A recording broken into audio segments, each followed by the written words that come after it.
nigga up too strong, I'm gon' move on. Swagger on dub, diamonds just up. Sakasha trying to pick my brain and judge me like a book. I don't got many likes, but I got a lot of looks. My picture on the news, they trying to label me a crook. They say I do too much, I say I'm off the hook. They ask me where I've been, I say I just came from the hood. Smelling loud off this good, the whole day out in jug. These niggas wanna go to war, man, I wish they would. Oakland like Baghdad in my neck of the woods. Rest in peace, my nigga Lil E, man. Out the roots, he let the beats build, bitch, and we never switch. Even if I'm rich, I'll be broke like I'm Mitch. Niggas talking down, but that's headed in the wrong direction. But I knock that shit out like the boxing section, cause they can't touch what they can't see. All I gotta do is be the same me. All I gotta do is keep it cheap, always be the same me. While I'm solid, boy, they can't change me, no.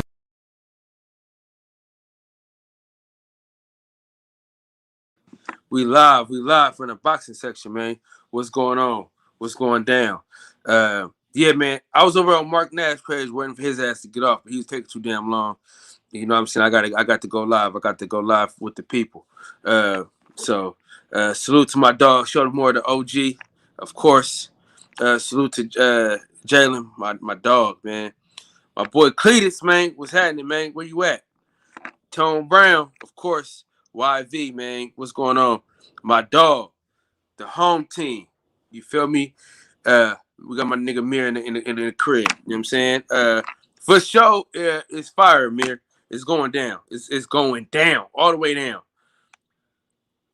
Listen, I'm gonna be broke as hell for the next 3 months. Boxing owns me for the next 3 months. This right here is when boxing tells you it loves you and it shows you it's going to change. But after these 3 months, it's going to go back to the bullshit. But these 3 months right here, right now, it's going to be some good shit going.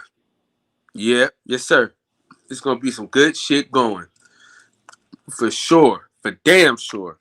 Let me do a drop or two. You know what I'm saying? Do a drop or two, man, real quick, man. This episode of the Boxing Section is brought to you by Get Your Money clothing line. It is a clothing brand that was built and came to fruition in 2015. Shout out to my boy H. Def Mob Clothing. Shout out to Mo Days and Terrence Keefe. Not only is it a clothing brand, but it is a music brand also. Check out my dog Terrence Keefe's new YouTube channel, Terrence Keefe. Appreciate y'all boys, man. So listen, man, it is going down. You know what I mean? Big Lloyd, what's going on, big homie? Yes, sir. It's going down, dog. If you ain't excited about these next 3 months, I don't know what to tell you. Say what you want about that Gervonta Tank Davis fight, dog. He fighting. It's a good fight that's been made. What's going on, Reese, man? Appreciate you for slide, man. It's a factor. It is a major factor. We got Barrios Tank. You know what I'm saying? It's gonna be crazy. Spence Pacquiao in August, and of course the trilogy in July. I mean, I gotta save my money right now, dude. I can't go no fucking where. Shout out to my wife that's about to buy me my laptop, so I ain't gotta buy that. Already got the chain paid for, so I ain't gotta worry about that. So yeah, it's going down, man. It is going down. I'm excited about this shit here. I don't know how y'all feel, but nigga, this shit here, it is lit. Let me put this link in the chat, because I know the OG got something to say for sure. If you wanna hop on the panel. Hey, Tone Brown, one of these days you got to get on this panel, Tone. One of these good old days you had to join this panel, man. So let me tell y'all a story. The reason how, y'all know how I found out about BoxRec? I found out how to get on BoxRec because of Tone Brown. Well, I was watching Fred's show, and Tone Brown was on there. He talked about BoxRec. And ever since then, I haven't missed a fight on betting a fight. I haven't lost on betting on a fight. So shout out to my nigga Tom Brown for that. Yeah, hey, it's gonna be, man, dude. See, the thing is, man, I wanted Terrence Crawford to get that fight, so we could get it, so we can get the Errol Spence and Terrence Crawford fight.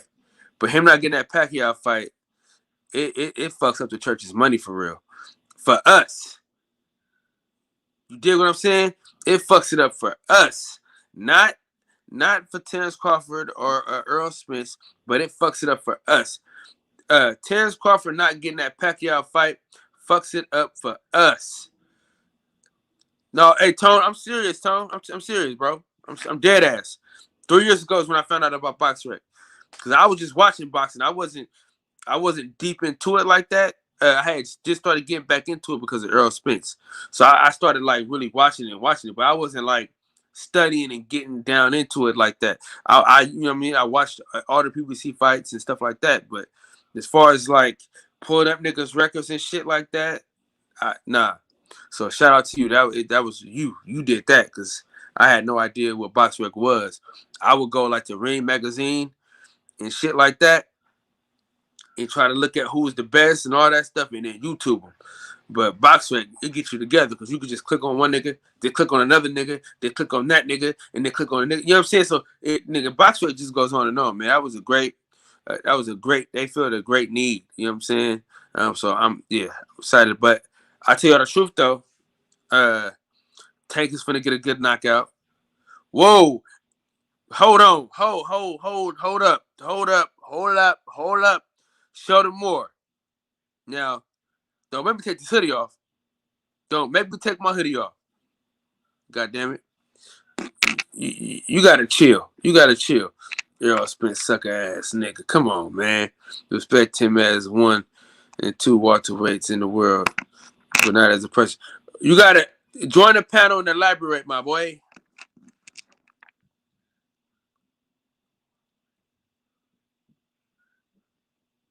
Yeah. Hey, listen. I don't know. But he don't lose though. Mir, he don't lose, because at the end of the day, he still get $5 million. So we the ones that's gonna lose. Him not getting that Pacquiao fight. That's how we the ones that's gonna lose. Shout out to the OG, man. What's going on?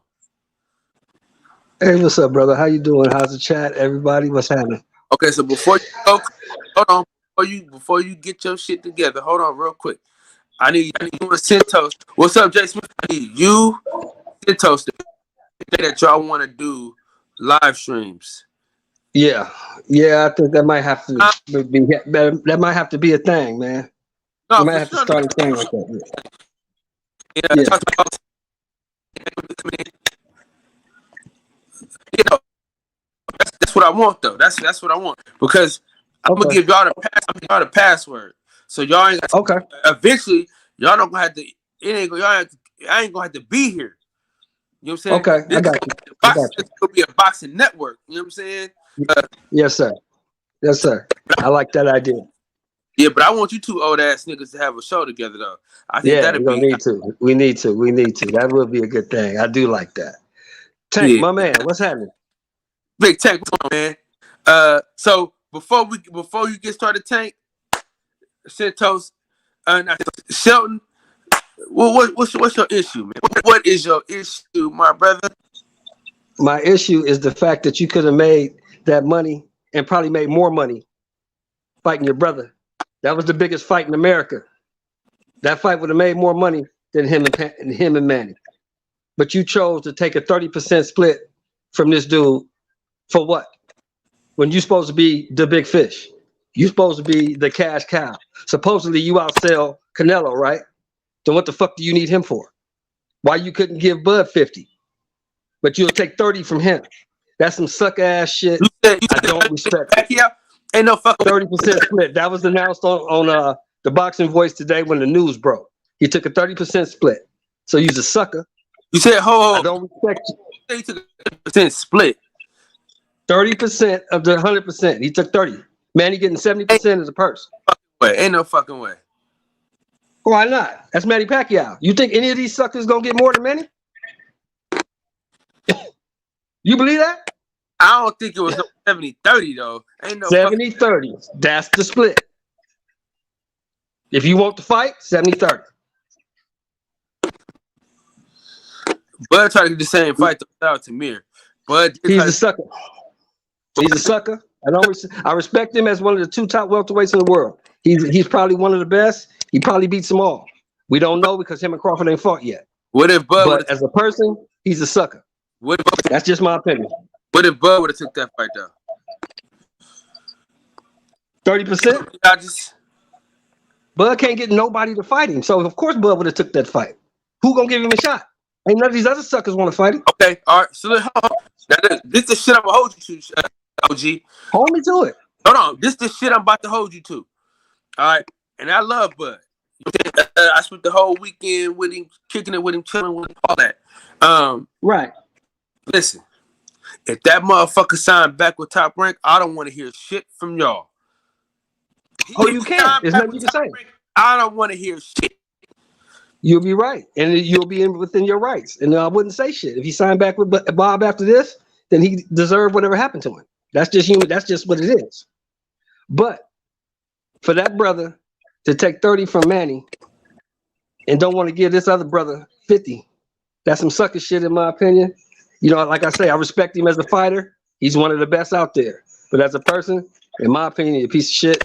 I don't have no respect for him. Shout out to my dog Brown. I'm about to put these damn headphones in. I go back and forth from headphones to non-headphones. Because I don't be fucking up. This shit really be fucking up. Hold on, let me see, man. Let me see what's going on. I need some fucking earbuds. Yes. Can you hear me? Can you hear me? Yeah, I can hear you great. All right. Yeah, I had to just go ahead and put these shits in. Shout out to my dog D Hodges. Shout out to Rob Brown. I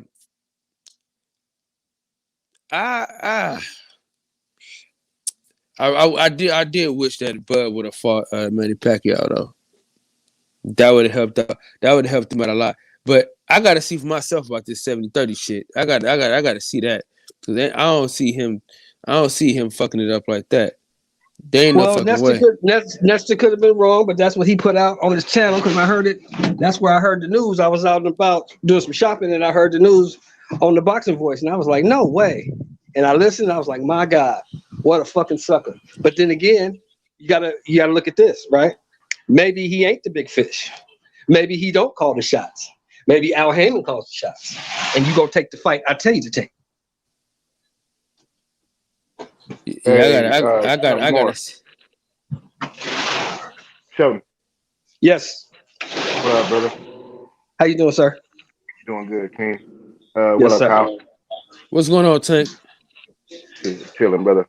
Hey, I got a question for Shelton. I didn't get a chance Yes, to catch Messi today. You said it was on the Boxing Voice.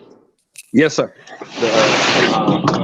Do you remember the source that they cited for that? No. 7:30. I was so blasted when I heard that 70-30 shit. I was done. I was done. I'm hoping. If it's not true, I'll eat my words. If it's not true, but if it's true, you a sucker, and I ain't got no respect for you as a person. Yeah, shout out to Russo coming through here. I was gonna look it up. That's why I was asking. Yeah, man, look that shit up because I just don't believe that. I would appreciate that. Yeah, do that. If they cited the source, then it would have been easy to look up. Yeah, just, you know what I'm saying. Listen, we gotta go to Boxing Ego for that shit because he put all that shit in. After he done talking about it, he put all that shit in his links and shit. So that 70-30 there's no fucking way he takes a 70-30 split. Now maybe a 60-40 split, maybe, but a 70-30 ain't no fucking way. Well, I ain't gonna say it ain't no way. That's Manny Pacquiao. I ain't gonna say it ain't no way. Business is business. Business is business, and you know Al Heyman runs the show in terms of being the advisor for these guys financially. You know what I mean? So, you know, I can't say that is no way because of Al Heyman is your financial advisor and he can sell to you the financial benefit of the dollar amount of a 30% split from whatever that purse can generate, then that is what it is. You know what I mean? He's their advisor at the end of the day. So I ain't Yeah, gonna say and that fight, and you right, Tank, that fight is gonna sell out. Manny's gonna bring the crowd. That fight is gonna sell out. His retirement fight is gonna sell. I admit that. yeah. My thing is this. I'm looking at it from a totally different perspective. I'm just going by my personal analytics from looking at it from my platform, posting it, and then the response that I've gotten based on the reaction of the news of Spence versus Pacquiao. Is there is excitement amongst both casual fans and the boxing community in this fight alike, and so my thing that I'm kind of low key disappointed in is the fact that years and years ago, and the jury's still out because I'm eager to see what the mainstream media now says about it, because I got what the boxing fans think. I'm seeing what the hardcore fans think in terms of, like us, and in the because boxing, whether people want to agree with it or not, lives in the digital space. It no longer lives in the mainstream because it's a niche sport at this moment. So, but I'm still, at the end of the day, I'm interested in seeing what the mainstream media says about the fight and how they react to it. And if they love it and they praise it, and they give, Manny Pacquiao a shot and start talking about his greatness and how great he is, then I need them to turn around and give Floyd Mayweather the credit that he deserves for watching Manny Pacquiao when he fought him. And they need to stop pushing that narrative of that fight was 5 years too late. Because if that fight was 5 years too late, because Manny Pacquiao was too old, then what the fuck is he now that y'all praising him in 2021?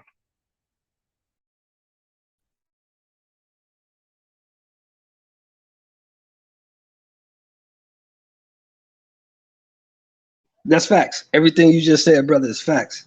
You know what I'm saying? And to Robert Brown, I don't hate Spence. I said he's pulled some sucker shit. That's a sucker move. I don't respect sucker shit. Ooh, I You came made that into the money with show your at the brother. perfect time. You could have made that money with your brother, but you chose to take 30% from this dude who don't have a belt. That's some sucker shit. I don't respect it. What's going on, fellas? How everybody feeling tonight? DJ, what it Oh, do, we fat? good, brother. What's up, DJ? What's good? What's good, man? Hey, Hey, You know, DJ, did you see Cyborg smash that bro?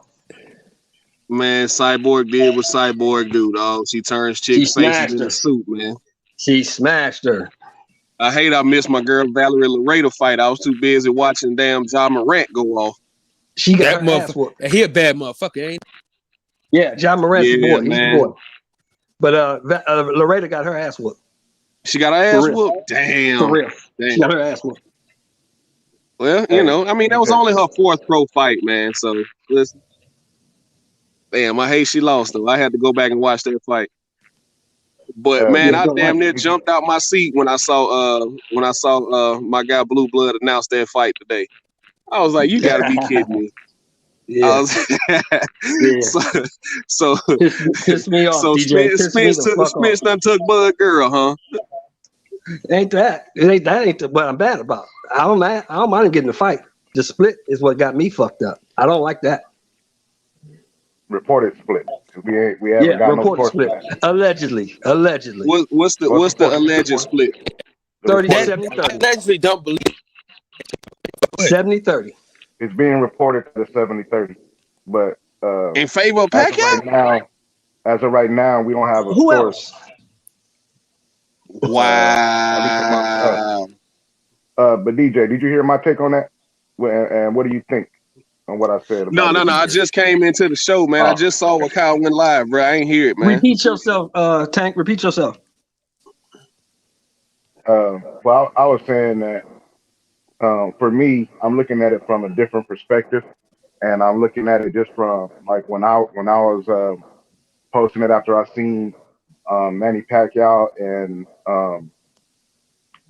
Errol posted on their social media, and then I saw PBC posted. I reposted it as well, as they said it Mm-hmm. was official, and I was looking at all of the people that got excited for it on my social media and my platforms, and how excited they are for it, and intrigued they are about a fight, interested they are in the fight, and you know, from the hardcore boxing fans as well as the casual boxing fans that seem interested in this fight, and they're very happy about this fight, and they're bigging up this fight. And now I need to see the mainstream media's response to this fight, because the narrative that they push is that the Mayweather versus Pacquiao fight, uh, was garbage in a nutshell. I'm paraphrasing. These are my words based off of what they're insinuating, but that the Mayweather Pacquiao fight was garbage because it was quote unquote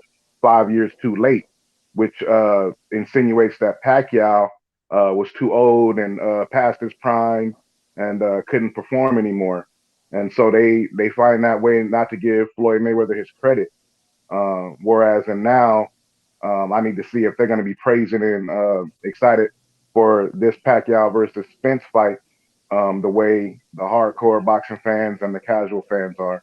So I'm eager to see, where they are on this, because if that's the case, then they need to stop with that narrative of Floyd fought an old and washed up Pacquiao if they're going to give credit to the Keith Thurmans and the Errol Spencers for fighting Pacquiao.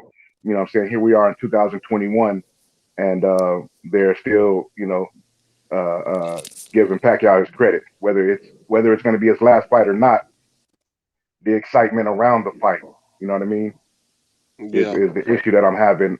But at the same time, they used Manny Pacquiao's age years ago when Floyd fought him against him. But now they're excited. Real quick, Tank. Real quick, Tank. I gotta give a special shout out to my dog, Mayana, man. Shout out to my homie. You know what I'm saying? That's one of my coworkers, one of my favorite coworkers, man. Shout out for coming through, showing love in the motherfucking chat. Appreciate you, man. Go Yeah, ahead, I Tank, never. Oh, go ahead, oh, Tank. Go ahead, DJ. let Tank finish that thought. Yeah. I'll finish it. Go ahead, DJ. Yeah, man, I never fell into that narrative that Pacquiao was too old because number one, Floyd was older Okay, than him. time out. I'm not talking about the narrative. I'm talking about the actual people, the outside people, how everybody's Mm-hmm. responding to this. You know what I'm saying? That just I be got you. clear. So I don't want you to go off in a narrative on a tangent on what your personal. You know what I'm saying?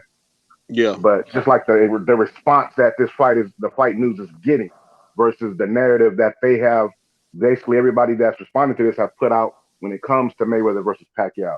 It's always negative. They give Floyd almost no credit for that fight. But now they're in yeah, I get what you're saying. 2021. You see what I'm saying? All right. Yeah, I get what you're saying because they never really gave Floyd credit for that fight. They were saying Pacquiao was old and washed up and he was injured. I was like, that's all BS, man. Floyd dog walked him all around that ring. That's just what it is. Y'all wanted Pacquiao to win so bad, and he didn't. So Pacquiao was pegged as the man to beat Floyd for years, and when it finally happened, because Pacquiao stalled that fight, all the hardcore fans know that Pacquiao stalled that fight because he didn't want to do the drug testing. And when the fight finally happened, and he actually had to do the drug testing, he didn't look like the same Pacquiao, and that was because Floyd dog walked him all around the ring. It wasn't nothing that Pacquiao didn't do. It's everything that Floyd did. Floyd neutralized him. Yeah. Shout out to God Body Sports. Shout out to my dog Double S, man. Shout out to my dog H Money. What's going on, big dog? Join the panel, man, if you want to. Just like they were trying to put out there that Canelo was too young when Floyd fought him. Well, Floyd was 36 years old, and Canelo had 40-some fights by the time he fought Floyd. He asked for that ass whooping. He even volunteered to come down in weight to fight Floyd. So I don't want to hear nothing about Canelo was too young, he was too green. I don't want to hear that crap. Give Floyd his proper credit. for beating these guys, man. Right. They give salute to H Money Boxing. Right.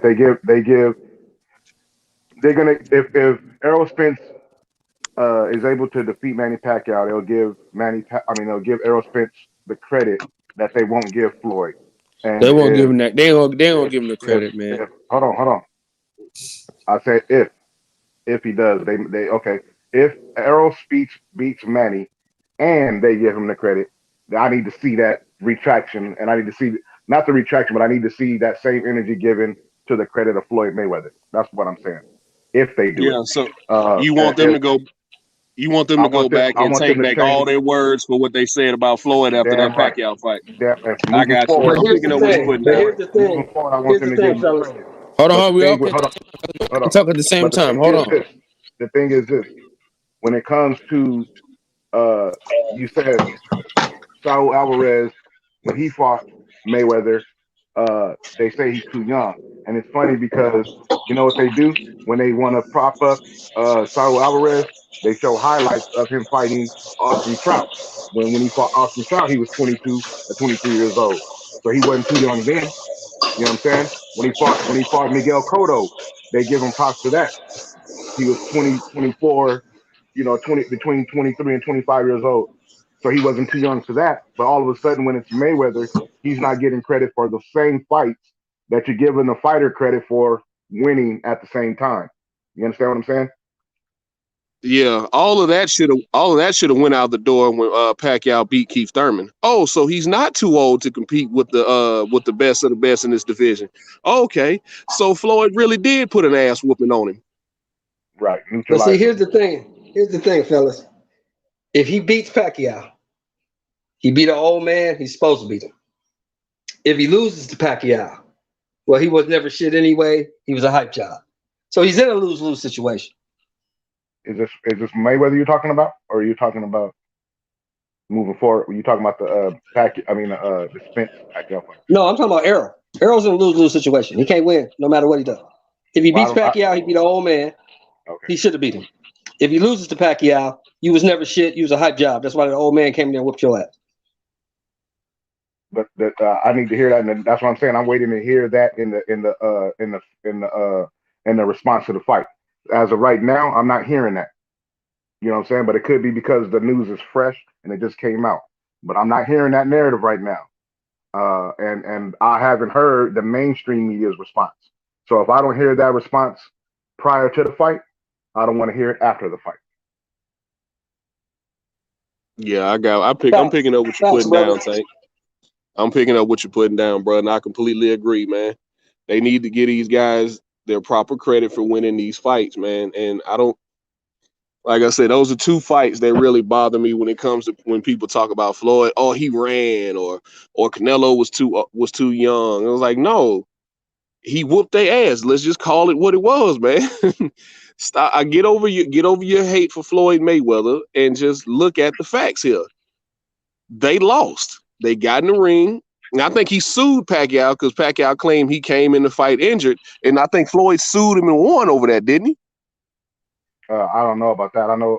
I know that there was reports that said that part of the negotiations for them to actually have the fight, he had to drop the lawsuit that they had against uh, he had a lawsuit against the Mayweather for defamation of character because Roger Mm. and Floyd Senior were saying that he was on PEDs. Juiced up. Yeah. See my brother. But I don't know after the fact. I don't know. I don't know about after the fact. I can't speak on that because I do remember the shoulder and all that stuff. And I do Yeah. know what I do know is that pissed Floyd off because they did want to have, from what I've been told, they did have plans on having a rematch to that fight and getting some more money out of that. But Yeah. because of the shoulder stuff that they talked about after the fight, uh, that mixed it. You know what I'm saying?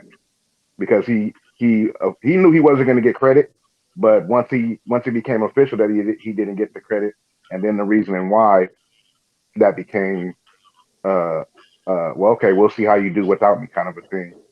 Um, and then he did the whole Jay-Z. with Nas. Remember how Jay-Z and Nas was going at it, and then eventually Nas ended up signing with Jay. That's pretty much what happened with Manny Pacquiao. You know what I'm saying? Him and Mayweather going at it for years, and then after Mayweather defeats him, and then in a roundabout way, Manny ends up fighting under a banner that Floyd has a hand in, For sure. which is the PBC. Shout out to P Good. Shout out to Bubba. If I missed you, let me know if I missed you, man, because I be stepping away from other shit. But you know what? Bud ain't got nobody to blame but himself for this, man. He ain't got nobody to blame but himself. And I think the chances of him re-signing with Top Rank went down dramatically after the day. What is it?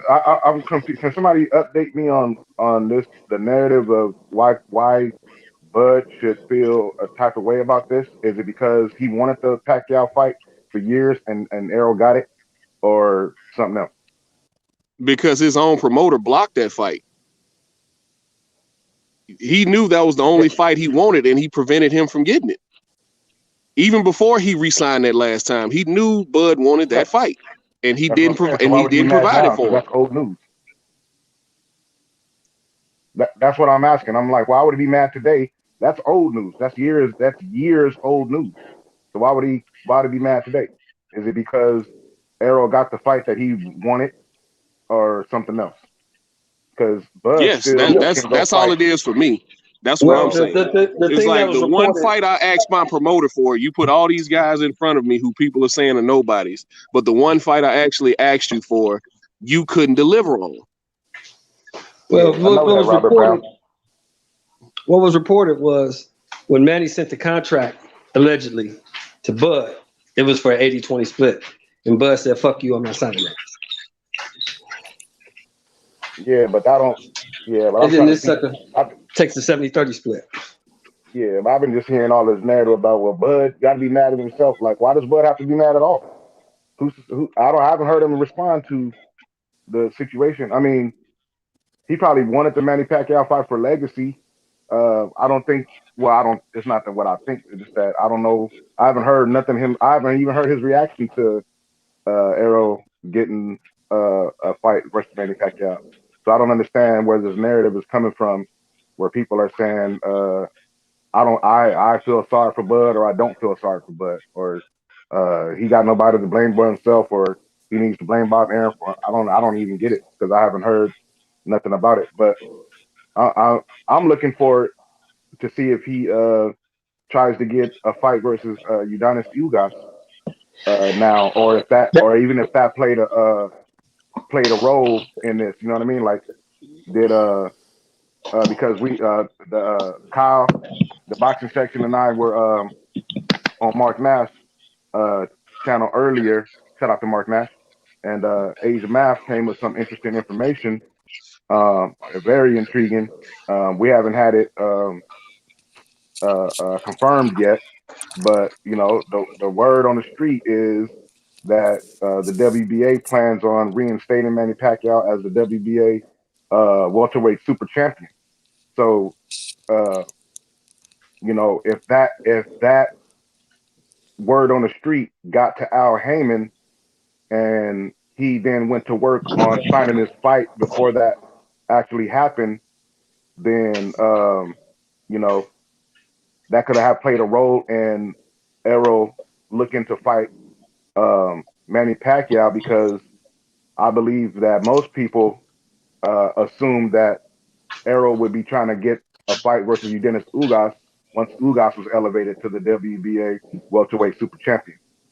But even if that's the case, Udonis is still the WBA welterweight champion, and because he holds a part of that championship picture, I would still, if I'm Terrence Crawford, be trying to get a fight with Ugas to get that part of the WBA welterweight title, because the way it's supposed to be is that if you whoever has the WBA welterweight title, the WBA super champion has 18 months to to face that person before they're stripped of the WBA super title status.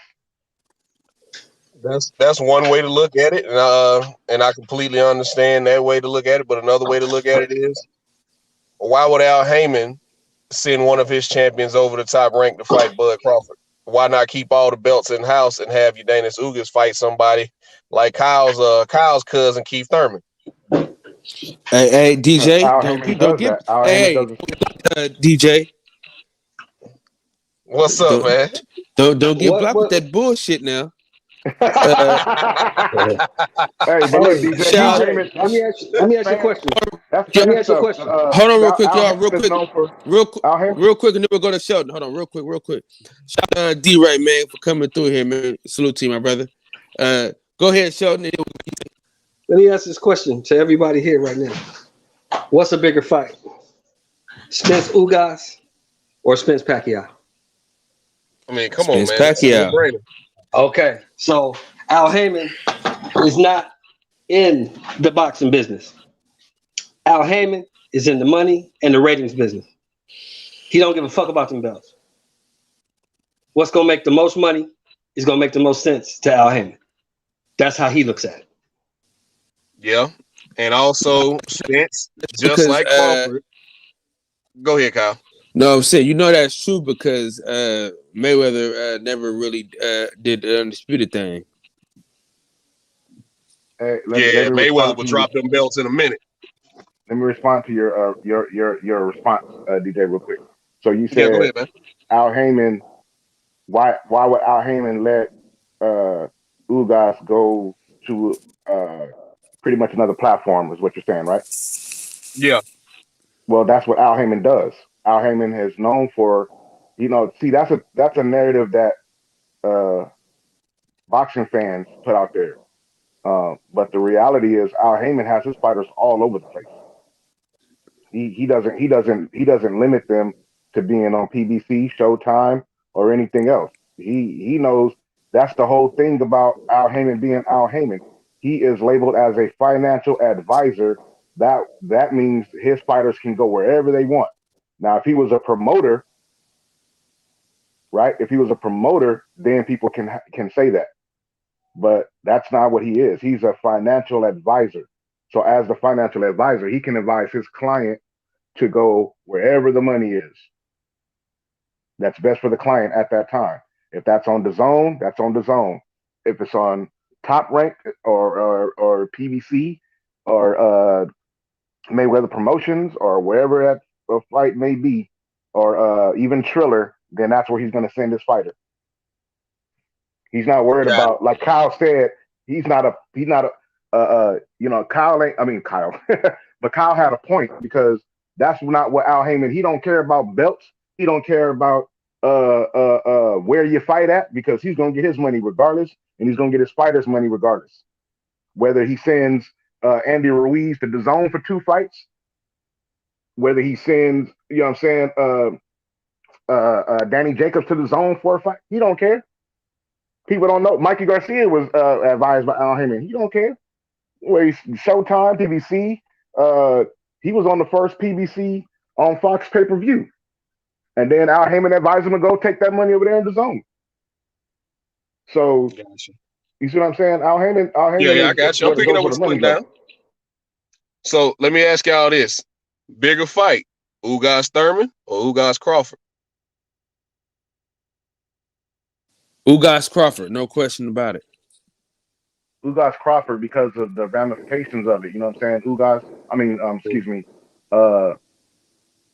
If the goal of Terrence Crawford is to do at 147 what he did at 140, then he needs to get a piece of these titles.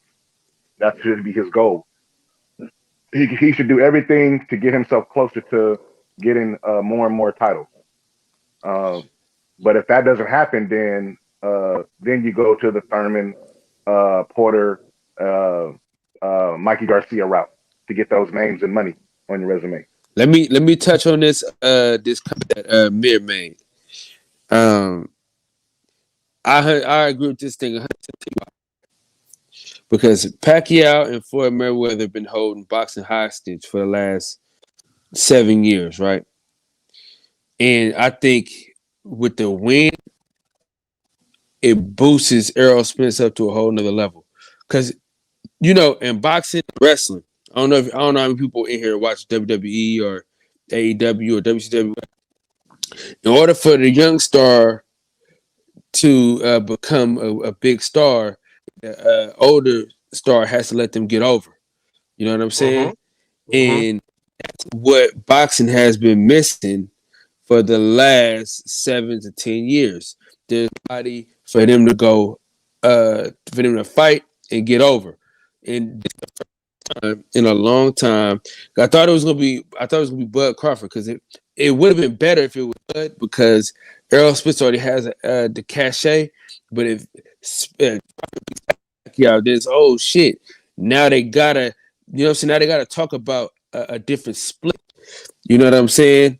But Mir, that's a great fucking point, my brother.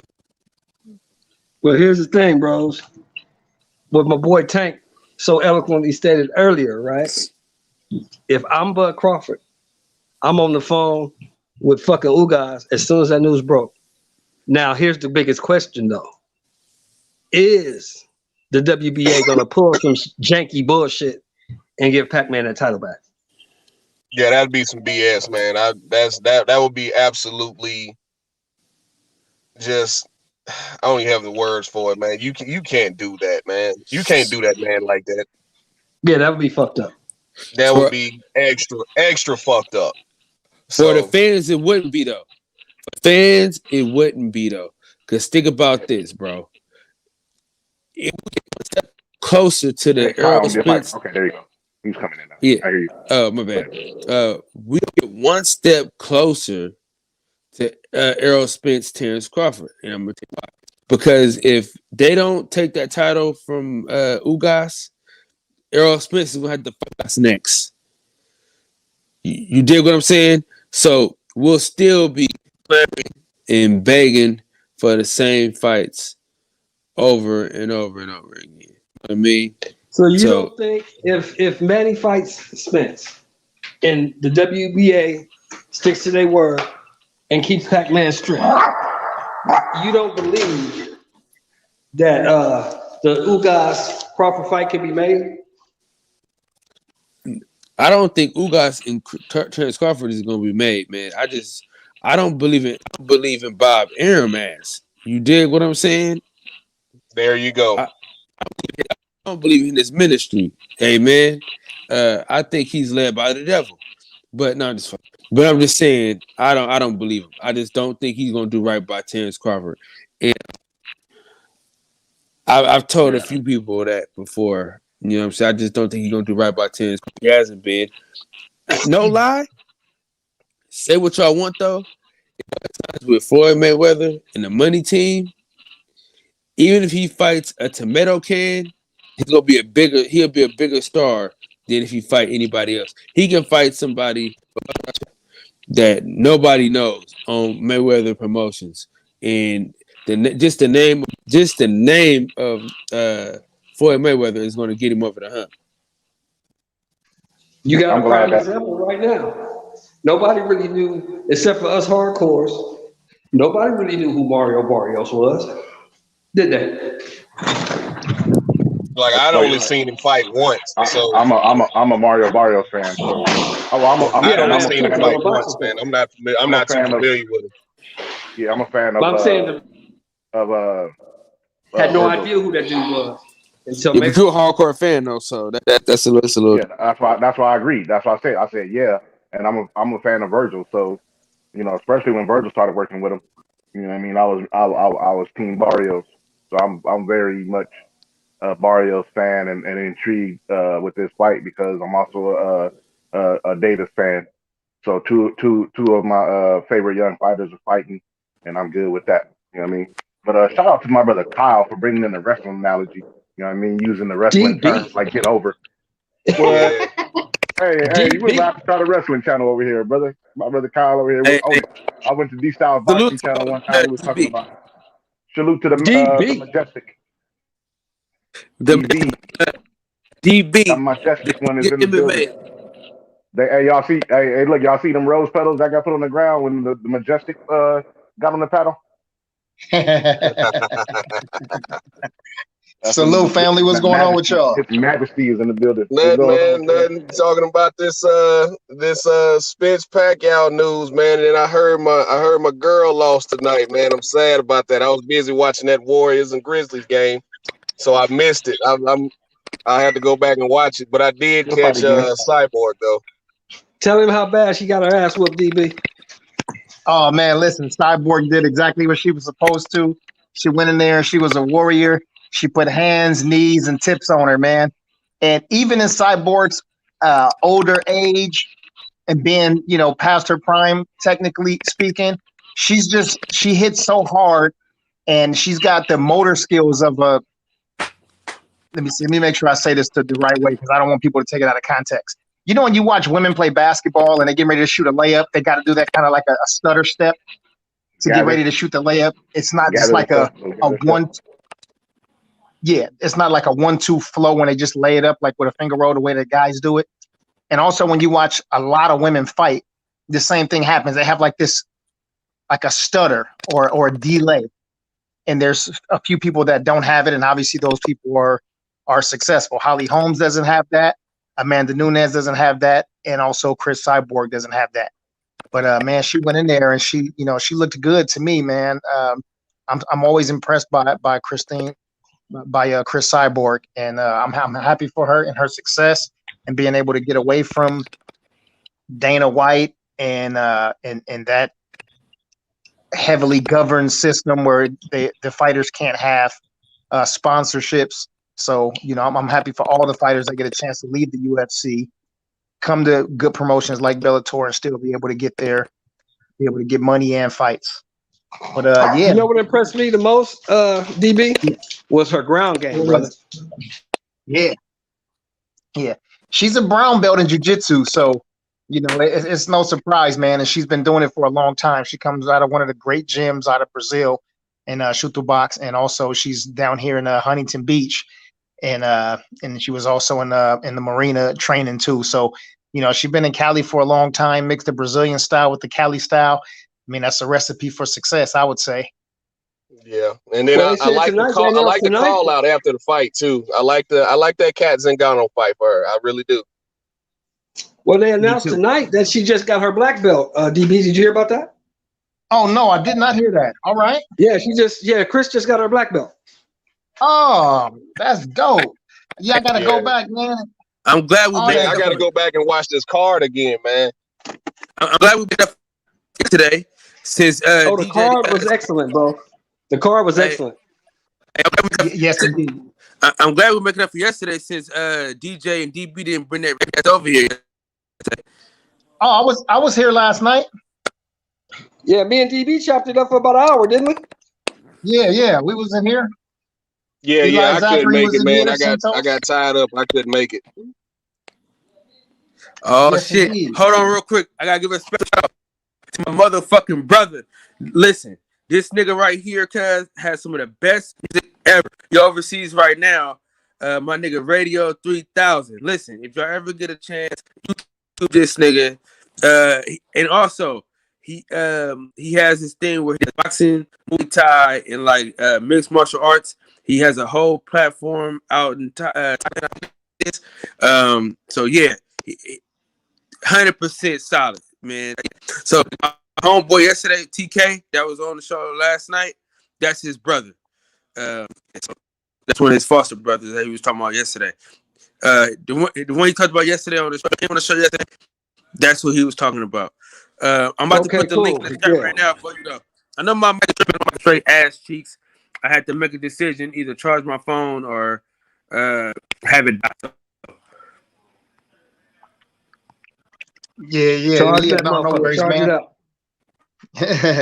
Hey, shout out to some of the brothers that just came in, or at least I'm just seeing them. Hustler Slim, Kenlon Jones, P. Good, Yova, TBA, D. Hodges, Robert Brown, In Shape Street Fighter, and H Money. Salute to y'all brothers in the building. Mir in there too, ain't he? Yeah, he is. Eli Zachary just popped in here. Eli Zachary. Shout out to Eli Zachary. The link Now, is in the DB, chat, let me fellas. get your DB. Let me get your astute opinion on this because I really want to hear what you got to say. Okay, about Do the you believe? Errol Spence. Yeah. Yeah. Do you believe? In my opinion, that's some sucker shit. You wouldn't make the money with your brother, but you'll take an alleged 70-30 split from this dude. I think it's some sucker shit. I don't think you run nothing over there. I think Al Heyman runs your career. You's a sucker, and I don't have no respect for that. What are your thoughts? Oh man, those some heavy words from you, Sheldon. I think that what's good for the goose has to be good for the gander. I believe if the shoe was on the other foot, if Terrence Crawford was able to secure a fight with Manny Pacquiao and he's tried for several years, I think that it would have been received a different way from Errol Spence being able to do it. So, yeah, I think that EJ did what a lot of these guys want to do. They want to do two things. They want to make money first, and they'll claim legacy. And I don't care who it is; they all claim that they want legacy. But the reality is, these guys want money first, and they should have it. If you think about the dudes that just from the guys that come to the barbershop, from the guys that Kyle's interviewed, guys that talked to Tank Reggie. We see a lot of these guys that have been passed, that have already retired, and the way that their lifestyle is now, it's a sad thing, and it's just good for these dudes to be able to make some money. Hopefully, they'll do something with it. But yeah, I think that I don't necessarily think that it's a sucker move because these guys all want to be able to make that big money, and if you can get legacy and money simultaneously, then why not? Well, Errol Spence, can he go in there and beat Manny Pacquiao? And if he goes in there and beats Manny Pacquiao, does he get the same credit for beating him that Keith Thurman or that Bud Crawford would have gotten? Will people say that Manny Pacquiao was past his prime? Would people say that Manny Pacquiao has been too inactive? Or will Errol Spence Jr. get his proper credit? He won't. If he beats him, he beat an old man. He's supposed to beat him. If he loses, he was a hype job. He never was shit in the first place. Right. I think this was a bit of a chess move, I believe, by Errol. Number one, Terrence Crawford's been won that fight, and Errol and Al Heyman have been able to secure that fight. But this right here also increases. This also increases Errol Spence. Yeah, somebody's phone is really loud. This increases Errol Spence's drawing power and his star power after this fight. So if that belt is, and I've been hearing that kind of floating around too about the WBA, reinstating the Manny with that belt.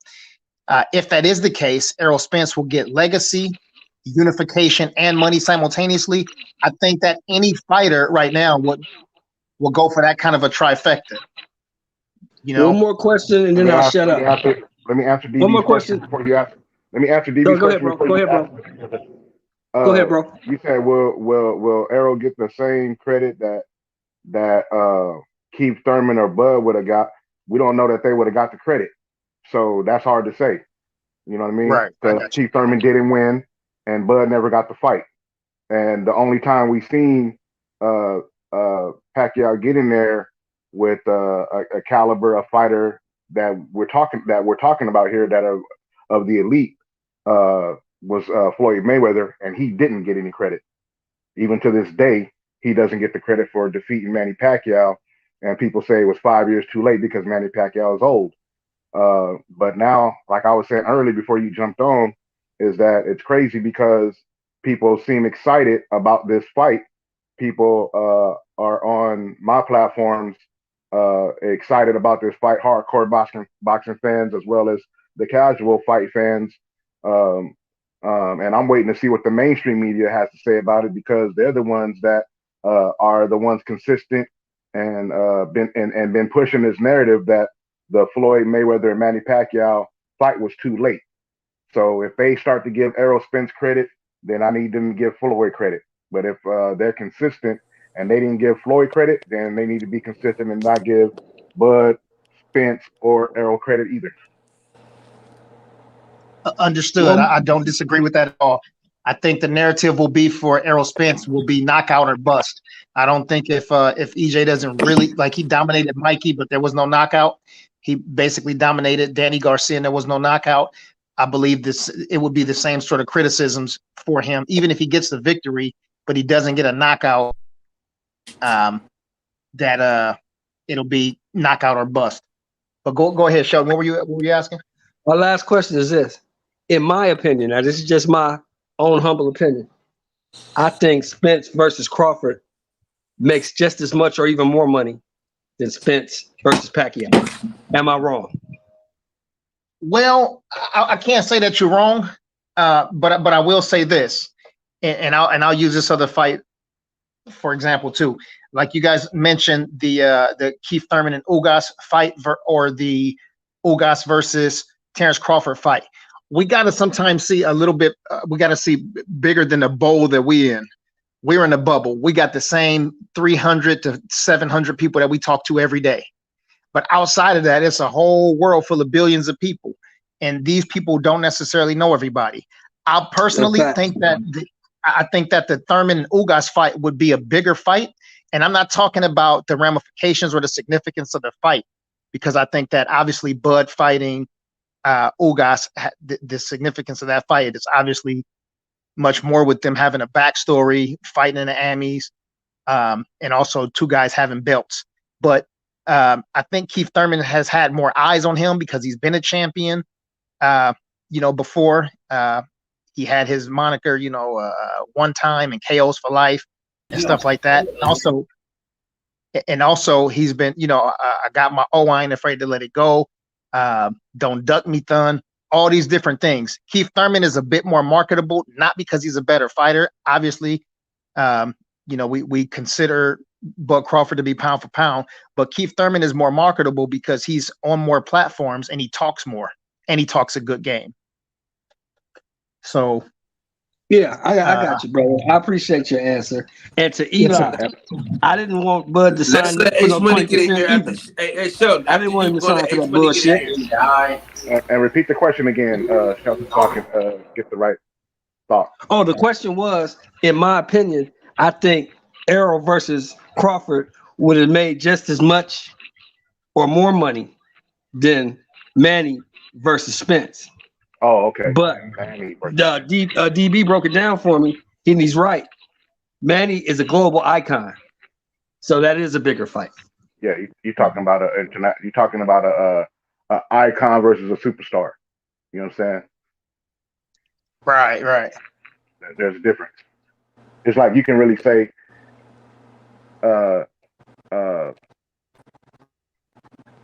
Pacquiao versus Bud will possibly do better than Bud Crawford as well. I mean, excuse me, Bud and EJ as well. You know what I mean? Because Manny Pacquiao is, in terms of boxing, is that dude. He's the last of the Mohicans. You know what I mean? Facts. All so facts. He's the one that's recognizable everywhere you go. Whereas in people I still talk to about boxing, they still figuring out who Errol Spence and Terrence Crawford and these guys are, even right now. DD's 100% right. H Money Boxing. H Money. Tank. DB. What's good? What's good? Let's get coughing ass H Money. Yo, DB, remember yesterday you asked us. Yo, DB asked me yesterday, how's my audio? Y'all hear me? I'm good? Yeah, you good. Hey, good, DB, bro. remember yesterday you asked us, what up, DJ? You remember yesterday you asked us, name 3 fighters that's a good fight for Errol Spence besides Terrence Crawford and Jaron Ennis. And one name I did mention was Manny Pacquiao. When I said Pacquiao, some niggas was like, oh, you can't put Pacquiao this, Pacquiao that. And today we hear Spence about Pacquiao. Look, man, I'm telling you, this is gonna make Errol Spence a star. He gotta win though. He gotta win. Pacquiao ain't no hoe. So man, this could take him to the next level, dog. And if my boy Terrence Crawford got that fight, I would have been celebrating, nigga, like we won the Super Bowl. But guess what? Errol Spence got the fight. You know what I mean? Gotta congratulate that brother, man, for real. Yeah, right on. Can't hate. I can't hate now. You know what I mean? And I heard they gonna reinstate Manny Pacquiao as the true champion, as the super champ, bro. You know what I mean? He gonna have that WBA, so gonna be unification. God damn it, I'm hating. I ain't no hate, bro. You gotta keep it real. No, that's me. I'm hating. I don't let's give a keep fuck in what mind- you're talking about. I'm hating. I give him his credit, bro. That he a young brother. let's keep in He mind- deserved it. Let's Vince, keep in young mind. brother. My bad. Go ahead. Go ahead, Tank. You good? I was gonna say let's keep in mind that even if they do decide to say the recess is over, because they said Manny Pacquiao was the champion and super champion in recess. Even if that recess is over, Udonis Ugas would still be the WBA welterweight champion. He just won't be the super champion. And at that point, whoever the super champion is, the rules state that they have 18 months to defend that super championship status versus the WBA champion at that time in that weight class. That is actually the only mandatory that the WBA super, the WBA super champion has, is the mandatory to fight the WBA champion in that division within 18 months, and then they'll be, or else they'll be put in recess or stripped, which is what happened with Pacquiao. So let's keep that in mind. So if what I'm saying is, even if they decide to reinstate Manny Pacquiao as their super champion, Ugas will still be the WBA welterweight champion, and Terrence Crawford get in a fight versus Ugas. If he can win that fight and have them put that title on the line, that would then put Terrence Crawford in a position to be in a mandatory position to face whoever is the winner of the WBA Super Welterweight Championship. I got a question for the panel. Let's start with H Money. Like I said earlier, man, I really wish Terrence Crawford got that fight, because we would have been closer to Terrence Crawford.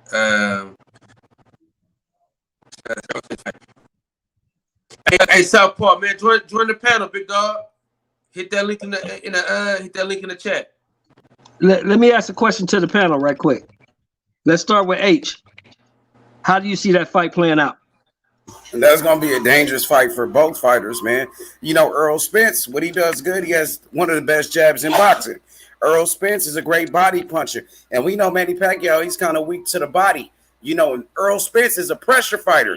But we know that Manny Pacquiao is unorthodox. Manny Pacquiao is very awkward.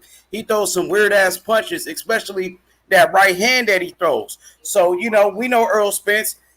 He is hittable. We seen, you know, Sean Porter gave him all type of problems. I think Manny Pacquiao better than Porter. So, I mean, Earl Spence doesn't move his head. He ain't got no head movement like that. That nigga be getting hit. We seen he beat Danny Garcia. He beat him pretty easy, but Danny Garcia was counter punching him. I think the counter punching of Manny Pacquiao, you know what I mean? Manny Pacquiao can hit hard as fuck too. So, man, I think it's a 50-50 fight. Right now, I'm leaning towards Spence, though. 50-50 fight, I'm leaning towards Spence. Spence ain't been in there with nobody like Pacquiao, bro. Pacquiao could fight, man, for real. That nigga right hook is unpredictable. You can't even prepare for a right hand like that, bro. Tank? Hey, hold on real quick, fellas. So signs of the times. Salute to salute to my dog, Brandon Washington, that just joined the chat. Shout out to Brandon my Washington, dog, you a bitch. Titus, man. Brandon What's up Washington, with you a T.Y.? bitch ass nigga. Wait, Brandon Washington, you a bitch, nigga. Hell no. Nah, he a hoe. He Not blocked me. tonight, That nigga fuck blocked me. That nigga Not a tonight, bitch. nigga. Join the Nah, back. hell no. Fuck you. Not tonight. You a snitch, nigga. You said that I threatened you. You a snitch ass bitch. Nigga. You a hoe. With that being, We need professional tonight. Wait, he snitched on me. He said I threatened him. You a snitch, bro. We need professional You a fucking H money snitch. tonight, bro. Okay, I got you. My bad. We need professional H money tonight, man. God damn. With that being said, Tank? Yeah, with me, You know, y'all already know how I am. I look at things practically, right? So you got the last time we saw Manny Pacquiao, he was in a tough fight versus Keith Thurman, and it was a competitive fight. The first round where he dropped Thurman in, he was actually losing that round before he caught that shot. And before that fight, he had fought Adrian Broner 6 months prior to that. Well, you know what I'm saying, where Keith Thurman was coming off of a long layoff, and then he got a fight with Josecito Lopez, and then a fight with Pacquiao. And so people were saying, is he ready for that? Well, this time, Manny Pacquiao is coming off of a 2-year layoff. And so my thing, what intrigues me is, well, let's see how that affects this now over 40-year-old fighter. This is not, he's going in there fighting against a fighter in Errol Spence who's been active lately. Nobody can really claim to be, or I shouldn't say nobody, not many fighters can claim to be too active in 2020 due to the pandemic, with the exception of a small few. But overall, between the two fighters, Errol Spence is the fresher of the two. So, I don't see Manny Pacquiao as being a Floyd Mayweather type of fighter who can take long layoffs and come back and look like he hasn't missed a beat. And if he does, he's going to have to show me. So I'm eager to see whether he's able to do that or not, or are we going to see that quote unquote aged fighter grow old overnight, as they say. And if that happens and he grows old overnight, then, as many people expect, Errol Spence has the opportunity to do what Terrence Crawford wanted to do, which was get Manny Pacquiao on his resume to vault his status up. DJ. Yeah, man. I'm gonna be my thoughts are similar to Tank. I want to see where Manny Pacquiao's gas tank is gonna be, because a lot of his style is predicated on a lot of movement and staying very busy. But Errol Spence also stays busy. You go back and look at that Mikey Garcia fight. He threw over 1,000 punches in that fight. So I want to see if Pacquiao can keep up with that work rate, because Errol Spence is not going to slow down. He's not shown any evidence of slowing down. Now he'll take rounds off. And give up rounds like he did with Danny Garcia. But as far as his forward pressure and his body work, he's going to keep that up consistently throughout the fight. So I'll be interested to see if Pacquiao's movement slows down any. If he slows down any, I can see Errol stopping him late. I'm talking 10th, 11th round. But if Pacquiao can keep up with him throughout the fight, man, this could be a very close fight. I'm leaning towards Errol in that fight. I think Errol's just the younger, fresher fighter. And but if Pacquiao can keep up with that pressure throughout 12 rounds and keep his head moving and keep his footwork going throughout those 12 rounds, man, it's going to be a very interesting fight. Kyle, your thoughts? Man. Shout out to my dog, man. Chicago's finest, man. Yo, you can hear me? Yeah, I can hear you. Who is you, bro? Hey, bro, don't start acting tough, bro. Nah, hey, bro, we on the show your face. Take your hood off, nigga. Show your face, nigga. Who is you? Hey, you know who I am, bro? Hold on. I'm nigga. Fuck your mama. What's up, nigga? I'll beat your ass, nigga. You on the internet talking shit about fuck Brooklyn, nigga. Let's link up then, nigga. Hey. Where's the respect for the platform, y'all? Bitch ass nigga. Where's the respect for the platform, though? What's up? Let's fight then, nigga. Bitch, I kill your daughter, nigga. I kill your daughter, nigga. I kill your daughter, nigga. I'll beat your ass, nigga. I kill your daughter, nigga. I kill your mom, nigga. I'll beat your ass, nigga. Fuck Brooklyn, nigga. Fuck Brooklyn, nigga. I kill your daughter, nigga. I kill your daughter, nigga. I kill your Wow. daughter, whole ass nigga. Fuck is you talking about, nigga? Hey, Wow, bye, Kyle, man. that's your Bye, people. bro. Kyle, that's Bro, your Kyle, you people, gotta Kyle. stop to that shit. Kyle, Big that's ass your nigga. people. Nah, Fucking man. ass nigga Stop like that this. shit Fuck on your camera, mama. man. Damn, Fuck this your your mama. people, Kyle. Bitch ass My nigga. mama, Hey, my daughter. fuck your Damn, mama, nigga. okay. Fuck your You mama, cool with that, bitch. Kyle? I kill See, your daughter. Hey, hey, fucking that shit I'm on the motherfucking innocent. See internet. that? Like on Bro, I some see gangster that. shit. Okay. Whole ass nigga. Fuck is you talking, My nigga? I daughter, kill nigga, your you daughter in a front of bitch. you, nigga. In My front of you, daughter, nigga.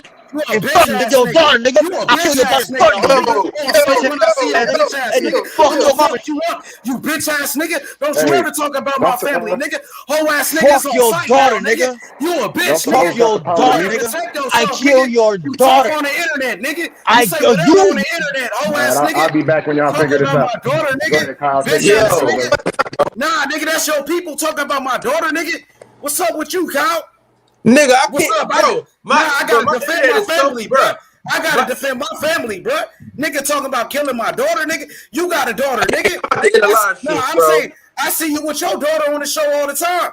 So Hey, you hey, gotta. so it's cool to You're attack my supposed to block family that. though. Bro, I See, couldn't, You're you supposed to see bro. this block shit, that, DJ? Kyle. I'm a victim, bruh. I'm a victim. Y'all see Nigga, that shit? bro, my Nigga internet attack is, my family, listen, bruh. y'all, can y'all I'm hear me? here. See, damn, that Can y'all shit hear fucked me or up. not? Niggas talk tough. Yo, people talking tough on the internet. Real talk, talking about my family and shit, homie. We can get it popping. See, my Can y'all nigga, hear me? I got niggas straight. Hey, all right. See, I gotta Can protect y'all hear myself. me? Don't say so. Y'all don't say H Money, calm down. I don't want to hear none of that H Money, calm down no more, bro. Real talk. Hey, Kyle, can y'all hear me? I don't Kyle, want to listen hear to none me, of Kyle. that, bro. Hold on, Can H. y'all hear me? Yeah, hold on, H. Hold on, H. Kyle, Can you y'all know hear me? you're supposed to shut that down, Kyle. You can't let that type of shit go on, man. Can y'all hear me? That's damaging to your channel. Yeah, we can hear you, but you're supposed to shut that down, bro. Nigga, bro, I can't Man, even that's hear your you. people. You saying that's your people? He said he gonna kill my daughter and all of that. That's your people, homie. Who is that? Who is that, bro? Bring them back. Nah. Hell nah, my nigga. He gotta drop a location or something. He ain't gonna talk tough like that. Cause if he talking tough, I could give him my address, bro, and we can make it happen. 721 Berry Cove, Memphis, Tennessee. You ain't gonna do shit. Chill, You ain't gonna do chill, bro, shit. chill, All man. right, I DJ, mean, I we got just you. DJ, I got you. we You ain't trying to gonna get do back to shit. this good Nah, boxing talk, man. We trying to get hey, back to this listen. good boxing Hey, talk, you man. got a Just family, DJ. Nigga ain't gonna talk about your mama. I know that. I know you don't play that. yeah, I don't man. play Yeah, that he either, don't. though. I don't play that. So But I'm gonna H, but H, no, we had wait. this Let me call conversation. his bluff, though. Let me call his bluff. Since you say you're gonna do something, 721 Berry Cove, Memphis, Don't put Tennessee. You ain't gonna do don't shit. put your address You out, ain't man. gonna Don't do put your shit. address out like that. Don't put your address out like that, They're bro. gonna be one man standing, and that's gonna be me. Hey, you a bitch ass nigga, homie. Real talk, nigga. Now show your motherfucking face, you bitch ass nigga. You's a bitch ass nigga. Hey, y'all niggas crazy. What's up, nigga? I want beef. I want smoke. Niggas straightening my family, bro. What's up? I know Eli ain't playing that. Eli ain't gonna take that. I ain't gonna take it Hey, either. y'all I'm not hear me gonna now? take it either. Hey, What's up? can y'all hear me now? What's up? I Hey, don't can y'all hear really me know. now? I'm here. You ran. Why he run though? I'm still here. What's up? Listen, Last man standing. I'm the no, last man standing I already. took him out of it. I took him out. Listen I to took him. him Listen out. to the brother. Listen to the brothers, H Money. Come out. Listen, Here's the ahead. thing, man. Here's the thing. H Money, we've had this conversation, me and you, offline. hey, I We can't don't even, talk hey, tough. listen, We can don't y'all talk niggas hear tough over me? the internet. We Hey, don't do you that niggas shit. hear me? Yeah, we got you. We got you, Kyle. Go ahead, bro. Listen. I can barely hear you niggas. All I hear is a bunch of static. I can't hear shit. That's why Oh, that's okay. why I kept asking, can y'all hear me, bro? And nobody was Right. answering. Okay. But you took him out. You did the right thing. But I'm talking to H right now. H, we had this conversation offline. We don't do that tough talking over the internet shit. Come on, man. We don't do that. That's some sucker shit. That's some real sucker Kyle, you shit. got a mama. You got a. I mean, come on, bro. Shelton, Nigga. you got a daughter. You got a daughter, Shelton. Did you hear Yes, I that do. shit? All I heard, Yes, I listen, do. as soon as I heard him say that, as soon as I heard him say that, it was a bunch of static. All I heard y'all niggas was just arguing. I couldn't hear shit. My internet has been bad for the last week. Nigga, everybody know that. My internet has been trash. I couldn't barely hear you niggas. So that's why I was asking what the hell was happening. I don't even know what happened. I got whatever. I'm down for the smoke. I know what happened. He I ain't know gonna what do happened. shit. I know he ain't gonna do shit. That's what I do know. H Money, chill out, and let's all have a real conversation real fast. between the brothers. I'm just Yes, fall sir. back, bro. I'm gonna leave, bro. This, Nigga ain't no, gonna no, threaten no, my no, no. family, bro. I'm about to dip, bro, because I want Hey, to smoke H with Money, this we nigga. need you here. I'm gonna find this That's nigga. understandable. I'm That's gonna go understandable, find H this Money. nigga, bro. This go. I'll be H back. Money, I'm gonna go find this nigga. H Money. That's Go get that understandable. nigga. But listen, Kyle, go get this nigga. listen real I'm gonna fast. go find him, Kyle. You say that's your people? That's your nigga? Hey, Call him right now, Kyle. Who is that, bro? hey, Talking like that. H Money. That's how I'm you down for talk, it. man. I'm gonna keep the same energy. I'm not But tripping. H Money, I'm down. you I gave my invite that location. when you Hey, talk I'm about about to. Hey, Hey, I'm about Kyle, to Hey, Kyle, I'm get drop out the down. link. soon, man. Drop the link to It's Centos, Kyle. whatever. Drop the link to Nah, Centos. don't end it. You got 30 people that's in here. what we, Nah, don't end it. Nah, keep this shit going. This what keep, they want. This what they gonna get. bro. This what Come you've and been kill thinking me, about. nigga. This what Nah, I don't come even know kill what me, the hell. nigga. Nah, hold Listen, up. Come kill me, you bitch ass nigga. 721 Berry H, Close, H, Memphis, H, H, Tennessee. H, Nah, H, I'm with H. that. happened, Listen Nah, to me, bro. brother. fuck that. Listen Fuck to me, that. He bro. Nah, threatened Listen, my that's daughter, bro. nigga. Listen to He me. threatened my Listen to me. family, nigga. My mama, I nigga. get that. I Fuck get that. that. I get that. Fuck H. that. I get that. Eli, I yeah. get that. I'm H. okay. H. I'm Listen gonna to I, me, keep the bro. same Listen energy to me. I then. hear you. Okay. Now, H. Yeah, H. that's I'm what on Listen to you're me, 10. bro. I'm on but that's Just 10, the listen to me Eli. for energy a that's second, bro. bringing. Just listen to me for a second. Listen to me for a second. I just left the hood. What's up? I Listen, just listen. left I my hood. know how you feel. Trust me. I got two daughters, bro. Trust me. I know how you feel. Listen to me. Listen to me, bro. This man does not know you well enough to. He's not that close to you to where he can actually do something for you, man. This man is just selling wolf tickets. He That's that did that to psychology, gas bro. you. He did that to gas you up, man. And we all know how you get when you go on 10. It's hard to calm you back down, bro. So just he's not gonna do anything, man. That's why I said don't put your address out there, bro, because it's other people besides him listening, and you will start getting things from other people, from just random people who are either watching this on live right now, or who will either hear the playback, and they will have your address out there, and you will constantly get Hey, harassed at your physical address. Do not put your address out there, man. We just out here talking shit and swallowing spit, man. And hey, I understand. I all, understand how you feel. The man threatened your daughter. That's why I was saying, Kyle, get him out of here. Kyle, oh no, we're not doing that on this platform. Kyle has worked very hard to Kyle build this didn't into even a hear good niggas. panel where we respect each other. We might disagree with each other's opinions, but we also have open dialogue to where we can talk about these things, whether we agree or disagree. So I don't want this platform to be that. I don't want Kyle's platform to turn into that, man. He's worked very hard to build his following, and we're also gonna help him build his following, because we all enjoy coming on here every night and talking this good boxing talk. And Kyle, I want my $50 after Ramirez stop Taylor tomorrow.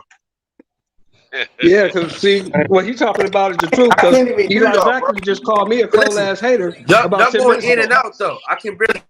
I call Y'all you going a in hoe. and out. I call you a hater. DJ, Oh, what Eli, you you tell called me a Ramirez? hater. You did. You tell Kyle, Ramirez I can barely no, hear. you heard that. You heard that. I want my money after Ramirez stop Taylor tomorrow. I want my money. Man, please. Hey, I don't know what the listen. I don't know what's happening, bro. I got hella static on my mic. Y'all, I can barely hear nothing. It's just your mic, bro. My internet been It's just your tripping mic. for the I last hear you. 5 days. Change your audio setting. Change your audio setting. Go and change your audio setting. Bro, I've done all that. I've done all that, bro. Well, maybe back up from the mic or something because you sound clear right now. Man, I'm holding it in a different way. Hey, did you send him that cash app yet, DJ, for that new mic? Hey, that shit Man, was funny. I might. I Oh, can't. I was talking on mute just now. I might need to. I go listen to Kyle, the what you playback to need? see what What you the hell need for a happened. new mic, bro? What you need for a new mic, bro? Because we can't have a host with audio issues, man. So, what you Man, need for the new mic, man? that's you, I believe, because I didn't have these issues before. Well, we gonna get you. We gonna get you straightened out, man. We gonna get you straightened out. Can't have a host with a bad microphone, man. Hey, Man, I hey, couldn't even. real shit. Hey, real shit. This is what we was talking about the other night, bro. Hey, this is the energy that comes back to you. You just threatened everybody. You was threatening everybody the other night, and that energy came back, and now you say, y'all gonna let them do me like that? Y'all, this is what we was telling y'all the other night. Brandon Washington wasn't trying to be no whole ass nigga. When he was saying that and wasn't trying to be Mr. Sensitivity and shit. Now that shit just jumped off like that. That's what we was trying to tell everybody.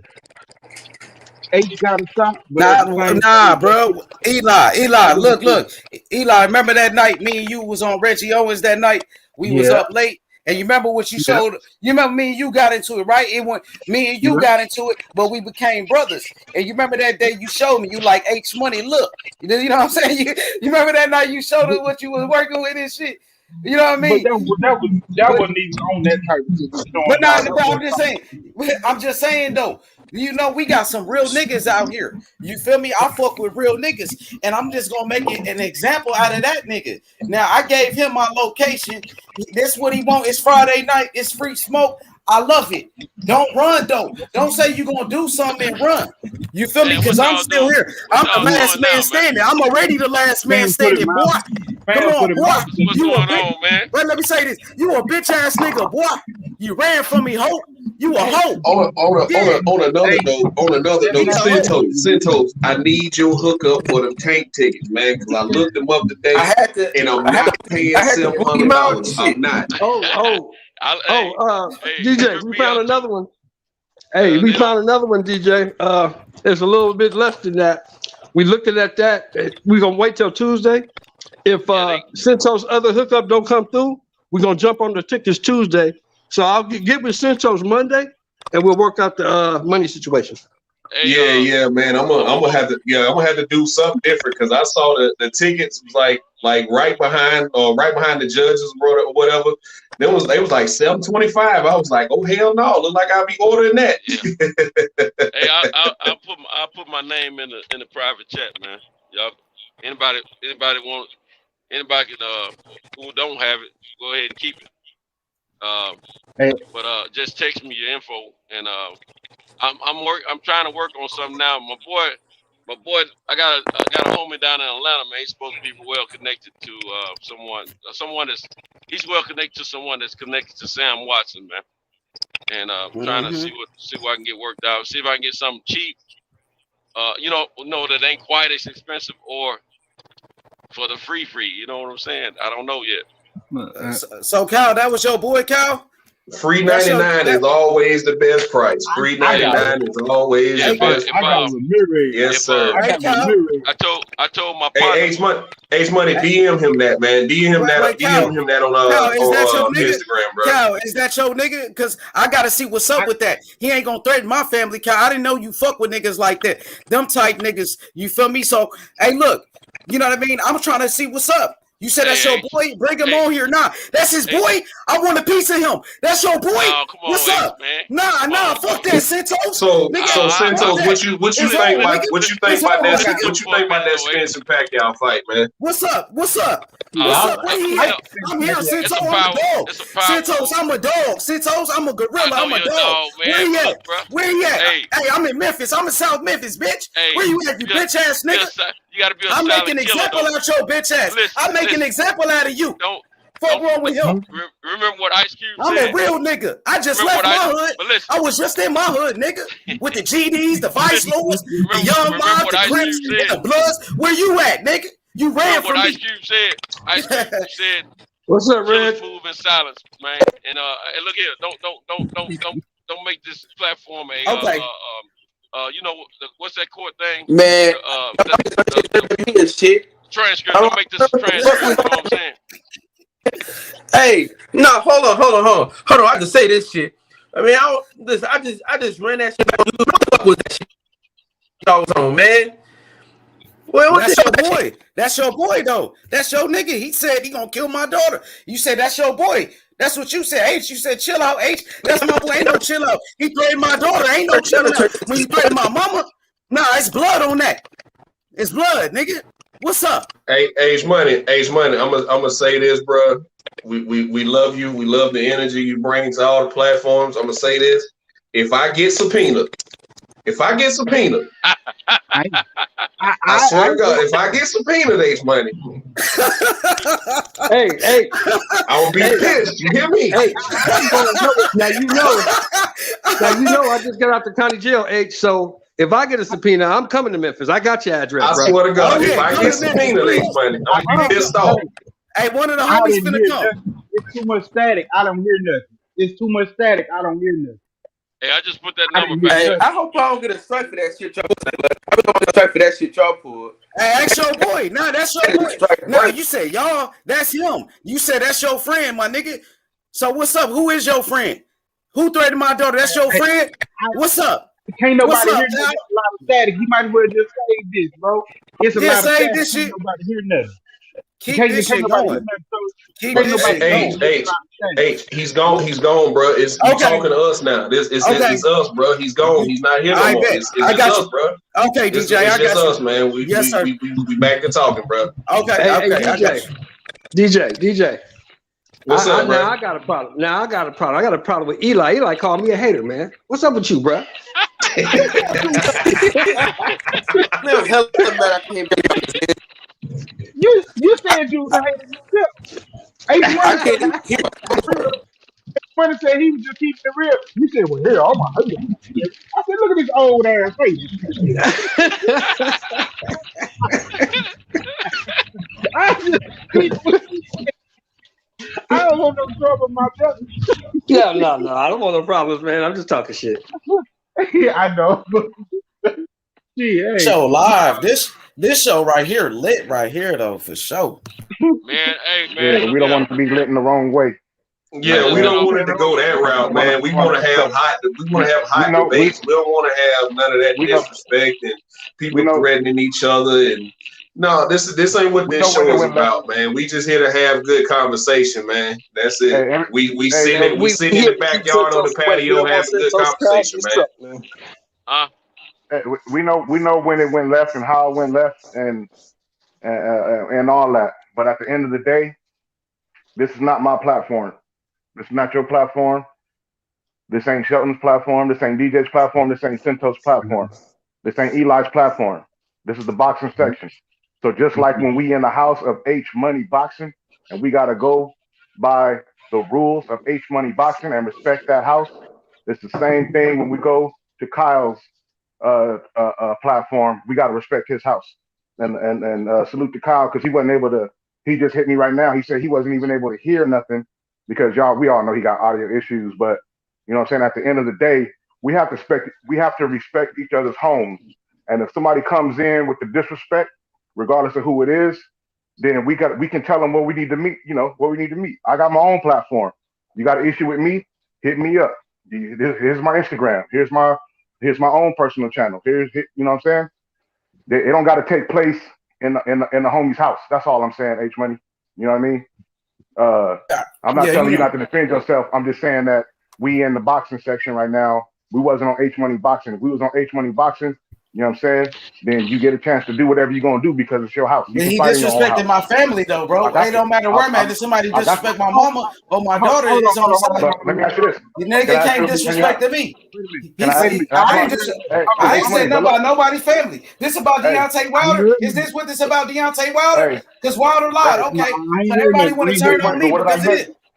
H Money, what did I say first though? What did I say first? Were you even listening to what I said? What was the first thing that came out of my mouth? But all right, brother. It's cool. I just fall back. If that's the case, y'all want me to get off there? I'll leave. No, H ain't got to go nowhere. Just get the man out. The first thing I said was we know where the energy came from. We know where the show went left. That's what the first thing I said. We already know what happened. We know what it said. Disrespecting my daughter. We all understand. Yeah, that's what I said. We acting like he was tough. He was acting like he was tough. And Kyle said that. All right, man, it's cool. I'm finna dip. I'm finna dip, bro. Damn. Hey, listen. Hey. Boy, y'all let H go calm down and let's talk boxing. Be safe, H Money. Yeah. You know what I'm saying? Well, the thing is this, Larry, right? You said that he was not wrong in defending himself. That's not the case. We're not talking about defending himself. We're talking about being on someone else's platform. So it's one thing when the host is we're trying to gain control of a person's platform. You know what I'm saying? And it's not like they're in the same physical realm as each other. You know what I mean? It's not like they're in the same physical space. If somebody says something to you on the internet, you can tell them where they can find you at on the internet, and then we can work that out. If you really feel that way, then here's my number, here's my Instagram. You know what I mean? But you know, I can kill your cat and you can kill my dog. I'll kill your mom, you kill my dad. Those are just words on the internet. And at the end of the day, these things are being recorded. This is a live show. So Mm-hmm. indirectly, you're making other people possibly complicit. And if something does pop off, because all the feds got to do is rewind the show and say you were on the panel at the time, you heard this at the time. Where were you at the time? Automatic What did you subpoena. say at the Automatic time? subpoena. That's an automatic subpoena. So it's not I just about want to say it was whether a too much person is static. defending I didn't themselves. hear you. It's not about whether a person has the right to defend themselves in a digital space because we're not in the physical rooms with each other. That was my only thing. And Hey, when Tank, when, when cooler heads prevail, people will understand what I'm saying by that. When you get finished, let me know, bro. I'm gonna chime in on that too. I'm gonna I'm say done. something I'm to him. done. I'm done. Go ahead. Okay. Let me say this to everyone. Hey, H, you know you my little brother, man. So please hear what I'm saying, brother. And you know when I speak to you, I'm always speaking out of love, man. You know, hey, you put me on your platform, man. When I first, so I can have my voice heard, man. I'll never forget that. So me and you ain't gonna never have no beef. I ain't gonna let you have no beef with me, and I'm not gonna create a beef with you. You know what I'm saying? So everything I say to you is out of love. But listen to what I'm saying. This is for all of us. We as brothers are moving the wrong way when we do stuff like that.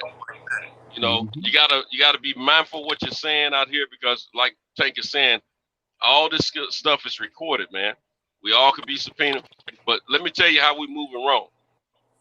When the white guys have a beef over the internet, they create a fight that they get paid for, and no one goes to jail. No one's getting killed, and they're getting hundreds of thousands, if not millions of dollars. Think about that. If you're gonna want to put some hands on somebody, challenge them to a fight, an organized fight, get them in the ring, get paid for it. This is the internet, and that's what the internet is driving boxing right now. We're moving the wrong way. If we're gonna be G's, we gotta think it's G's. If we're gonna be This gangsters, shit turned to we the gotta think it's WWE. gangsters. True I G's and rewinded gangsters it about back. that And I'm money. trying to figure out from the beginning. What was that? Who somebody said take it off. I was Cal talking. We can't, Cal. You don't you sound. I know. Cal. It's fucked You up. sound, Cal. You sound like you're driving my truck. You sound like you're driving my truck right now, bro.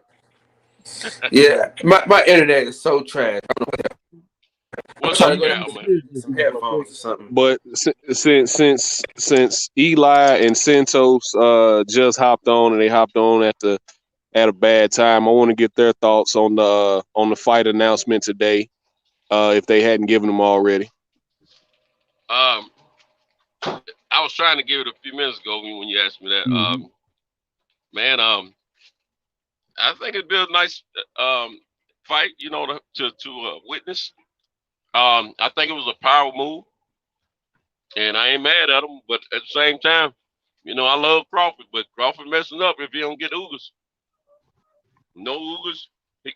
Crawford's gonna have to fight Bob. I mean, some gotta happen. Bob's screwing his career up right now, man. Letting these guys get ahead of him like this, man. I mean, something ain't right over there in that camp. I don't know what's going on where they can't get these fights. You know, Pacquiao, instead of fighting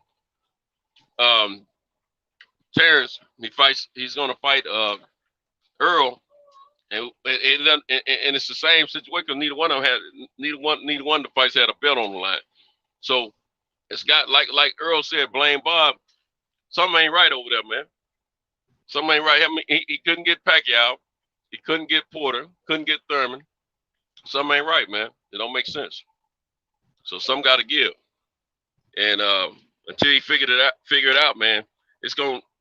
I can't even contest the situation about the percentages and all that, because after this fight right here, if he don't have Ugas or something and get that belt, he's gonna be light years away from getting that percentage now, man. I mean, and you know, I've always been a proponent of him getting 50-50, but shoot, that puts him in a whole different stratosphere when he's fighting a Pacquiao. So, hey, he has my sympathy, just like my man said in Color Purple. Hey, I'll put it to you like this: this is not the fight that I was expecting. I wanted to see the whole strap season Monica play out, but this is exactly what Errol told you he's gonna do when he said Mikey, Garcia, Thurman, maybe Pacquiao, maybe. Yeah, He he did went say that. that order, Danny. He went in that order just like he said he did. Nothing that he didn't say that he was gonna do. God The dog only it. difference is we said we wanted this strap, but at the end of the day, we were just cheering on Crawford. If he had got it, no matter how we felt about them needing to make that fight and what was said between both fighters, when Crawford got his opportunity to get that fight, we was like, fuck, do your thing, homie. That's what's up. The shit is gonna build that fight up even bigger. Just so happened that Air got the fight because of the because of whatever politics or the way he moved, whatever, Errol got that fight. So I'm gonna salute him. I'm gonna watch the fight. Shit, I'm gonna be in tune. Do I feel like I heard earlier Pacquiao ain't fought in 2 years? Errol fought one fight in 2 years against Danny that he looked real good in as far as him staying out of trouble and putting together some good punches and stuff. But Errol balance didn't look as solid as it always had been. And people said, oh, Danny not that person. Danny not that person. So that means if Danny wasn't that person, Errol's performance wasn't that great. People got to make up their mind on what they want to say. Now all of a sudden, Errol too good for Pacquiao. So everybody got to make up their mind what they want to say. What's going to be the narrative? I Peace think. to the Eli, guy Ricky Williams in the chat. My bad. I'll Eli, let you finish. you Mm-hmm. know, Peace to the guy Ricky Williams in the chat. You know what I'm saying? Brother always holding it down from platform to platform, and he had a dope ass live earlier today with the homie Ego and what they cooking on this whole situation. Um, well, I want to say this. Another thing with this whole um, Spence Pacquiao fight uh, is I hope that Errol is consistent because what he does is what I say he is consistent at is he comes in prepared to fight. He takes boxing very serious when it's time to train and get ready and prepare for a fight. And one thing that we do know about Manny Pacquiao is that you can't take him lightly. You cannot take him lightly, even though you can't look at it like, well, he's been off for 2 years. He's been on the shelf. He's 40 years old. He's been around the game too long. You Exactly. cannot think like that because it only takes one split second for you to be not focused and Pacquiao to click you with something um, and change the course of the perception of the fight. He did that with Keith Thurman. Like I keep saying, I dare you, anybody go back and watch that first round and tell me what Pacquiao was doing before he got the knockdown. He was losing that round. So, but now when you look back on that fight, all people remember is two things: the knockdown at the end of the first round and the body shot in the 10th. And so all it takes is for you to lose focus long enough for Pacquiao to make a statement in the fight. So you know what I mean, Errol Spence, get on your game as you always are, and take care of business, and then everything else will fall into place. Um, you know, that's the best case scenario is that we see Arrow take care of his business, and then we see where Bud goes from here, whether it's versus Ugas or someone else. But Mm-hmm. like everybody else, I believe that Ugas should be the target. Yeah. I Yeah, feel the same way. I feel like after this, Ugas should be the target, and I just feel like if Errol pulled this off, give him credit for what he's doing and building this fight, building his brand, and doing what he got to do. And it's a big fight, and Pacquiao been dangerous. So I'm just saying, stop the narrative before they start. So we was gonna give Bud props if he had to pull this fight off. So everybody that's Bud fans and everybody that's oh he said this, he said that. The man been doing what he said he's gonna do. He's fighting a big fight. He's getting it done. I hope he go after Ugas next. I didn't. This wasn't the fight that I was looking for. It was a shocker, surprise to the boxing world. But when this fight is done, let's hope we get these scraps together and get undisputed and keep pushing it, pushing the right way. I hope Terrence get his situation together to where he's in a better position, so we do get undisputed, and he gets his fair shake, he gets his fair share, and everything move accordingly. Okay, so let me ask y'all this. Let me ask y'all this. Do y'all think he chose Pacquiao solely because of the money, or do you think he still views Pacquiao as the champion and wanted to go that route instead? I think that Legacy of money. I personally think that even though we've heard of Terrence Crawford verbally putting it out there in the public that he's wanted Pacquiao, I think quiet as it's kept, Errol Spence has equally wanted to put Pacquiao on his resume as well. We've heard Agreed. him plenty of No, I times don't. come out in public for a while back, you know what I'm saying, years ago, talking about how he wanted the Pacquiao fight. So Hmm. I think that it's a combination of all those things, and he just got the opportunity first based off, you can say his team. His team is getting him the fights that he really wants, with the exception of Thurman and Crawford. So for the most part, Errol has been able to rely on his team, whereas Crawford, up to this point, he can't say the same. So I think it's a combination. Gotcha. That's exactly Sen- where I was About to say hitting that Santos, Eli. yeah, that's exactly what I was just hitting at on that last segment. I was saying, I hope he in a better position after this because I don't want to miss this undisputed fight. That's the one thing that I see that's the difference in the fan. As long as Crawford was talking about this, well, fuck, I won't make the fight. But he just will never be undisputed. I mean, people like, well, he don't need air. He already Hall of Fame. No, we as fans need that fight. I'll And tell as you. fans, I Go ahead, want my to boy. see. As a fan of the fight, I want to see Crawford succeed. We celebrating that we being petty right now because of how he been moving here lately, and not just how he been moving lately. The whole fan base. That's between those fans more than it is between those fighters. And it just builds the fight up that much more. But it gets taken personal at one point because this is man livelihood. This is man career and everything. I get all of that. The numbers, the business is what the business is.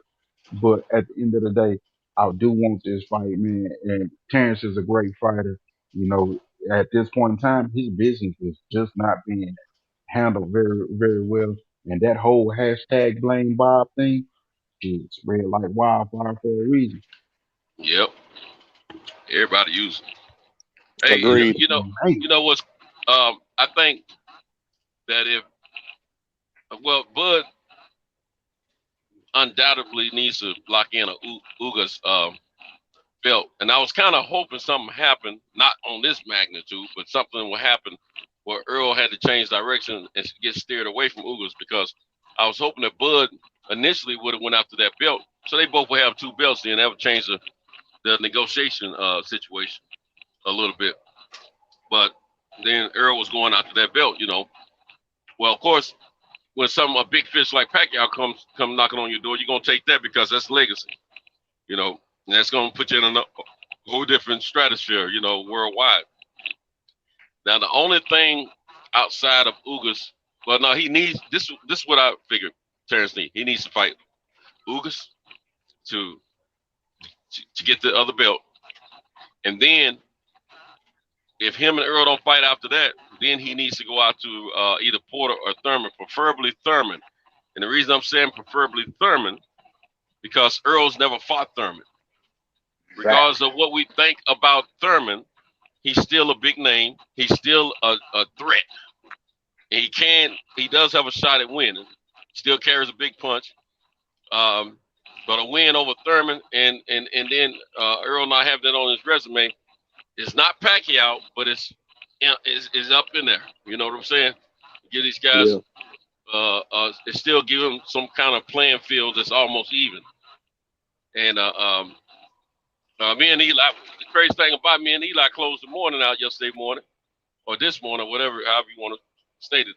We'll say yesterday morning, talking about these two cats and their careers and things and what they need to do, and we were debating, you know, well, what the percentage should be or what have you.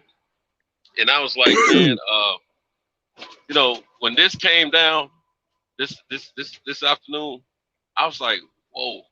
I said, that's a major move. And the only positive part of it, it gives Bud an opportunity to try to make something happen with Ugas. But see, the problem is Bob. And I mean, it's obvious now. It's so obvious that it ain't funny. You know what I'm saying? And he can't be sitting on his butt talking about it. The fight ain't worth this amount of money, that amount of money. The gates are open. The gates are open. You have no excuses now. Pay these. You need to get somebody in that ring that Bud can fight. That's going to give him some recognition in the welterweight division more than what he has now. And until he does, go ahead. No. Finish your thought. Until he does what? Yeah, until he does, he's going to be behind the 8-ball. So, and I mean, this is a major power move leading up to that fight as far as negotiations is what I'm saying. So, you know, hey, Eli and anybody else tell you how I was going, you know, I was talking, you know, say, hey, no, he need to do 50-50. I can't, hey, if he don't make a move like a Ugas move and then try to fight a Thurman or somebody like that afterwards, if he don't get the Spence fight, I can't plead his case for him. I can't. So let me ask y'all that. Go ahead, Tank. Go ahead, Tank. I'll let you get that. I don't think it's embarrassing for Bud Mir because at the end of the day, Manny Pacquiao gets to choose who he wants to fight, regardless of who Errol Spence team is, and regardless of who Terrence Crawford team is. I understand how the perception is going to be. I just said a few minutes ago how it seems that outside of Thurman and outside of Crawford, that Errol Spence team has been able to land him the fights that he wants. With that being said, at the end of the day, it's a Manny Pacquiao choice. He is the icon, whereas these guys are just superstar boxers. So he gets to pick and choose who he wants to go, who he wants to fight. And if anything, it looks like Manny Pacquiao don't want no part of Bud. So I wouldn't be embarrassed about that. Now, what I will say is this. When it comes to Errol Spence versus Manny Pacquiao, the brother Shelton Moore brought up earlier that on the Boxing Voice, I believe he said it was, right? With Ness and them. He said that they reported that the split would be 70-30 in Pacquiao's favor. Now, because we don't have a source to go with that, he said that he don't remember whether or not they cited the source. So we don't know if that's a fact or not. But what I will say is this: if that is true, all right, I threw about 4 ifs in there, y'all, so y'all can't hold me. I'm just saying, if that is true, then Errol Spence has went out there and put his money where his mouth is, because he continuously told Terrence Crawford that in order to make a big fight, if you're not the A side and you're clear to the B side, you have to accept that you're the B side and you have to take the smaller percentage. And if that is the case, and he did that with Pacquiao, then he has proven that he is willing to do that. Therefore, if it comes back to the table in negotiations, nobody is going to be able to. I'm a Terrence Crawford fan. I'm also a Errol Spence fan, right? Everybody knows this about me for years, right? You know what I'm saying? So that's not some kind of revelation. But you have fans of these guys, and then you have these guys who just can't find no fault in what these fighters do, right? So they start arguing these talking points. Well, there will be no talking point to argue. There will be no talking point to argue in favor of a fight not happening because you get a lower percentage moving forward between Bud and EJ if it is in fact true that he's taking a 30% split in this Pacquiao fight because he can say, "Listen, I did it. Why can't you do it?" So I think my honestly, question would be, go ahead, Eli. I think honestly that this does make this Hey, is y'all, embarrassing. can you hear me now? Keep talking. Let's Yeah. see how shaky you get. Let's see if you Man, get shaky. You listen, sound good. You still y'all can keep it going. Y'all keep it going, shit, but man, I'm exhausted, my nigga. To be honest with you, man. But We're gonna keep it y'all rolling. can hold it down. Yeah, I'm gonna be up for a little bit longer. yeah, Shelton Moore Fridays. might try to come in. All Yeah. right, Kyle. Hey, If anything, Tank, before you go, can you give us your we, final thoughts? Can you give us your final thoughts on we already know who you think who you got winning, but just on the matchup between Taylor and Ramirez tomorrow, since that's the fight on the docket right away. I got some information about Josh Taylor being a racist. So he's going to fight, but I don't want him to. Okay. Yeah, he gonna be a dope man. He beat Regis Program. Regis Program is hard to tell, so I think that's gonna be the factor. All right, for sure. So Yeah, I'm gonna put so that on Kyle, That's there. gonna be the factor. before you go, Yeah, before you go, better win Regis Prograis or Malik Hooker. I don't know who Malik Hooker is. Who is that guy? Maurice Hooker. Maurice Hooker. That's a Malik. Yeah.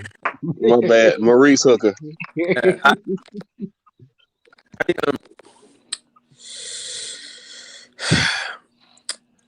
I Y'all would going for it? say through adversity.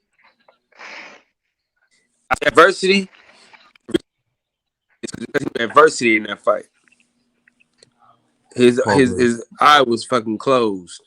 And he still kept fighting. And he showed true grit. And I think Maurice Hooker.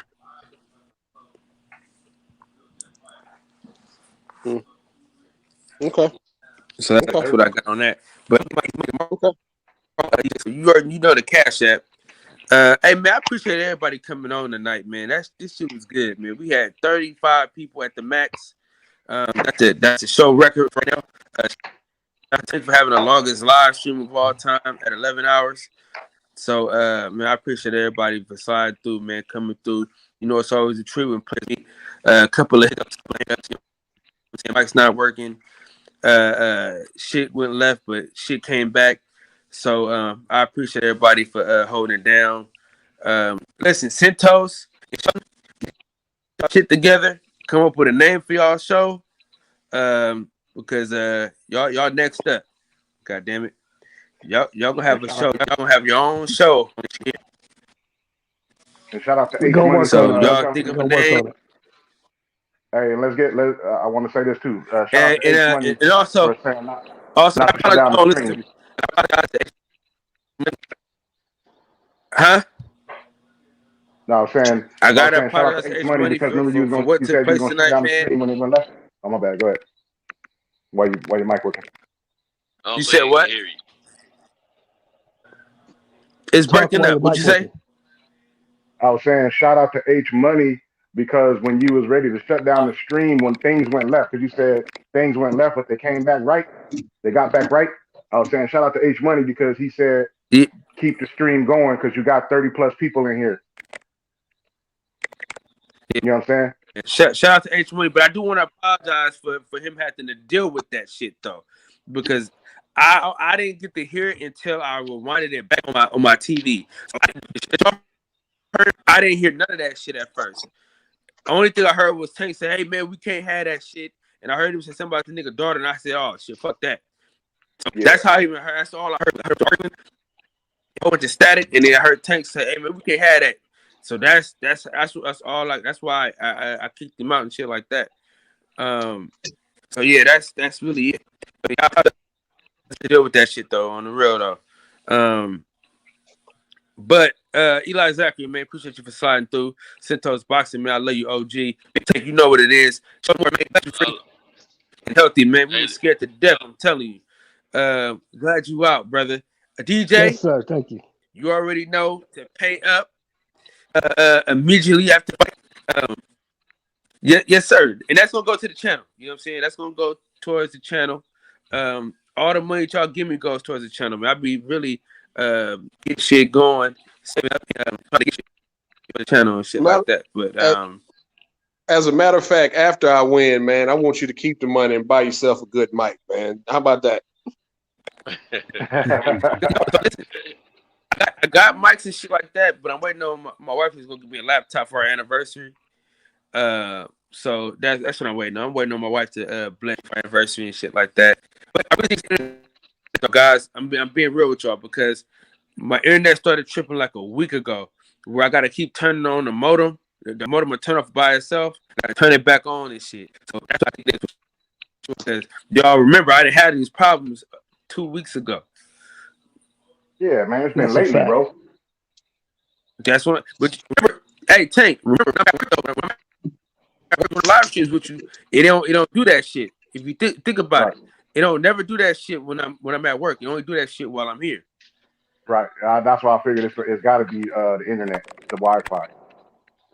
He said nigga using McDonald's Wi-Fi. So like where he ain't right. About to say he need to get off that great Wi-Fi. That's all it is. That's comedy. Man, listen. Yeah, bro. Hey, I'm gonna tell y'all this, bro. Every time. Hey, watch this though.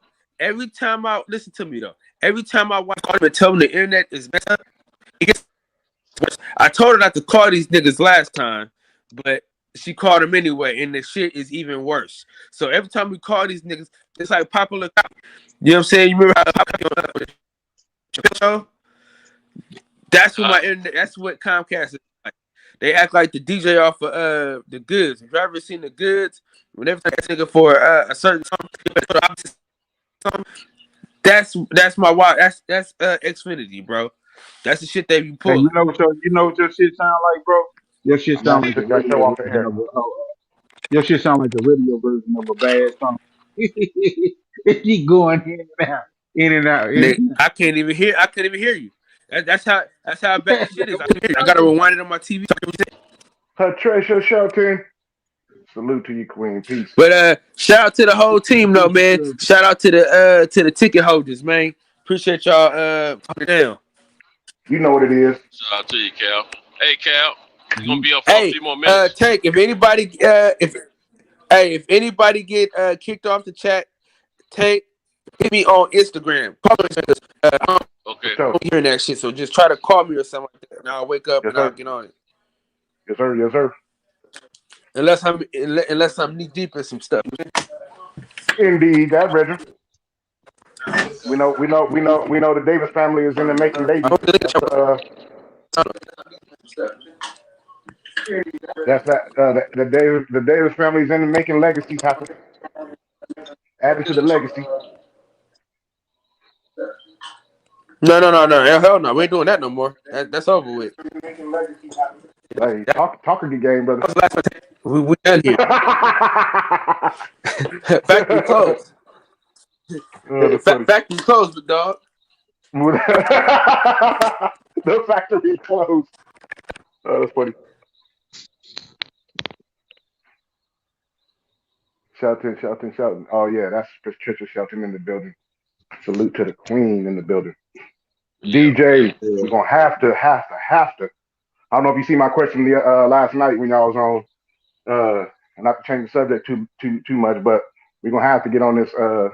Talk about this season 1 of The Wire, man. We're gonna have to get on it before you forget what happened, what you just watched. Yeah, see, I just started season 3 yesterday. I'm buzzing through it pretty quick. Huh? I said you just started season 2. Yeah, man, I'm buzzing through it pretty quick. Hey, that's how I work. Once you get on that, man, I gotta see what happened next. Oh Yeah, yeah. I forgot how much I wanted Stringer Bell to die. Like, so we getting back to not to give too much away, but yeah, I forgot how much I wanted him to die. Hey, So that's how every time I watch it with when I see Omar's face on my screen, man, I didn't care if Omar got struck by lightning. I didn't care how it happened. Can't stand that dude's yeah, crying ass face over here, blaming everybody else for his actions and shit. yeah. But I got another question for the panel. Say, just say if Bud was to somehow lock up that Ugas fight and win that fight, if Ugas is still indeed the super champion and he gets that second belt, do you think that would make the Earl fight easier to be made, or I think it'll make it harder? I think it'll be damn near impossible if Bud gets two belts. No, it'll make I it think it'll easier. be I think It'll Y'all be it'll think be easier. it'll He make it won't have a easier? choice. He yeah. won't have a I think it'll choice. be I'll be He won't yeah have a exactly. choice. I think with one person wielding more power than the other, or one person being perceived to wield more power than the other, then they can talk down and talk about the other person in a way where it makes the other person not want to make the fight. But as close as these guys look to being even, then I think that the fight will get made because the fans are doing their part, and then the fighters will have to be like, well, no, I do got to concede this and concede that. But as long as one of the two fighters feel like they don't have to concede anything, they can get out here and talk and say whatever they want to say. Ricky Williams says Stringer didn't respect the streets. God dang, I can't wait till we talk about the wire. Uh, really talk about it. Yeah, I'm gonna finish the whole series, and then we'll by next Wednesday I would have been unfinished the whole series, so we can give breakdowns and everything. Because I I'm at want the to do it part one now. piece at a I'm at the time. part now where they just introduced Marlowe's character. So Okay. Well, that's the very first episode of season 3. You yeah, said yeah, do it or yeah. don't. I guess I just Well, I started got season someplace to 3. be. That's the coldest shit ever. Do it or don't. I got someplace to be. Yeah, yeah, yeah. But yeah, Stringer didn't respect the streets. He did and he didn't. You know what I mean? I think he was beyond the streets. I think he was like, he was already an adult. So he was like, man, we passed this shit. We already trying to make moves. Let's get our shit to being like La Costa Nostra. Let's get it to being like the commission, like Lucky But every, Luciano and them guys back in the day. You know what I but mean? Yeah. everybody wasn't on the same page in this crew. Tank. Huh? Well, that's what Everyone I'm in saying. He that was crew trying to, wasn't on the same but page. and that's what he was doing. He was trying to elevate them to being on that level. You see what I'm saying? And But that wouldn't stand for because the chief person was the person that had even more power than him on that level. You know what I mean? yeah, that was Wood That wouldn't Harris. change. Yeah. But in the end, he did, and that's one thing that's why I want to talk about it in a spoilery way one day when we can really talk about it from season to season, especially when it's all done or whatever. Because at the end of the day, even Avon, he's the one that said Stringer was right the whole time. You see what I'm saying? So Yeah. even Facts. if you watch it Facts. from season 1, DJ can attest to this because it's still fresh in his mind. When Yeah.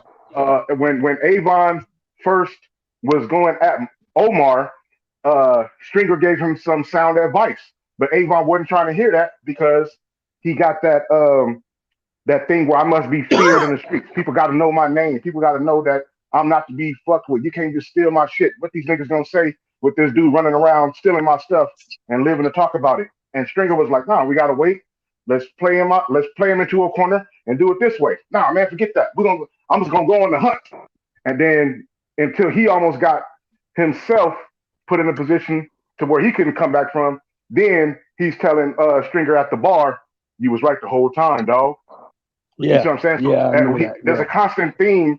And then season 2, he just finished season 2. So where the part where Stringer the entire season trying to tell um, Avon from the moment of a particular character's funeral. I ain't gonna go into that, but because Yep. some people haven't seen it, but a particular character's funeral, Proposition Joe comes to Stringer with a proposition. And he tells him, I can do this for y'all organization. And then when Stringer does what he's supposed to do, which is take that back to his business partner, he turns it down because of pride, right? Knowing knowing he needed that connect and he needed that product. And by the end of that season, he's saying, well, damn, do it. You're right. We got to do that. You see what I'm saying? So Avon had a reoccurring theme about him being too late to Stringer's party. And and they were their best. The two of them were always at their best when they were both on the same page, because as I've always stated, they are the yin to each other's yang, right? They are the perfect balance when they're on the same page. But when they're not on the same page, shit goes wrong because of their personalities, and then they go back to even talking about when they were kids. You see what I'm saying? Yeah. It went back because Stringer and Avon has that scene where they're talking about, well, when we was kids, you was on that Black Pride shit saying we need to own our own stores. Meanwhile, you was trying to get an AK and go hunt Warren. You see what I'm saying? Because you need both, right? You need to own your own stores, but you still need to be able to defend what's yours, right? I can own my shit, but if I'm getting robbed and niggas is taking the shit out of my store, then what good is it to have a store? So they was the yin to each other's yang. But we can definitely get into that because it's so deep. Kyle want to say that he tried to say DV missed MMA for Dummies, but we missed the Wire Wednesday, and I wanted to touch on that this Wednesday. But breaking news took over. No, we didn't miss Wire Wednesday. We did Wire Wednesday. What you talking about? We didn't talk about the Wire. Yes, we did. We didn't talk about the Wire. What we talk about? Yes, the hell we did talk about the Wire. What did we talk about? What did we talk about? We didn't talk about the. I remember talking about Deontay Wilder. Yeah, we talked about Wilder that day. Yeah, we tied turned into Wilder Wednesday. We made it a Wilder Wednesday. I was there. I jumped right in there. I was there the whole Wednesday. Yeah. The screen said Wire Wednesday, but the topic was Wilder Wednesday. And rightfully so. It was big news. That shit was huge, man. Shout out to Deontay Wilder. Yeah, it was big news. I'm not saying it wasn't wrong. I was just throwing that out there because it's funny how you was like, man, missed MMA for Dummies, and then DB's like, nah, we talked about it. We got a good hour in. I'm like, well, shit, Kyle, we missed Wire Wednesday too. Yeah. Hey, I'm gonna be real with y'all, man. Shout out to Ricky Williams. We don't have to get him in when we do this Wire Talk too. Shout out to my dog Ricky Williams, man. Shout out to Ricky Williams, dog. Peace to the guy, man. Where is Mark Nash when you need him? Hey, I'm gonna be honest with y'all, man.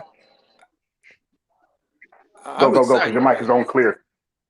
Huh? I ain't never heard your mic is clear in weeks. Go ahead. Yeah, your mic is clear. Go ahead. I gotta stand in certain spots and just stay there. You know what I mean? You know how like back in the day when you had the antennas and shit, you had to stand. So you had to stand still. Your mom say, "Don't move." Get them pliers. Get them pliers. Put the pliers on there. Yeah, so I'm in the kitchen right now on one square, just standing still. But listen, if anybody want to jump on the panel, the link is in the chat. I'll add you guys on immediately, man. I'm going back up there with the wife, man. We got some movies to watch. Roger that. Yeah, okay, let's call it that. I got a question for the panel. How many of y'all got Josh Taylor winning this fight? Crickets. I don't do that, so I'm not involved. I want to see what happens, type of guy. I don't project. I mean, I could say, That's not a prediction, Tank. I'm just asking how many of you have.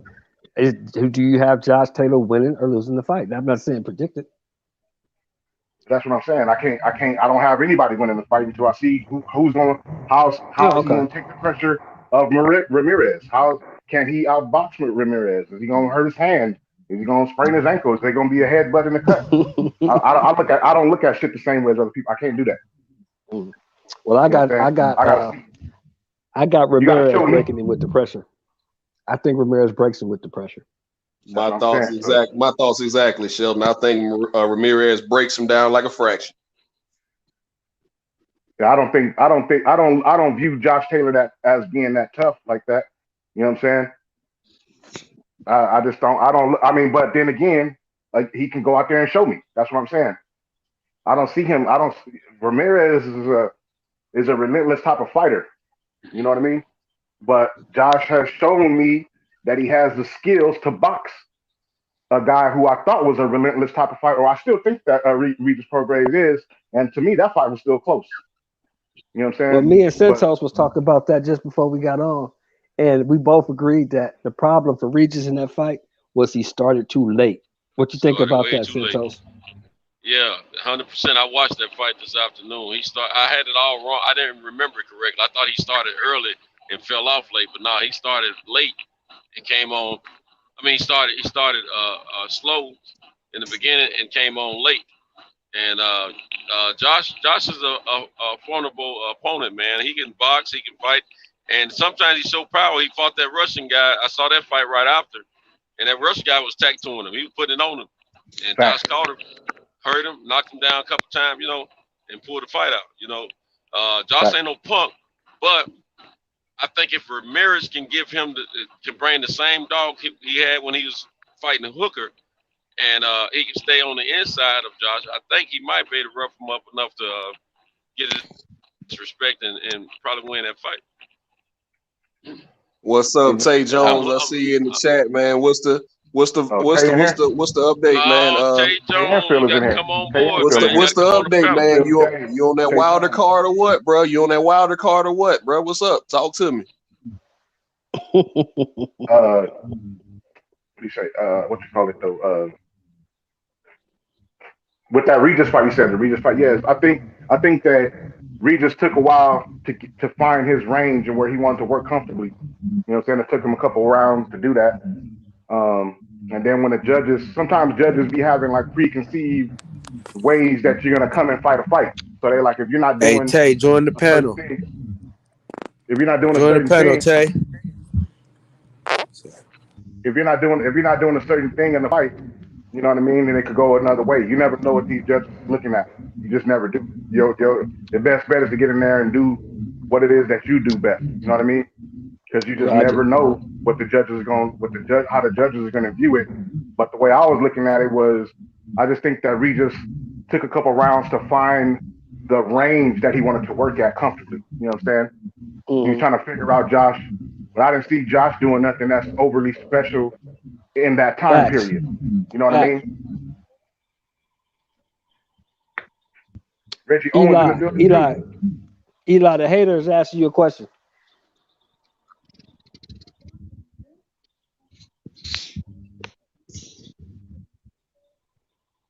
Oh, so Eli took off, huh? Hey, no, I No, he's thought still listen, I here. thought I was talking.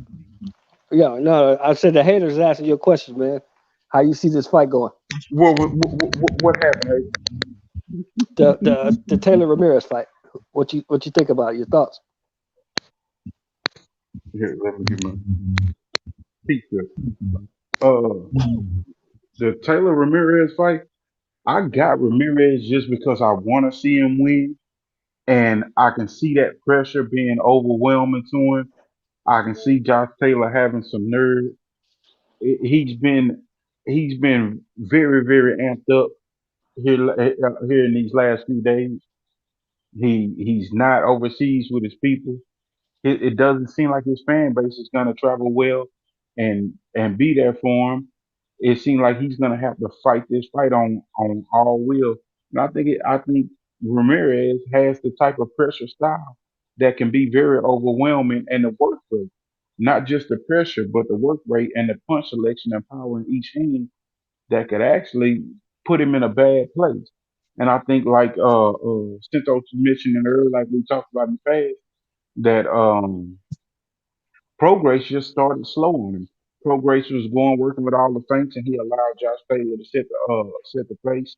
Whereas Ramirez only knows his own pace. He's not going to allow Josh Taylor. I don't think that he will allow Josh Taylor to set the pace. Now Josh Taylor does have the better skill set of both fighters, and in in most circumstances, he would be the one that he is the one that's favored to win this fight. But I just think that it's something different in Ramirez that I think he's gonna pull it off. And that's a thought process. That's not something that normally Josh Taylor would be the favorite. You know, but I want to see Ramirez win, and in my head, I've made it to where I see him win. So I'm pulling for Ramirez. DJ.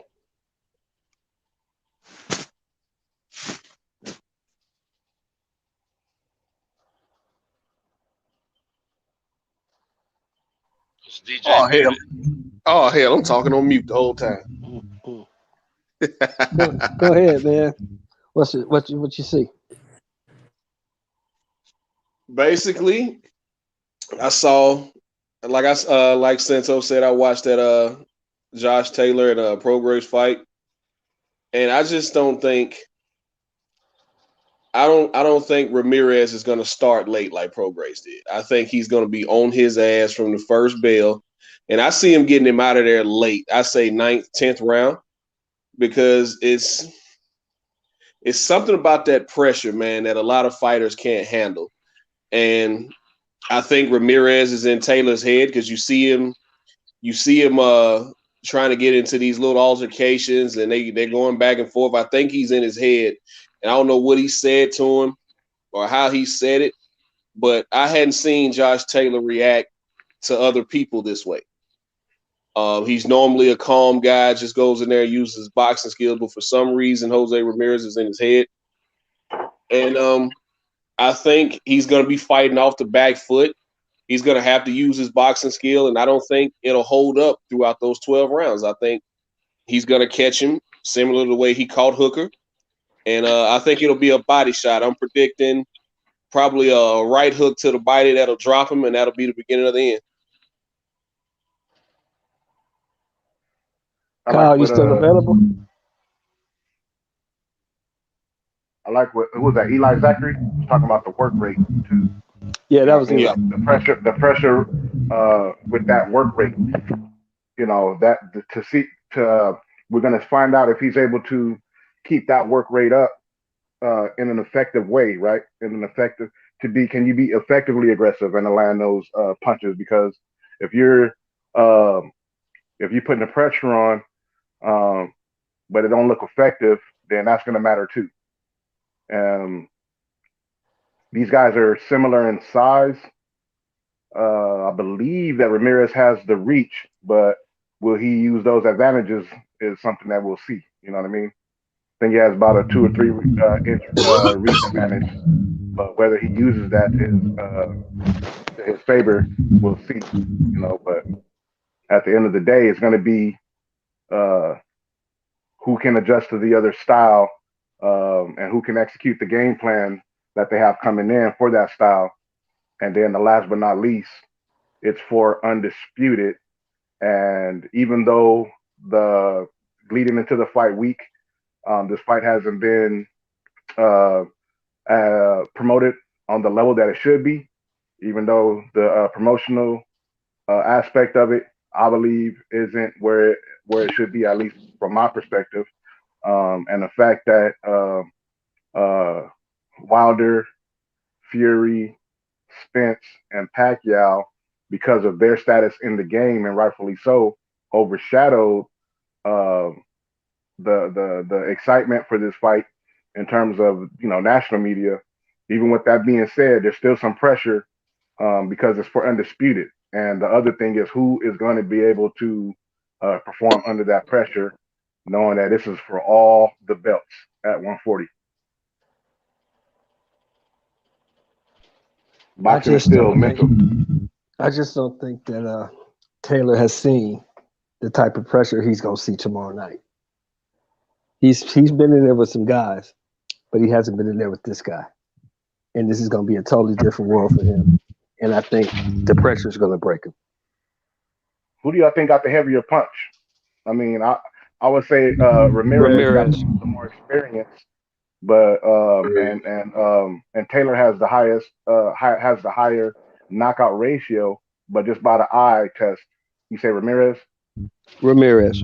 Yeah, it's the quality of competition. I think these last fighters that Taylor's been fighting have been a higher class competition, but before that first, I don't think that competition has been like that. You know, America versus UK fighters and competition seem like the UK just doesn't have that up and coming competition, so they have a lot more knockouts on some of them. Same thing with Josh Kelly when he was fighting, he was getting all those knockouts until he started getting into the stiffer competition.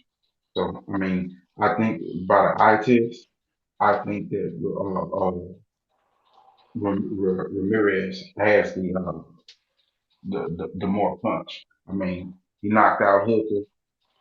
He didn't knock out Frodo. I think. What about the fact that Taylor was in the tournament where you can't avoid competition in the World Boxing I Super give him Series? all credit. Give him all credit. Taylor's a great fighter. I mean, anybody else in 140 right now, we picked Taylor as the favorite over Progress. Taylor is the favorite in this fight. I just, for some reason, I see that Ramirez can win, and I want him to win. I'm not gonna sit up there and lie, but I see that he can win, so I'm picking Ramirez. But Taylor is the favorite in this fight. He has I'm the going skill for set, Ramirez. the better skill set. 100. He has the better punch selection, the better boxing skills to get in and out, the better IQ in the ring. But just that amount of pressure and what he showed against Regis and how Regis was able to hurt him, I think that Ramirez can get him out of there. And I think Ramirez's work rate is something that's different from what Prograis brought. Prograis started slow. Ramirez's work rate is crazy. And he does not get tired. He doesn't fade like that. So And I that's my think one of the biggest keys is he got Robert Garcia in his corner. And in my opinion, Robert Garcia is underrated as a trainer. true. And he closer to home than Taylor. Hey, Taylor, hey, y'all, we got the resident celebrity on the panel. who was that? Who was that? Can y'all hear me? Who was the select? Yeah, shit. Can y'all hear me? We just heard. Yeah, we heard it. We got 10 on the panel.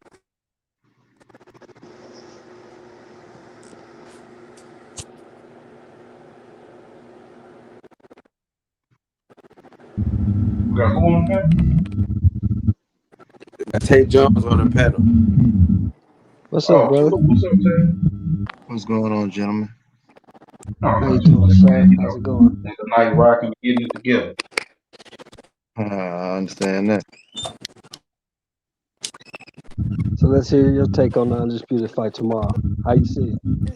I got Ramirez. I think it's just gonna all boils down to who can make the adaptations in the ring.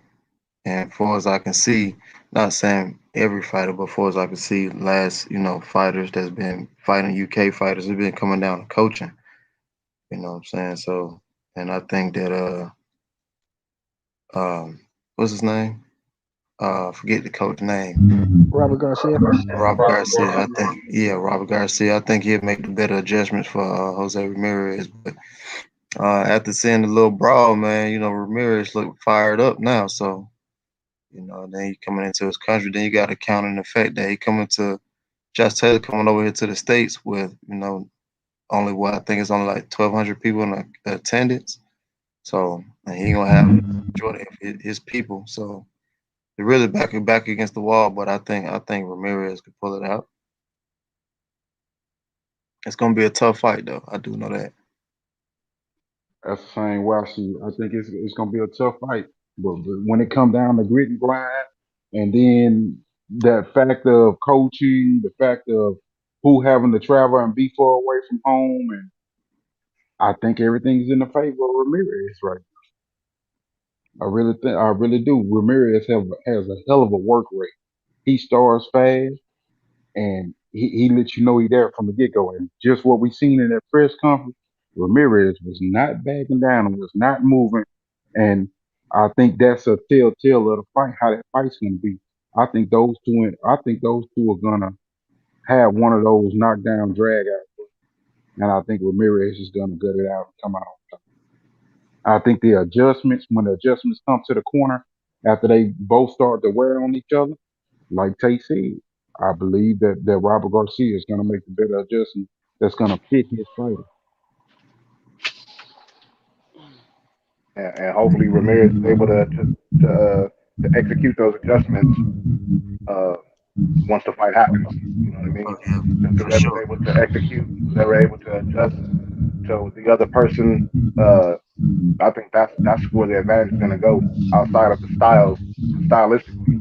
Uh, um, like I said, I'm going for Ramirez, but you got to see it. I got to see it. You know what I mean? You got to be able to Well, get in there and perform.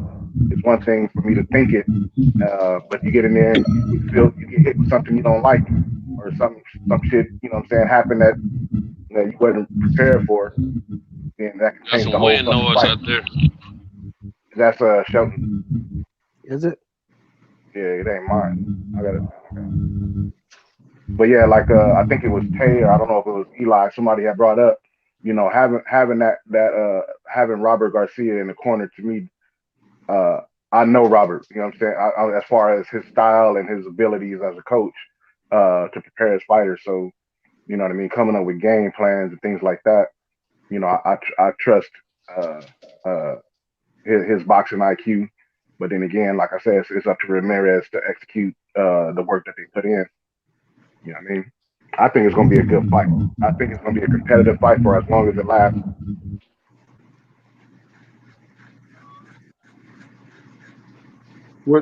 Okay, so seem like we in the year of undisputed right now because you got undisputed 140, you got undisputed possibly 135 after this fight with Teofimo and Cambosos. You got one disputed 154.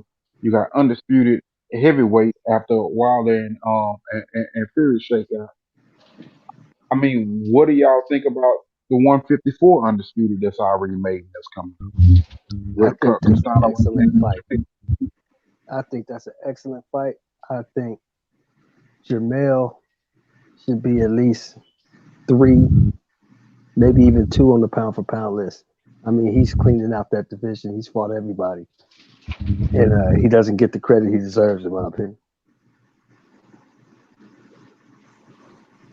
I agree. I agree. Tell you what you think.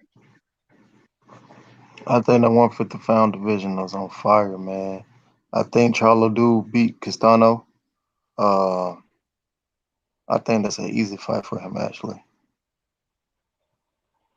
Um, I don't know. It's a packed, like I say, it's a packed division, but I think I think Charlo run through him. I really do. Cause Castano Tank? fought Laura too, right? Yeah, he got a draw with Yeah, Laura. Castano had a nice fight. Was that the slow Laura or the slowing down Laura?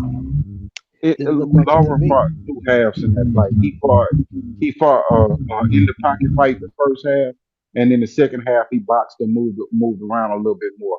He was slower. He was more selective in what he did. He tried to use that tactic that he used against Hurd, but he moved around more in the second half of the fight. But it wasn't. No, it wasn't the greatest lore. I'll put it that way. But he did still box intelligent and whatever everything that he did, Ryan Castano somehow answered, not at the highest level, but he answered and made it a dog fight. That's why I'm looking and thinking like he's gonna have his moments in this fight, but I think Jamel gonna adjust, and I think Derek James is going to coach him well and know the little nuance that Castano actually pulls in the ring and be able to help him make those adjustments too. Do you Yeah. think he can deal with Jamel's power, though? I don't think he can deal with Jamel's power.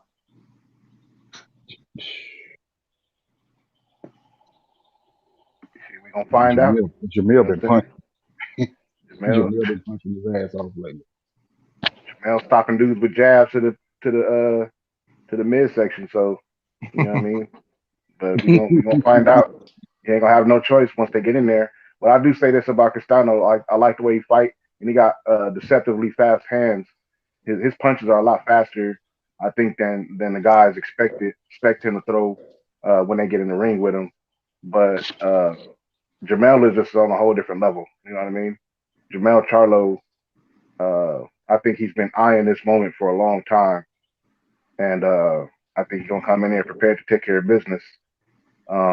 And the style of Castano might uh, play at his disadvantage because he comes in there aggressive against a guy like Jamel, who's he want all the smoke, and they're in the most competitive division in boxing. I don't care what nobody say.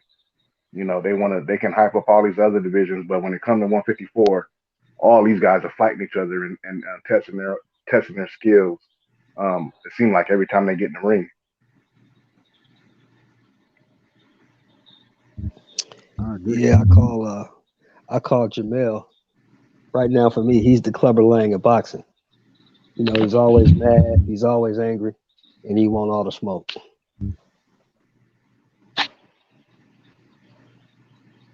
You know the biggest thing about Jamil that I see, and y'all, what do y'all think about? He is always in shape, and for all the anger issues and all the shit that the people say, his outside of the ring shit does not affect. If anything, it blends more to his character, to his brand. It does not affect him inside the ring. He is just always in fucking shape. He had that one moment in against Harrison where it affected him, where he stopped boxing and he started head hunting.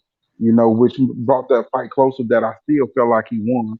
I feel like in the middle rounds he started head hunting, and then in the later rounds he got back to what got him there, started boxing and going to the body a little bit more. And I feel like that was enough to get him over the hump and keep that fight intact. But he stays in shape, and I mean, just coming to the ring ready. He always ready to. I mean, what do y'all think? And I agree with that. And shout out, you know, can't take away from Tony Harrison. You know what I'm saying? Salute to the Harrison family. Condolences on what I'm saying on their loved one. You know what I'm saying on his pops. But Harrison had something to say about that too. It wasn't just um, Jamel in that fight. He was in there with an actual person that wasn't afraid to get in there and fight. Who had been hit before, knocked down. So that sometimes plays in a factor too. You know what I mean? When you get in there with an opponent that you can't intimidate, um, where the psychological aspect ain't necessarily in your advantage the way it is in other fights, and that opponent comes to fight. But as far as the fact that they're being in shape, that's just the way the Charlos are, and some of that I attribute to Mr. Kevin Charlo, they pops, because what I'm saying he had to have something to do with that in terms of the way he brought them up to take their business serious. Um, and Tay Jones can attest to this. Um, it the way you conduct yourself as a pro between fights, that shit matters. You know what I'm saying? And if you can be a professional, as close to all year round and stay ready, so you ain't got to get ready, um, then that plays in your favor when it comes time to fight, because now you training more so on technique than anything else. You know what I'm saying? Yeah, that's very true. That's very true. And one thing about both of those Charlos, they always gonna be in shape.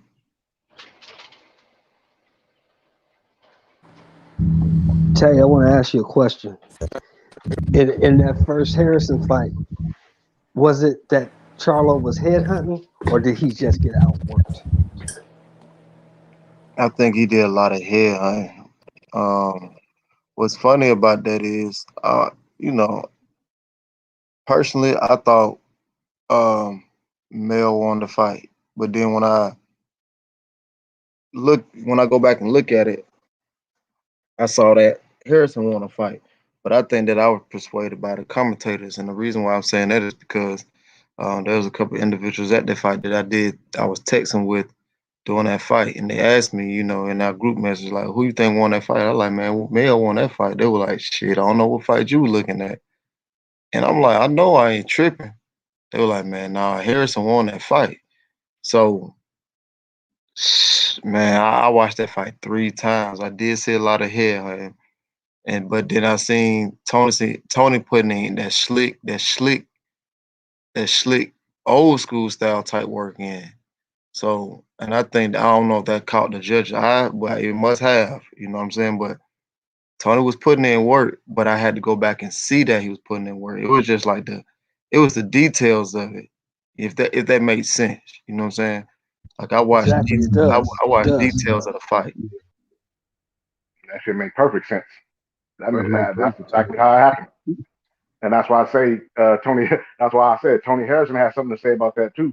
You know what I'm saying? All due respect to Jamel and how close that fight was. And he was headhunting, no doubt about it. But uh, Tony Harrison and his style was able to adjust to that. You know what I'm Yeah, saying? He adapted to it and he took advantage of the mistake of headhunting. If I'm saying that correctly, you know what I'm saying? It's like, right. okay, you want to fight that way and you're going to be over aggressive, then I'm going to capitalize on that, and use the boxing skills that I have. And like Kay said, once you never know what these judges are watching. You never know what the judges are watching from what angle they sitting at when you're on one side of the ring or or the other. And so the best thing you can do is whenever you can execute your game plan and take advantage of your physical advantages that you have in the ring. Right. Yeah. Let's switch gears for a second. I want to ask y'all the whole panel a question. Mhm. Uh, that Neri Figueroa fight. Was I the only one surprised that Figueroa stopped him with a body shot? I picked Figueroa. I picked Figueroa. Figueroa is a nasty pressure fighter that fights all over you. You can't tell what Figueroa is going to hit you with, from what angle he's going to hit you with. So it wasn't so much that it was a surprise that he stopped him with a body shot. It was just you couldn't pick it. You just knew that the pressure of Figueroa and the size of him was gonna be a big key in that because Neri is not that big of a 122-pound fighter. And Figueroa is huge. I don't even know how you make that weight if you've seen him at the weigh-in. His stomach was really seriously looking like it was gonna touch his back as he was making that weight.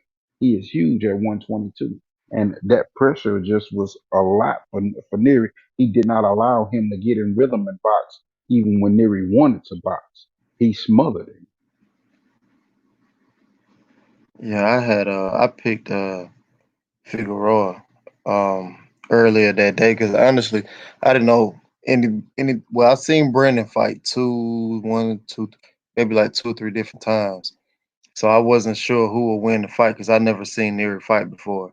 But I did. I called Cool Boy Steph, and he just gave me his analysis or whatever like that. And then I bet a lot, so when I seen the eyes, I couldn't bet against those eyes that I really like, and they had one of my favorite numbers. So I was like, I'm gonna just go ahead with Figueroa. But it kind of I was nervous a little bit about the fight because when he first came out, the first round was like, the first round was like, okay, well, let's see what he do next. So when he came back and he started pressuring him, I actually thought he was fighting the wrong fight. Cause I'm like, yo, this a shorter fighter. Why won't you just box him? But then again, I understood like, damn, he's putting so much pressure on him. He's relentless with it. It's gonna tire him out. And I actually seen his gas. I ain't gonna say his gas tank went empty in the third round, but by the end of the third, man, Near is breathing hard as shit. Yep.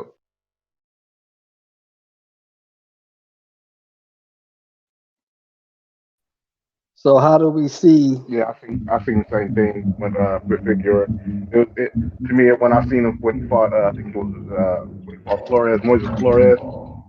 You know what I'm saying? Like the body shot. I think you were saying that we surprised with the shot. Not really. You know what I mean? The way he throws his punches, he gonna land something that he can hit. So um, when you got a fighter that have the work rate, that throws punches and bunches, throws them, changes the angle, body shots, hooks to the body, hooks to the head, you're gonna be bound to get caught with something. But you know, when you got a dude like Figueroa, he's one of those fighters that how they say is willing to take a hit to get his hits off. You know what I'm saying? Take one or two to get 3 or 4 of his own hits in. You know what I'm saying? How many fights have he won where he came out with his eyes tore up and his face beat up? That's the way he's fought. He always fights. So he's an aggressive fighter like that. You know what I'm saying? Every fight he gets in there, exactly. You know what I'm saying? So that's the way he fight. He's gonna get his shit off. That's how he look at it. If it take him to get his face punched in, I bust it up. You know what I mean? So yeah, whatever you want to call it, you know what I'm saying? He got that tenacity, I guess you want to say, and he can hit. But Steph is gonna be a whole different problem if they make that fight a fight where it's where he's aggressive.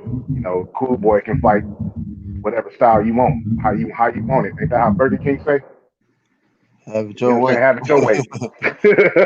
Yeah, Cool Boy is one of my favorite fighters right now. That dude, he impressed me so much against Angelo Leo because not only did he win the fight, he took it. He took it from Leo. That's what I liked about Cool Boy. Man, Cool Boy, dog, man. I've been watching that boy since the amateurs. Yeah, dog.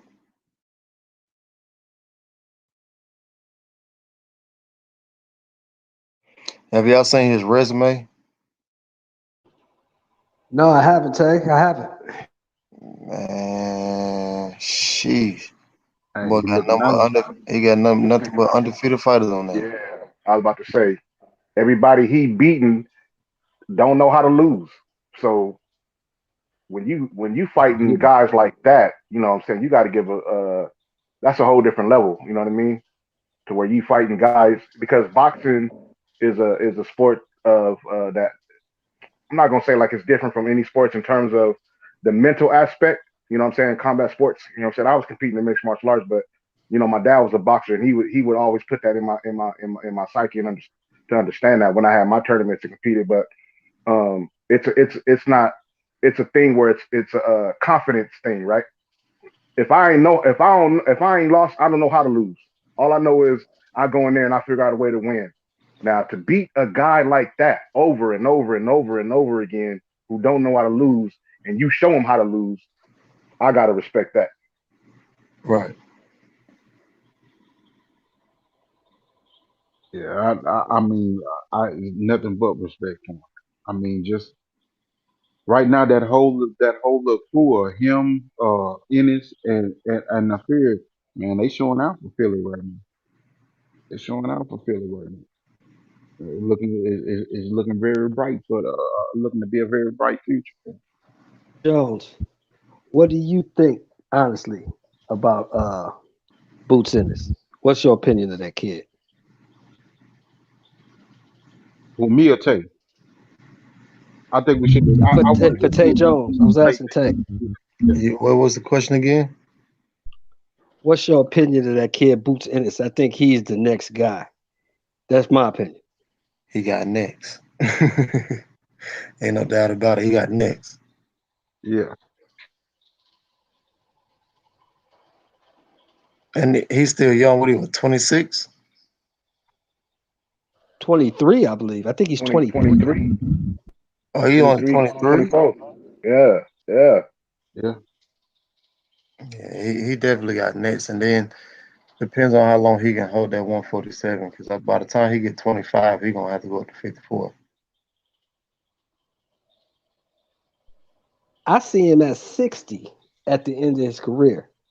I really do. Easy, easy. You think so? Yeah, he got that frame, bro. He's a big kid, man.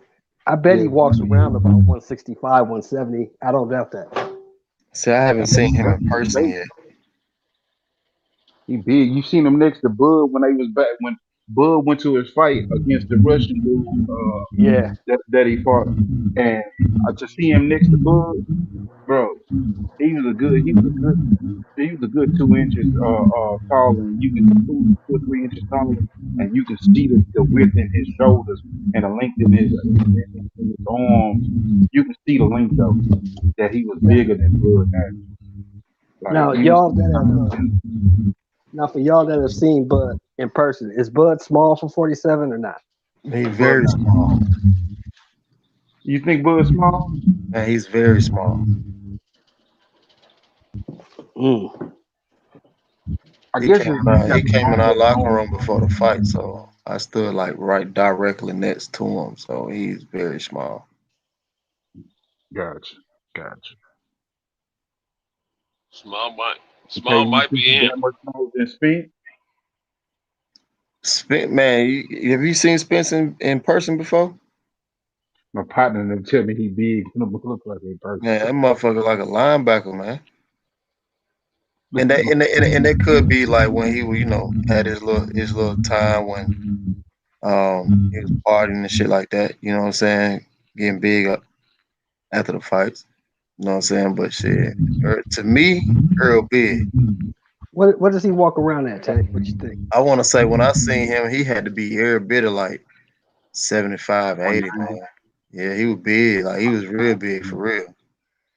That was about them time when he was in that red hoodie when he was next to Crawford. He was big as shit. I remember that shit. He was big Well, as shit. My partner them were telling me they was in the club and seen him, and they was like, "Say, that motherfucker big, bro."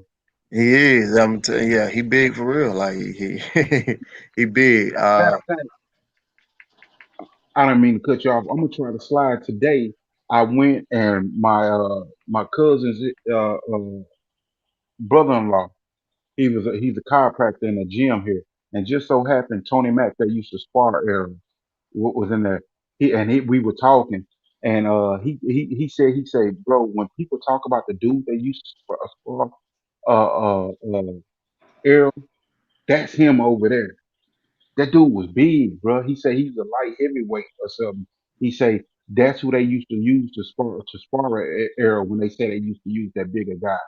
I mean, the gym, they had a boxing gym in there and everything, and dude was chiropractor, and he was giving me a rundown about different athletes that came in there, and he was like, "Oh yeah, well, you like boxing?" And he pointed him out. He said, "That's him right there." He was like, "Yeah." And just so happened they made the announcement the day after we was talking about that. To say that dude was big that he had that he scored with, and he said Derrick James came in every once in a while and you know got got his workout in and everything, but yeah, dude was big, man. Right. So Tank, if I ain't seen EJ in person, but I've been next to AB.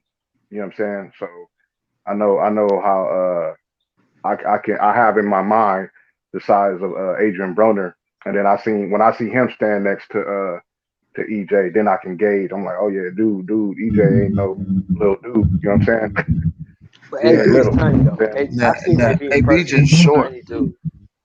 That's what I'm saying. What I'm saying. But I'm saying like in my mind, I know what size AB is. So when I see him, you know what I'm saying. So I see he bigger than him. I can actually gauge in my mind without being in person with him. You know when you see somebody that you've been around and you be like, okay, I know how that person is next to me.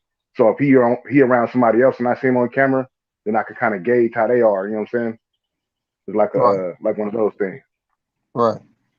Nah, man. AB just got some broad shoulders. You know what I'm saying? With no neck. That's a linebacker, bro. Yeah, he got some very, very broad shoulders and Like a no neck. hanger. So Tay, if this fight does ever come to pass, how do you see it playing out? If they both still in their primes, that's Who- EJ and Bud, EJ and Bud. Man, it's gonna be a hell of a fight. But me seeing Earl and what I saw out of him and what I see just based off their last fights. Earl showed me that he can box, he can move. Even though we all know Danny is a flat-footed fighter. Um, we see Bud, he know how to make adjustments on the fly. So I think it'll be a chess match for maybe like the first 5 rounds, or maybe 4. But I do see Earl just walking them down. Like I say, Earl is big as shit, man. And I don't think Bud have the punching power to keep him off of him. You know what I'm saying?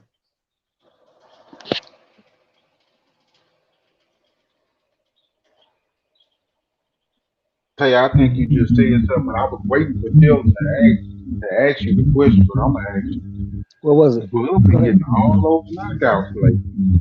Do you think Bud been getting those knockouts because of competition level?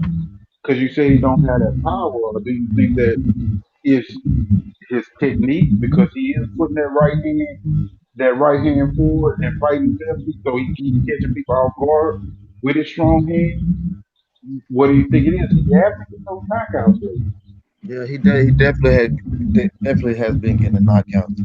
I think it's just the proper way that he's throwing it. And when I study Bud a lot, I notice he don't. A lot of fighters punch from the ear, and Bud punches from the chest. If that makes sense. Well, I won't say Yeah. punch from the chest. It's more of a straight shot than coming from the ear. He put his weight behind it, is what you're saying. Like people like like you rear up and punch. Bud's punch straight off, straight off the chin, straight from the chest. And snapping at the end of the punch. Say what again? Getting back to you faster. He's snapping at the end of the punch and getting back to you faster. He not, like you said, he not pulling it back to the ear and hitting you with it. He coming from the chest at a straight line, getting back to you faster and getting more power and leverage behind. Yeah, for sure. Yeah. You got some feedback too, Shelton. Oh yeah. I want to ask one more question, Tay, just one more, and then I'm gonna listen for a bit. I'm looking at the big fights we've seen with Errol. We're gonna take Brooke out of the mix because Brooke, we all agree that when Bud fought Brooke, it wasn't the same Brooke. Of course. Let's take Porter. Let's take Garcia. Let's take Mikey, and let's take who else is on Errol's resume? That's really it. Which one of those guys beats Crawford? I ain't gonna lie. Anytime Sean Porter get in the ring with you, it's gonna be an ugly fight. I don't see Danny beating Crawford, but I do know that Crawford would not. He would not knock out Danny. It was now. I'm gonna tell you now that Garcia and Bud fight, that'll be a good fight. Well, I'm asking because I know you. Mikey Garcia? Yeah, that'll be a hell of a fight. I'm asking because you're a little bit more astute. You in the game. You're doing this, for a living. So, what's your opinion? Mikey as good as they say he is? Yeah, he is. He is. He just got outclassed by Earl. Wow, you're the first person that said that because I thought Yeah, Mikey right. was great at the lower weights, but I think 47 is just too much for him. In my opinion, I don't think Mikey Garcia beats any of the top guys at 47. Am I wrong for that? No, but I think it's more or less the money. I think he got paid. I mean, he accumulated some wealth, and his hunger wasn't there anymore. He's getting up off those silk sheets. Well, Santos, I'm being honest. I was asking. I'm being honest. I don't think Mikey at his best can beat any of the top guys at 47 at his absolute best. Name those top 5 guys to give us a real game. Name those top 5 guys. What are you talking about? Mikey Garcia can't beat Porter. He can't beat Danny Garcia. He can't beat Errol. He can't beat Bud. Mikey Garcia. I thought you were talking about Danny. You don't think Danny Garcia. We know Danny can't beat none of those guys. He ain't never beat him. We know that. Yeah, I'm talking about Mikey Mike. gets no wins. Yeah, he You don't don't get any big name wins. you don't think that You don't Mikey think beat Mikey can be doing? Porter? No, Nah. no, no. Porter Why is dog that? walks Mikey. Why is that? Porter's way too physical for Mikey. And Mikey is really a 26 pounder that blew up. He can't fuck with Porter. Porter's too strong for him. Bro, Mikey passed out trying to make weight at 126. Yeah, man, I don't know, man. I disagree. I can't agree with that. Okay, Yeah. okay. And the Go reason ahead. and the reason why I say that is because, of course, Porter gonna make it an ugly fight, but then at the same time, Mikey do know how to fight the Mexican style, and that shit is like tailor made for both of them.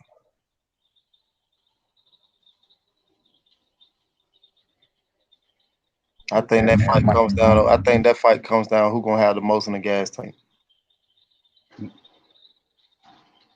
I think Mikey beat Danny too.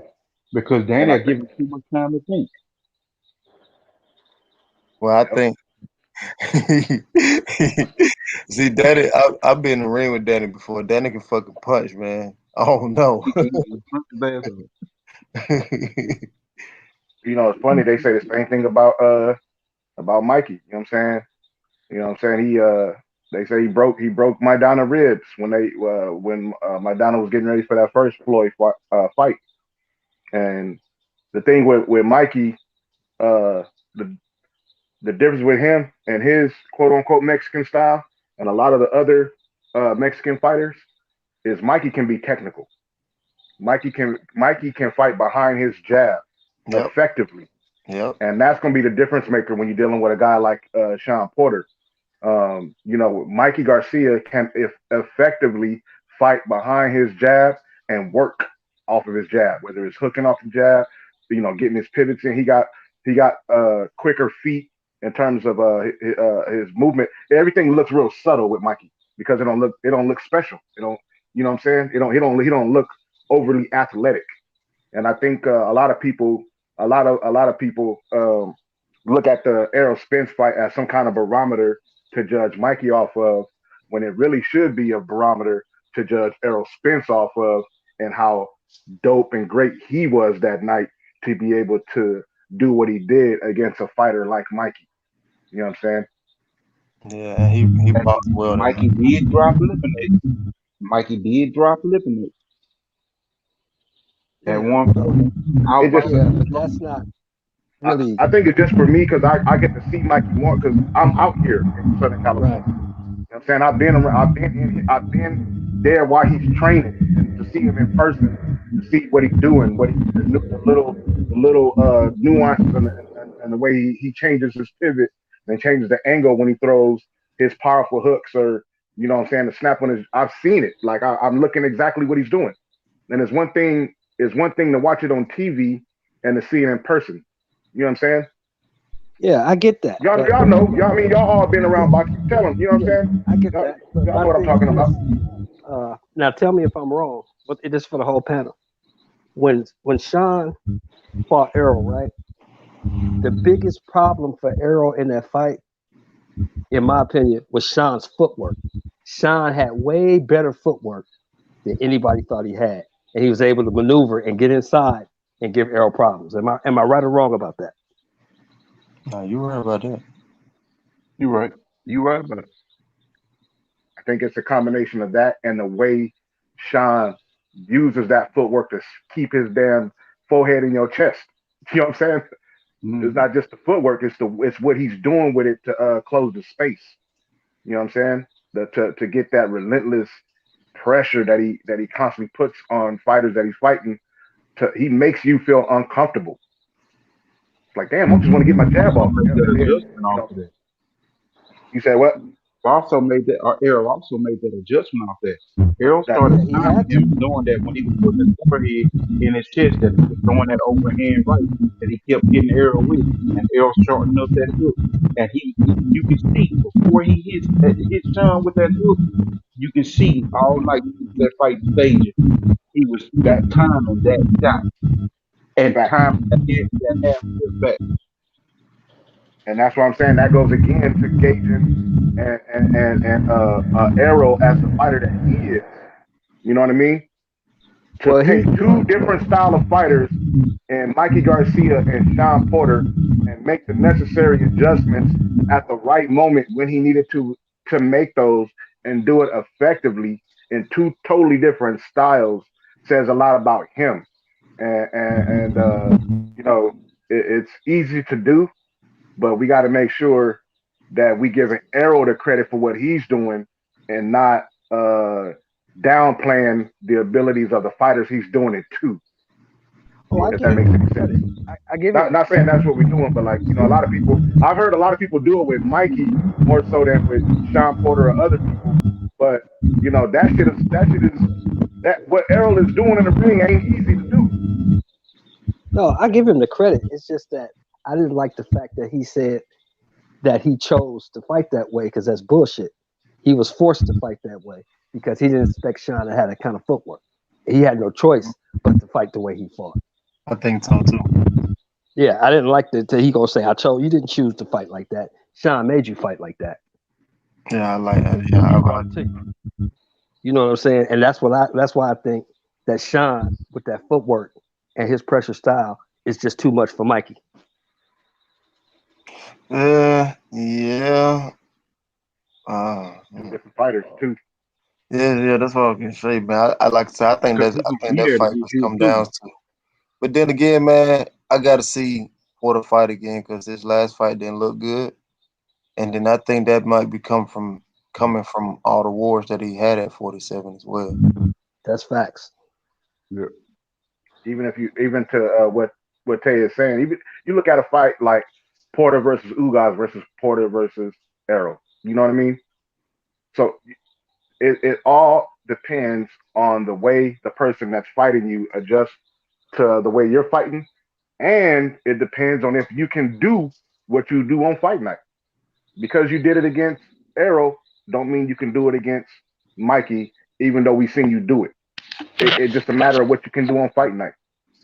That shit matters. You know what I'm saying? I remember when was it E Bunny? Somebody fought Mikey and it was like, damn, I didn't know he hit as hard as I thought as he did.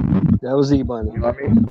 Yeah, because sometimes I think it was AB as well. You know what I mean? Sometimes they get in there and they be like, oh, this is a little, like you say, he's a little 126 pounder, and you get in there and he crack. And I seen the way he generates his power from the torque and the way he throws his punches. Mm-hmm. Going back to what Tay was talking about in terms of the way Bud throws his punches.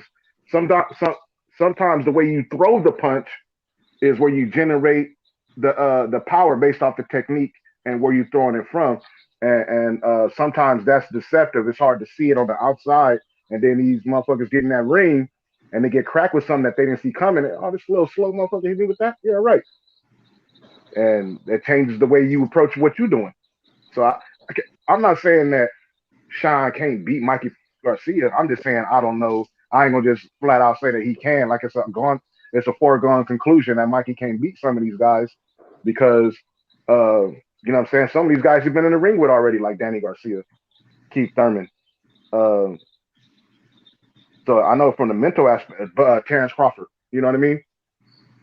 So I still think that would be an interesting fight because Terrence isn't that big himself.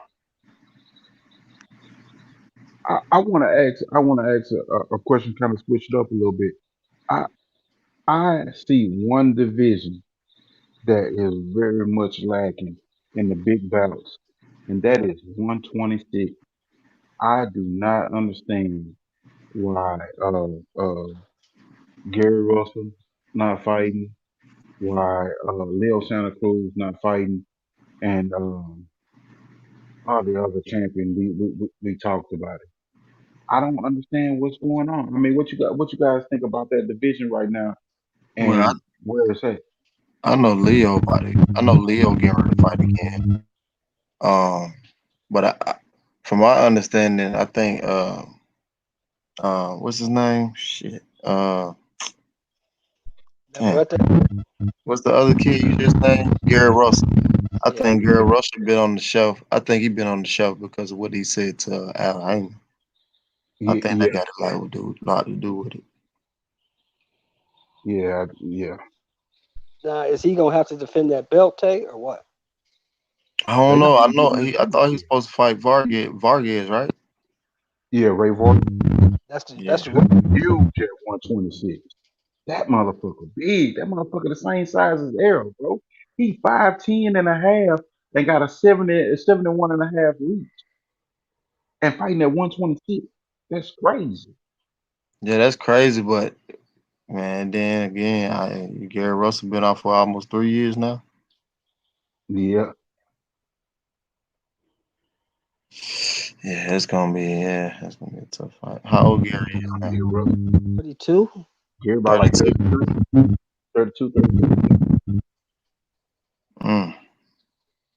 That's rough, bro. Yeah, that's right. Hey, Don't want Tay, one of his brothers fight tomorrow, right? yes, yes. Antoine, Gary Antoine fights tomorrow, I think. Now that's the killer out of all of them. He had a nice one with Ennis in the amateurs. I went back and watched those fights in the amateurs some time ago. I was like, damn, I didn't know he was like that. Oh yeah, he like that. Yeah, he That like guy that. came out the losers bracket and beat Ennis twice. Yeah, Well, Tay, what do you think about this kid Navarrete? Man, I don't he's like him, man. Cause my cousins and them, they big boxing fans too, and he turned me on. He like, man, just check him out. This, and the third. And I'm like, man, you turned me on to this bullshit, man. And, I didn't like him. I wasn't impressed at all.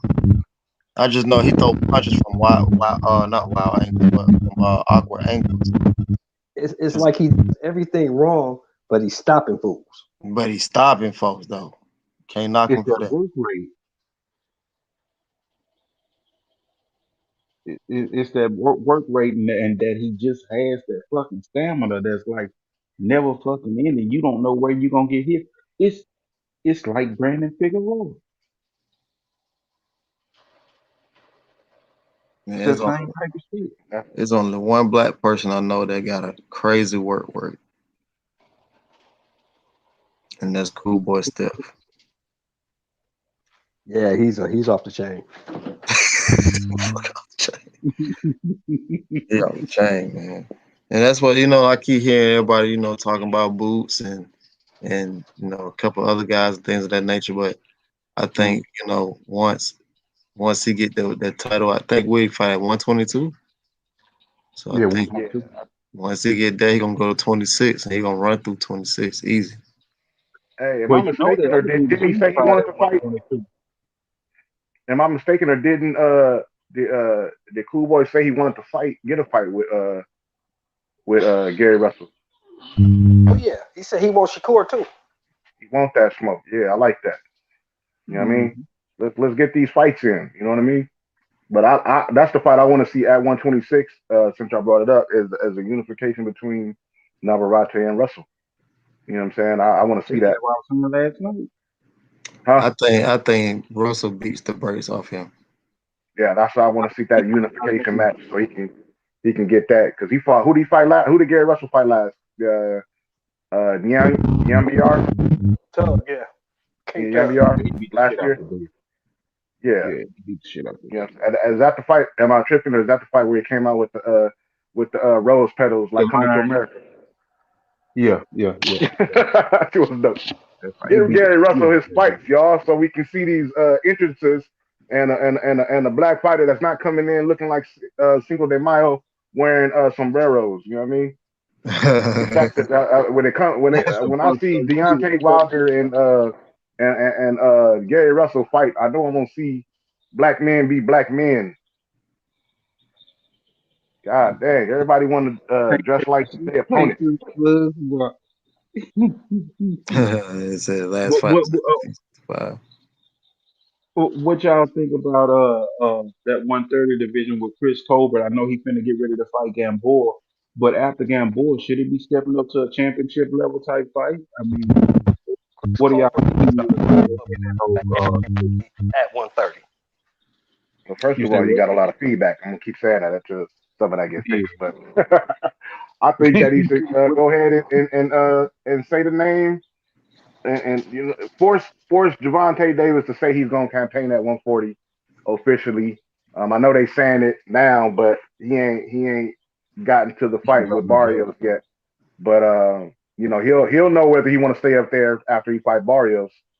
But the reason I say that name specifically is because uh, uh, Prime Time holds part of that WBA championship because at 130, I believe Javante Davis is the super champion of the WBA, and Prime Time is the regular champion. So, you know what I mean? Tell him, hey, look, step up, Javante, or step off.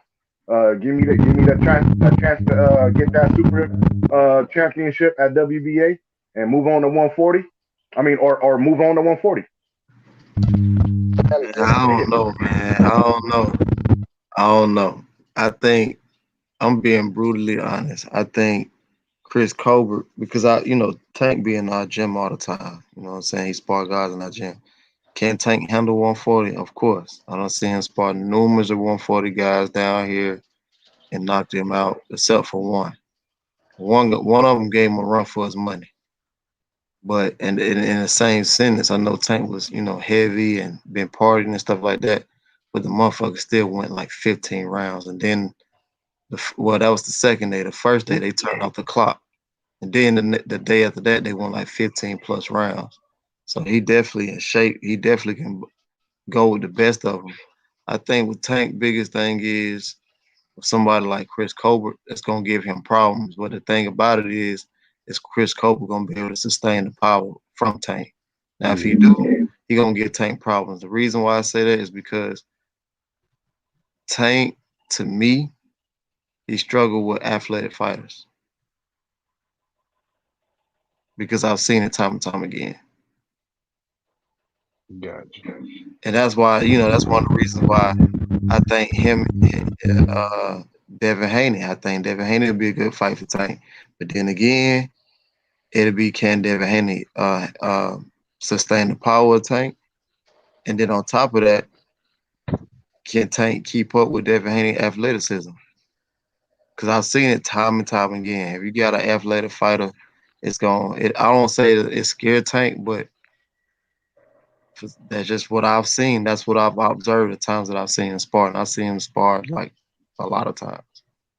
I got one for you, Tay, and the rest of the panel at 130 for Javante Davis. Off of that very exact same thing you just said, and off that same premise, Shakur Stevenson. He right there. He beats Tank. You think so? Yeah, Shakur Stevenson is the goods, man. That dude his boxing IQ for a 22-year-old kid is insane. I think he outboxes Tank. I think he boxes circles around Tank. We still got that the same question we have whenever Davis fight anybody in this. Can they take the power? I'm with you on. I'm sold on Shakur's skills as well. What happens when he get hit with one of those punches? And remember, Javante can fight too. As far as his skills, you know what I'm saying? He still got boxing skills. It's just a matter of you got to make it use because when you punch that hard, I really don't. You know what I'm saying? Shakur. I'll be able. Me personally, I'll be able to answer that after I see him fight this fight. He fighting a much taller guy in this fight right here.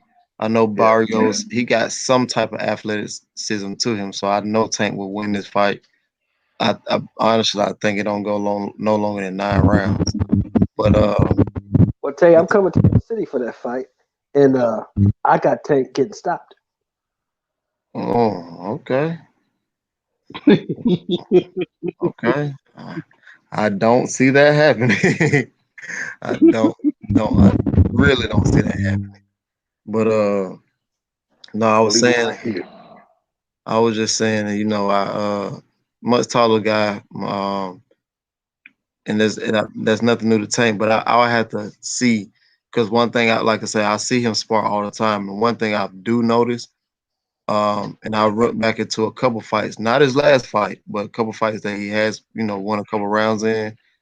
His defense is very underrated. Yep. His defense is very underrated.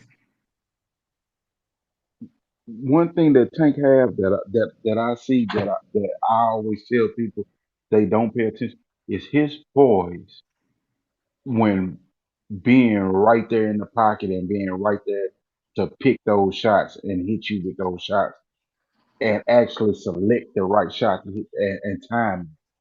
Tank will stare you down and make you miss and hit you with the cleanest counter shot that people see, and they don't realize that he's doing it right in the midst of the fire, and he's looking, he's timing those shots and seeing what's coming. He keeps his eye on the ball very well. Yeah, he You know, does. He that's does. the biggest thing to Tank for me. Hey, excuse me. Hey, Tay, when is your next fight, man? When you Probably gonna be in June. do you have an Sir. opponent yet, or are you working on it? Say that again. Do you have an opponent lined up yet, or are you working on it? Oh no, my coach working on it. He ready for me What to you get fighting back with, in the Tay? fire. So he ready for me to get back in the fire. So we'll see what he got. You know what I'm saying? Don't In matter your, to me. in your My favorite opinion, coach is your coach is one of my favorites, Jay Jones. when do you think you're ready I for love the boxing? way I love the way he teaches boxing. I can't hear you. I, I said your coach, Mustafa is one of my favorite coaches. I love the way he teaches boxing. You know, I've been following him for years on his social media accounts, watching how he. It seemed like this. This is probably going to sound like it's too much on it, but it seemed like he's a leader of men. You know what I'm saying? Yeah, And if that makes any sense to people, like he gets the respect of his fighters because he's a leader of men. He seems like he deals with his fighters on a different level and not just as a trainer boxer level. That's just from the outside looking in. But that's what I get from that, and that's one of my favorite trainers. oh yeah, man. Mustafa is a hell of a trainer, man. I wish we would have had more time. Well, not wish we would have had. We still got time, but I wish we would have started this thing when I first moved back home to Atlanta. He had a child when I first met him. He was actually supposed to start me off when I first moved back home to Atlanta, but he had a kid, so I gotta respect that. You know what I'm saying? He had to go handle his business and things of that nature. But we end up, look at us now. We end up getting, back together and found each other again. So it worked out for how it's supposed to work out. But man, the way he teach, man, is you got to be real disciplined to deal with Moo. You know what I'm saying? You got to be real disciplined to deal with him. Simply for the fact that and he's the reason why I start like looking at detail. You know what I'm saying? Like detail of the fight. You know what I'm saying? Like somebody used Reggie used the term crafty inside the chat earlier, and we got like a lot of crafty ways.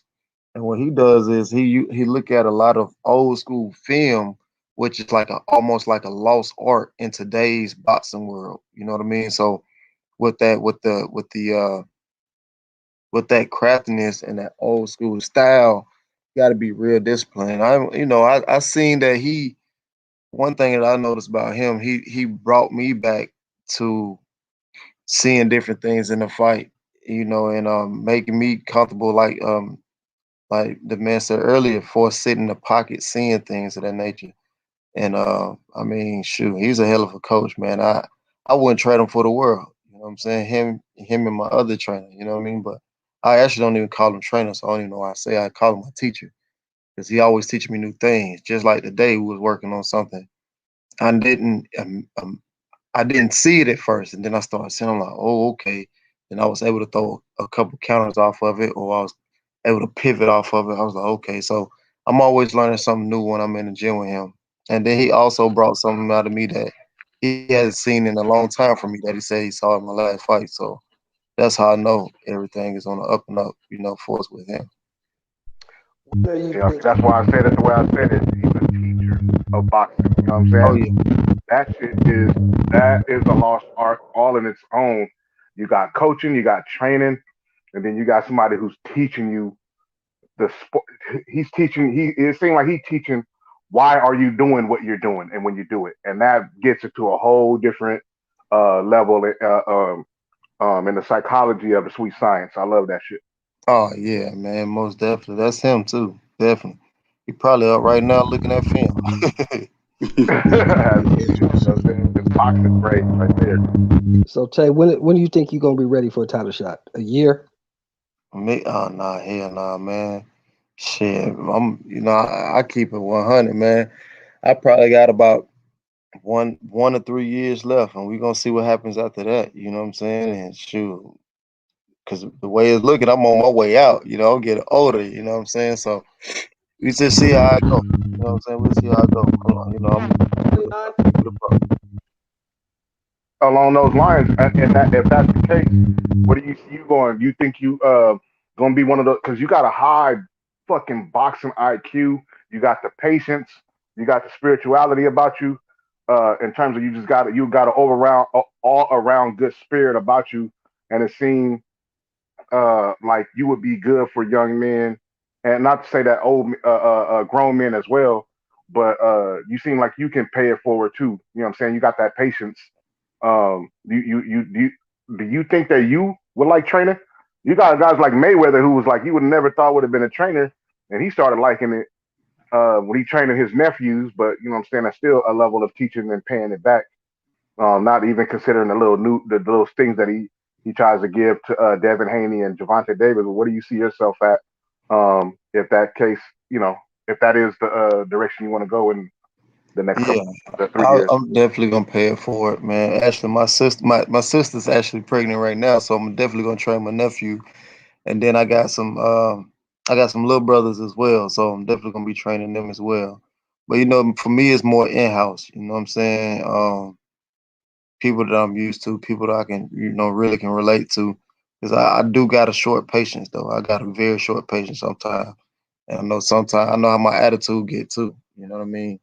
But I'm definitely gonna end up paying it forward though. I mean, I look, like I say before, they always say once you pick the gloves up, you can't put them down. Let me ask you this, bro. Have you been around Wilder lately? Yeah, I was just around. How's his game looking from your perspective? Well, Deontay, he after we left camp, getting ready for Fury back in what that was, August to September.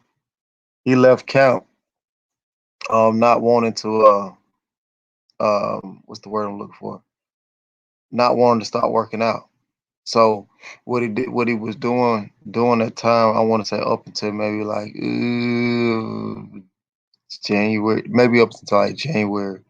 Because every morning we would get on the phone with Joey, which is strength conditioning coach. We all be on Zoom still doing the same workouts that we were doing in Miami for us on the strength conditioning level. So he was definitely working out strength conditioning 2 times a day as we was doing in Miami as well. And then he started doing his Zoom sessions and things of that nature with Malik like early February. I want to say it was like around Valentine's Day or before Valentine's Day. I do know that because I remember we was all on the phone one day. We was looking at D doing work. So he was training. He'd been training 2 times a day. So some of the stuff, that's why I think that he definitely looked different, a lot different than he usually look right now. He looked more fluid than he used to look than being so stiff. You know what I'm saying? And I think that come from just working with Malik and the other two new trainers as well. So I think that come from just working with them, being on not Skype, but we call it Zoom with them, and doing things necessary for him to get back right, and especially coming with the new coaches. One more thing. I want to ask you this in your personal opinion, because you was probably there. Did you think that conditioning was a problem in that second fight? No, I don't.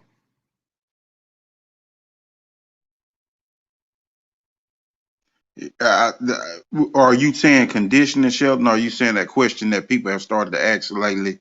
Was that fight too soon, and was he overworked because he only got a week off and came back? No. The problem I had from the beginning of all this, the problem I had was I had never seen Wilder come into any fight over 219 pounds.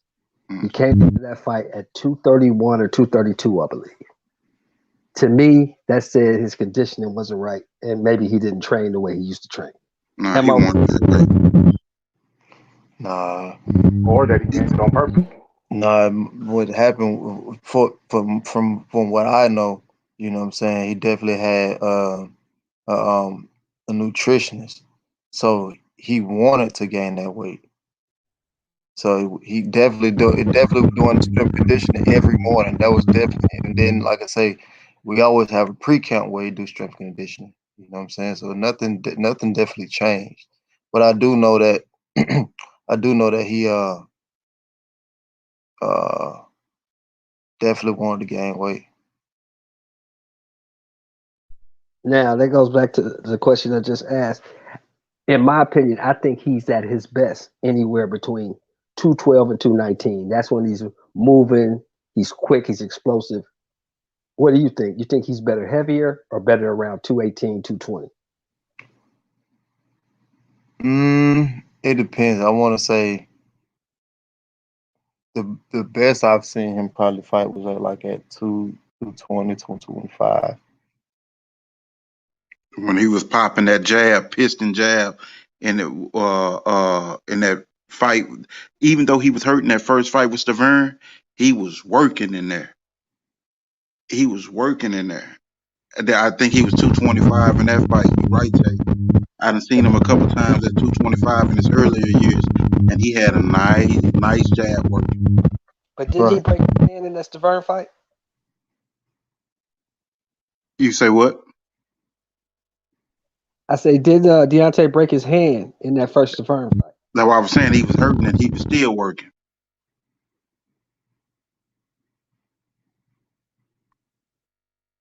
I think that You asking me? Yeah, Tay, I'm asking. Did he break his hand? Yeah, that was after that fight. Oh, okay. is it just me? I don't like to go by pad work and short clips. Um, I don't like to overthink when I see pad work and short clips like that, because I know that a lot of times a lot of fighters are doing way more than that, or in some cases way less. When not to throw him under the bus, I'm just making an example of Andrew Ruiz was showing all these training things before his rematch with Joshua, and then it turns out his trainer came out and was like, "Man, he wasn't even doing none of that. That was just for the gram."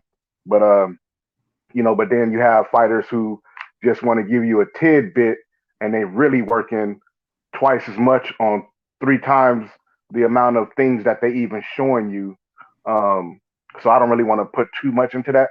But what I'm gonna say this: when I am seeing with the work that he's doing with Malik Scott, when they do post it, is he looks so much more fluent and comfortable with the way he's hooking off the jab, especially like left hooks to the body. When he's pivoting, changing his footwork, it's just something that when you see it, it's like, I think the word you use is, he just looks more smooth and comfortable in doing certain movements.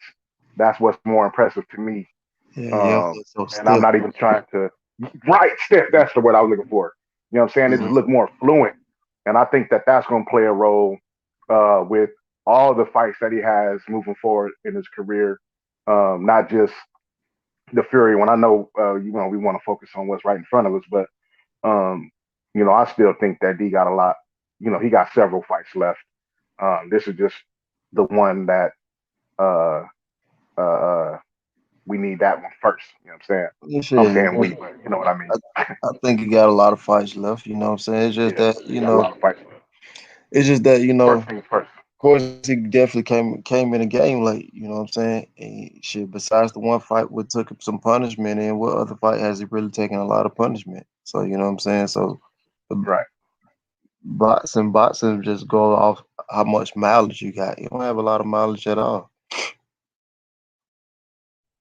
Exactly. Now I'll tell you, a question. I don't know if that's something, if it's something you want to disclose or not, but people always talk about um Deontay's legs Mhm. and him needing to build up strength in his legs and him not doing road work, not running, or but I know sprints do build VOT or VO2 Mhm. max and all that too. So a lot of fighters do a lot of sprints. Mhm. Have you seen him change anything in his cardio in this camp? Yeah, I don't know what people get that him not running from. I know he has said that early in his career because he Mm, really wasn't, Forrest running a whole bunch of miles. Now he was running, but it wouldn't be like most people run like 4, 5, 6, 7, 8 miles and stuff like that. Now he definitely wasn't doing that. He would run, but it wouldn't be a lot of miles. But we mm, definitely same thing he built at the house. You know what I'm saying? Built the sand pit. Same thing we was doing in mm. Miami, running on the sand. You know what I'm saying? Running sprints. Yes. We will wake up well, it depends. Sometimes we will wake up in the morning, go get a 2 mile run in before we get to the actual strength conditioning, or sometimes we'll run it at night. So, but he definitely has been doing the road work and things of that nature. So, as of lately, you know what I'm saying? I know people always talk about his legs, but the crazy part about it is it's actually what you call that shit, the calf muscle area. That's the part that, um that's really small, but like the fibula, the thighs, Yeah, his thighs actually big, no homo, you know what I'm yeah, saying? But yeah. just when you're talking about a physique, they actually big, and it might be what you call that, a hereditary thing, you know what I mean? Hmm. So who knows? You know what I mean? It might be I mean, he's hereditary. generating power. He's generating power from that base. So I was asking that question just because of what people saying and Mhm. just because of the cardio question. Right. Yeah, man. Yeah, quads. No. Call them the quads. Yeah, like you said, thighs almost. That's funny. But yeah, exactly. I was gonna say me and Deactive, tell you, I'm sure you know him, Darius Yeah. Yeah. Harris out here in Cali. Yeah. You know, that's my Yeah. guy. You know what I'm saying? I call him the people's champ of the IE. He got Oh that yeah. same spirit, man. That's crazy. All y'all got the same kind of spirit. But anyways, we was talking about that before. You know what I'm saying? Offline, we was talking about the legs aspect and just the fact that he's able to do what he does with having small calves, but he do got the quads. You know what I'm saying? He's generating that power, and he's a lot stronger than people give him credit for. They look at the calves because the length of them shorts be to the knee, and that's what most people see. You know what I'm saying? So look, oh man, he's a little slim dude, uh, but that's just perception and shit.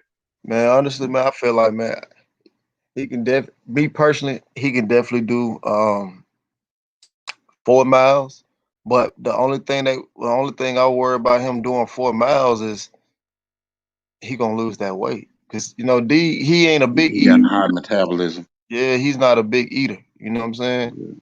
So that should have come off him quick. Yeah. He's not a big eater. But So that's now why he'll get in the pool and swim down 50 laps now.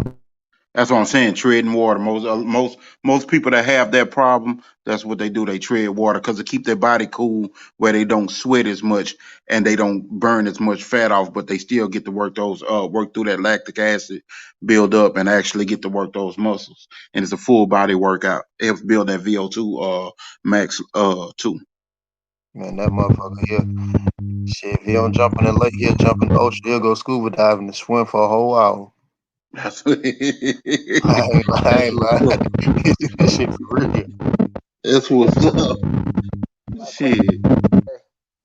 uh, I think the key to this fight for him is gonna be the jab. He gotta have a jab to keep this dude up off of him. Because if he don't, this dude gonna lay on him again and tire him out. Who that Fury? Yeah. Am I tripping on that or am I overthinking it? I, I I think it's more than just the jab, and I think Deontay got all the tools and what he working on, and like Tay and Tank said, those were the exact words that I used before. His fluidity, it brings about a confidence to throw more punches than bunches instead of some of those times where he was freezing a high guard and stepping straight back and Fury was coming to him and allowed to get on top of him, I don't think that he'll be allowed to get on top of him because I think his work rate, his volume, detour some of that, and then the jab will come into more effect when he's resetting and changing levels, jabbing to the body, jabbing up top, changing coming off combinations. I think it'll play more of a part then, but I think a lot of the punches, because of the stiffness, look more they look more telegraphed because you could see them coming because it wasn't that fluidity there. I think with fluidity comes confidence because you can change up your movement and still throw your punch and feel good, change up your rhythm. And I think that's what this is going to allow him to do. Plus, he has a bigger guy holding those mitts that's giving him a different trajectory on his punches, and he's able to get a bigger pop on it. And the guy is younger and faster. I think Malik is really gonna be a greater asset than people think, than people know. Not only just his boxing mind from being able to see it as a heavyweight, but also being a heavyweight, being there in front of him to give him something to target too. Right. Like I say, man, Malik and the other two new trainers, along with Cuz and Jay, they cooking whatever they cooking up. You know what I'm saying?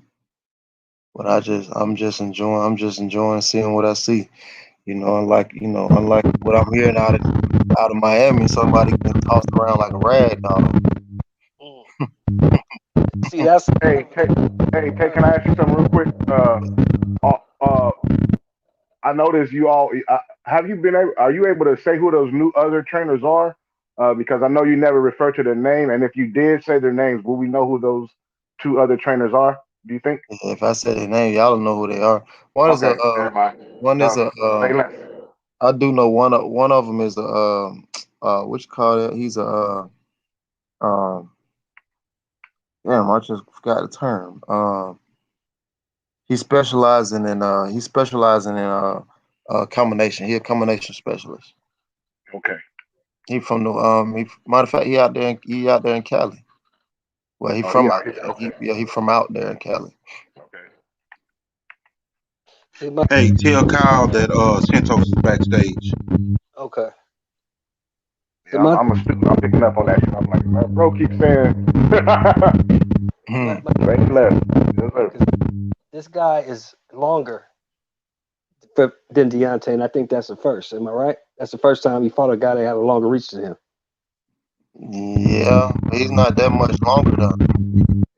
But that's why I'm saying I think he needs to pop that jab to keep him back, because the guy just laid on him and he wasn't getting him off of him. If he got a stiff jab, he can set that right hand up. But if he let the guy walk him down, I just don't see it changing. And I want him to win. You know what I'm saying? That's why I'm hoping he can get this guy off it. I thought he was doing that in the first.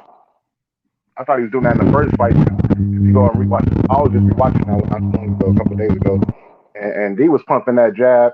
He was changing angles on it, hitting him in the head, hitting him in the body, and you didn't hear not now one announcer bring that shit up. Yeah. You know what I'm saying? You didn't hear none of that shit. These just over there. As much as these, I'm trying not to curse, but as much of these people want to sit there and talk about boxing skills and he need a jab and these things like that, I'm sitting there watching this man from round one out the gates, measuring him, popping him with the jab to the top, popping him to the body, and ain't nobody saying, "Ooh, good jab to the body." Mm-hmm. Oh, that landed up top jab. You didn't hear none of that. Yeah. And I challenge anybody watching this on the replay, go watch that first fight again and watch how Tadi was using his jab. And you tell me I'm first lying. 4 rounds. I'm watching the little things in boxing that y'all think is boring. You know what I'm saying? Mm-hmm. Who's getting the foot placement where they want? Who's getting the range? Who's dictating the range? You know what I'm saying? That just because somebody moving back ain't mean they putting the pressure on them. Sometimes people are setting people up for traps. You gotta watch all this stuff. Some people can fight off the back foot. Some people. These are things that boxing nerds look at and appreciate. You know what I'm saying? Y'all just looking. Well, if he can't throw the right hand, if he don't land the right hand, he ain't doing nothing. But meanwhile, he tearing this dude body up with the jab, up and down, all around the ring, and then he's making him miss just enough. You know what I mean? Well, I agree with Hey, you. hey, Tank. How about how he was slipping those punches that people don't talk about? He I'm slipped a saying, bro. lot of punches. No, I You agree didn't hear him say nothing about his head movement, but they all up on other dudes' jock. in the first fight. He was moving, he was jabbing, he was working his way Can't hear in. you, bro. It's all the feedback. Yeah, you got a lot of feedback. Hold on. Sound like you in the microwave talking. He did all the fight. Yeah, you still, yeah, you shaking. He moved his head, he used the jab, he worked his way in, and he was coming forward. Can you hear me? Yeah, we hear you. Okay. Yeah, he moved his head, he was using the jab, and he was coming forward in the first fight. That's why that fight was so competitive. That's why I'm saying I don't want to see him push backwards because he's a puncher. A puncher has to be coming forward. If you push him backwards, if you're backing him up, he can't get that right. He can't get the leverage on that shot to get it off. That's why I'm saying he needs to get that jab going and move and stay coming forward so he can get the leverage to get that shot off. Now, am I overthinking that or am I close? You asking me? Yeah, Tay. Yeah. I mean, me personally, I think you're gonna see a whole different. I think you're gonna see a whole different Fury this time. Yeah. Hey, look, that's funny that Tay said that because he already know what it is, and my shit was just gonna be speculation. Or my comment was gonna be speculation. And I was like, I think we gonna see almost verbatim. I was gonna say the same thing. I was gonna say we can outside say what he need to do this, he need to do that, but I think we're gonna see wrinkles all up and down in his style that we already know, the stuff that we already love. But there's gonna be so many wrinkles in there that I think people are gonna be pleasantly surprised. Uh, and that's just speculation, you know what I'm saying? But Tay know what he's talking about, and I think it's all fair that we got to defer to what he said. You're gonna see, we're gonna see. Bro, it's not one. It's more than one way to skin a cat. And just because you've seen one person do one thing all the time or often, don't mean that they can't do something else. No, but that's what Sean Porter showed that. Remember Sean Porter? We know how Sean Porter fights. But who was that he fought where he came out and he was boxing? Was that Danny Garcia? That was Ugas. Was it Ugas. Was it Ugas? Yeah, Okay, he when he was came busting out and he's that. fighting behind the jab and he's moving around using his footwork in a defensive manner, not just to close the gap and get off his bullish style and maul you. And people was like, well, this is not the Sean Porter we expect. You know what I'm saying? Sometimes fighters get in there and they change it up and you get pleasantly surprised by what they do. Unfortunately, because people get used to seeing them one way, they don't give them credit for adjusting and changing that up. But I agree, man. I think we just need to sit back, wait, and watch. No, wait a minute. No, he said something. Hold on. We'll hold Tay to that. He said something. He said they're gonna see a different Fury. How so? How am I gonna see a different Fury, Tay? He ain't gonna come forward. Wow, that's a bold statement, Nope. bro. Watch. Mm-mm. I believe Tay. I believe Tay. He came forward after he hit him behind that head. After he got that behind the head shot, and Deontay was hurt. That's when he really started to pour it on with that coming forward stuff. That's not just his normal comfort zone. That's not something he's gonna do every fight. He don't fight like that. He was opportunist at that point in time, and he knew he could fight dirty. He already had him off balance. He knew he could fight dirty, and he was able to hide it from the referee because that's two big guys that Kenny didn't want to just jump in there on. And he didn't stop a lot of things from going on, the wrenching of the neck and all of that stuff. I mean, it was veteran tactics. And I think Deontay, now knowing what he knows, I think it's gonna be enough there to detour him from doing that. And I think some of the mistakes that Deontay made, he's not gonna make to set himself up for that same situation. that situation is what made Tyson Ford really indulge in what he said. I'm coming forward.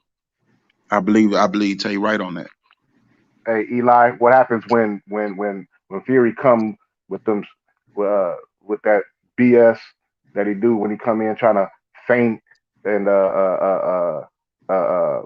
pump the jab out there and D slip that and then catch him with something coming in and he feel that the power that Fury's the one that talks about his power more than anybody else, right? He started to Fury the hold one his that's telling hands everybody. like he did in the first fight. That's what But I'm happened in the saying though, first fight. what I'm saying is that Fury is the one that, if Yep. anybody talks about these power, is Fury. With all the shit that he talk about, you know what he always do? He maintain the respect for these power, and he come in there like he did in that second fight, and he see that head movement is he ain't able to touch him as much. Oh shit! And he get cracked with something coming in. That shit's gonna be done, bro. He's gonna change his whole approach after that. Yeah. It changed your whole outlook. It damn sure changed your whole outlook. Yeah. Okay. Another fighter that just took a loss. We all talking about Deontay, but another fighter that just took a loss and is coming back against a rangy fighter with a high work rate. He's a pressure fighter. What do y'all think about Loma versus Nakatani? Loma gets stopped.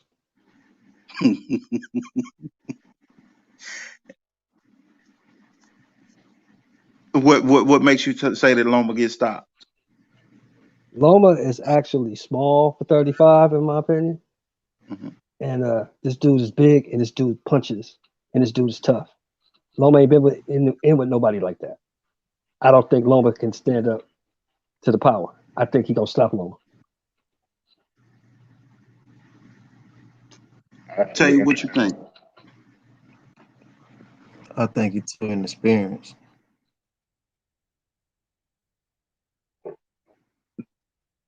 You think Nakatani too inexperienced to be in there with Loma?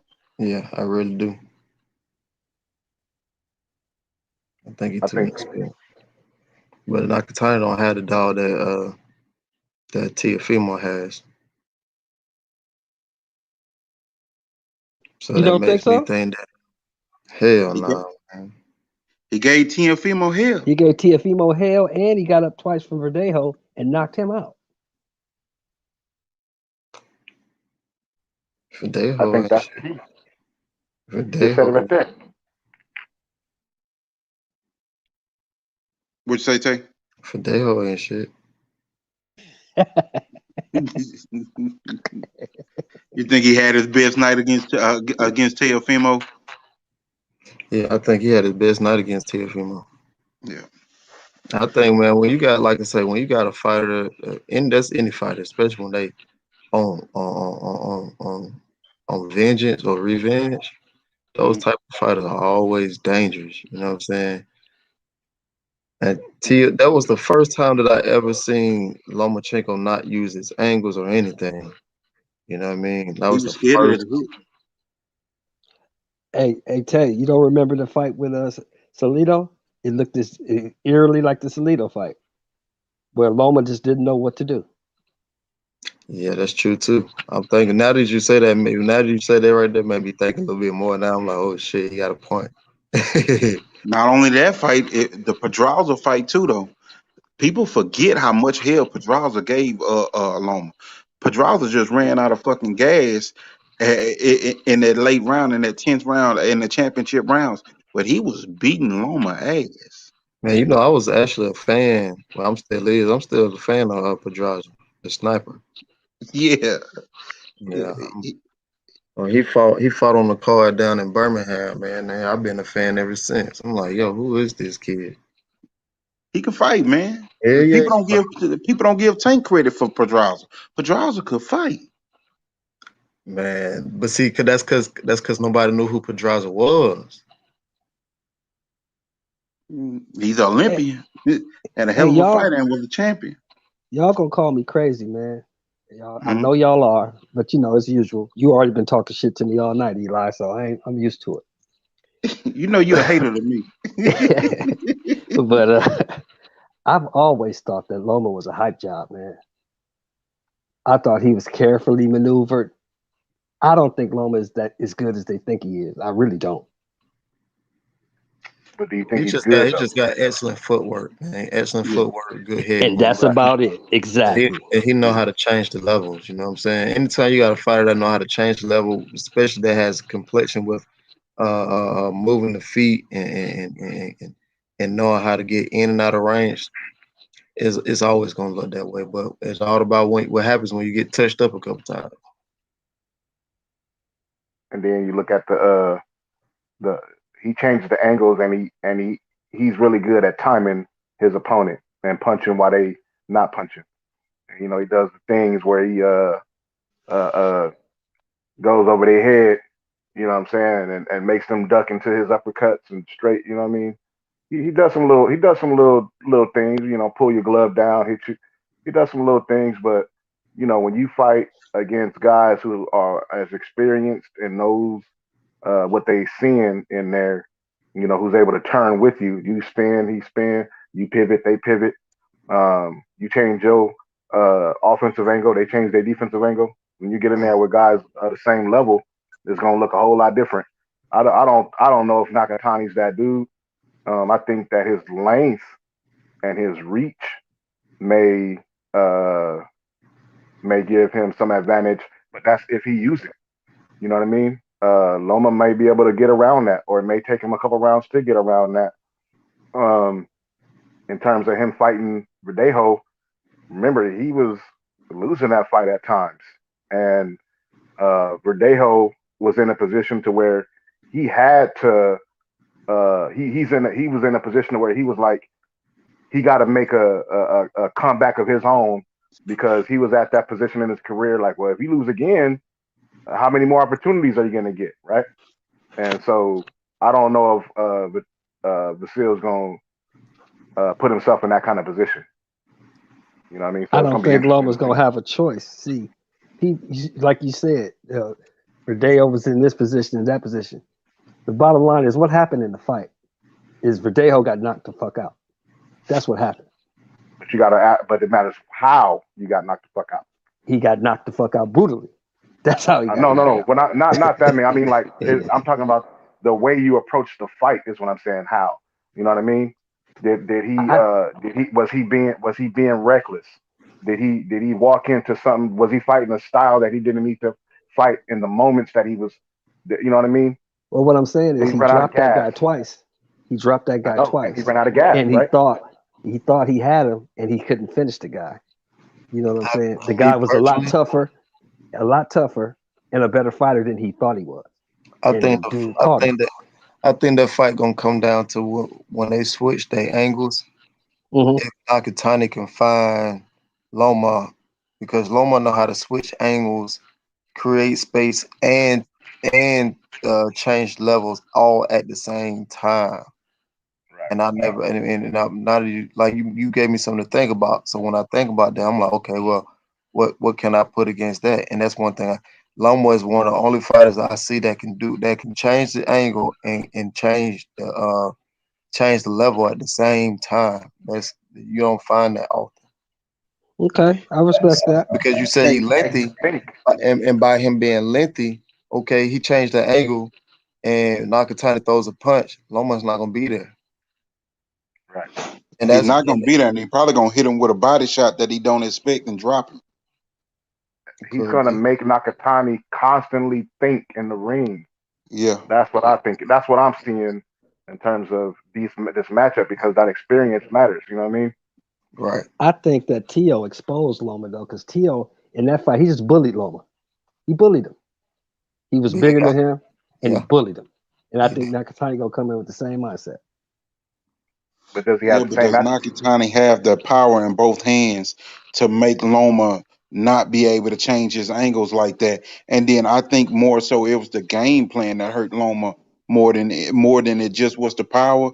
They wanted to see if they can take Teofimo to the late rounds and then drown him and just win a couple rounds up front. And did they Right. want they was trying to do the round count game. and try to win the rounds out and come beat him up in the late part of the fight, which Loma did take it to him, but Teofimo had more gas in the tank than what he thought, and he was there for the championship rounds. Well, here's a question for all of y'all. Why do Plus, you y'all have to think have the Loma physical wasn't punching attributes. in the beginning of that fight? Why wasn't he throwing no punches? Hold on, before I answer that. Plus, you have to have. It goes underrated just because. That's why I don't like doing the triangle theory because one fighter can do something don't mean another fighter can do it because you still have to be able to have the physical attributes, the athleticism that the other fighter was able to use to execute what it is that they did. You see what I'm saying? Just because Teofimo was able to do it, don't mean everybody can do it. Because Teofimo may have an athleticism or a particular physical attribute that another fighter don't. You know what I'm See, I saying? don't think it's that complicated. I think you're making it overcomplicated. If I you don't. go in there That's and just try to bully athletic. the guy, just bully the guy, just I beat didn't see him up, that. maul him, and that's what T.O. did. T.O. hit that I'm saying I motherfucker with didn't some see hot that. shit, I saw. and he I'm saying stopped that him. I didn't see that though. I understand. I'm saying that I didn't see that. What I Right. saw was Teofimo outboxes dude while doing all that, while beating up that body. I saw Teofimo cutting the ring off. I saw Teofimo making Lomachenko think when Lomachenko thought he was going to come in there and make Teofimo think. Mm-hmm. That Yeah. all happened within the athleticism and the beating them up by the body and all those things. Well, I'm gonna take my escape route. Well, Teofimo was prepared for that escape route, and he fought and he was able to cut that off and hit him with With some more shit power, with with power that could hard hurt him. shots. Exactly. Yeah. That's what I'm saying. It wasn't just like he went in there and did the same thing Salido did. He did it with more athleticism and was more calculated and Yeah. was more crisp in how he did it. But what I'm But saying everybody ain't gonna is, be able to do that. That's all I'm saying. but what I'm saying is, Nakatani got popped. He got a lot of popping and punches, and I You think he gotta can be there to get maul hit. and bully Loma and catch him with one of them shots. Pop That's what I You gotta be think. versus there to get hit. power, though. Does he have the power to put Yeah, him down? Is I think is he he does. is he an accumulation puncher, No, and he he's has a to get in the rhythm where Loma can break his rhythm, or is he a one shot drop you type puncher where he Loma got better enough watch power to out for that stop Loma power in the like tracks. Teofimo?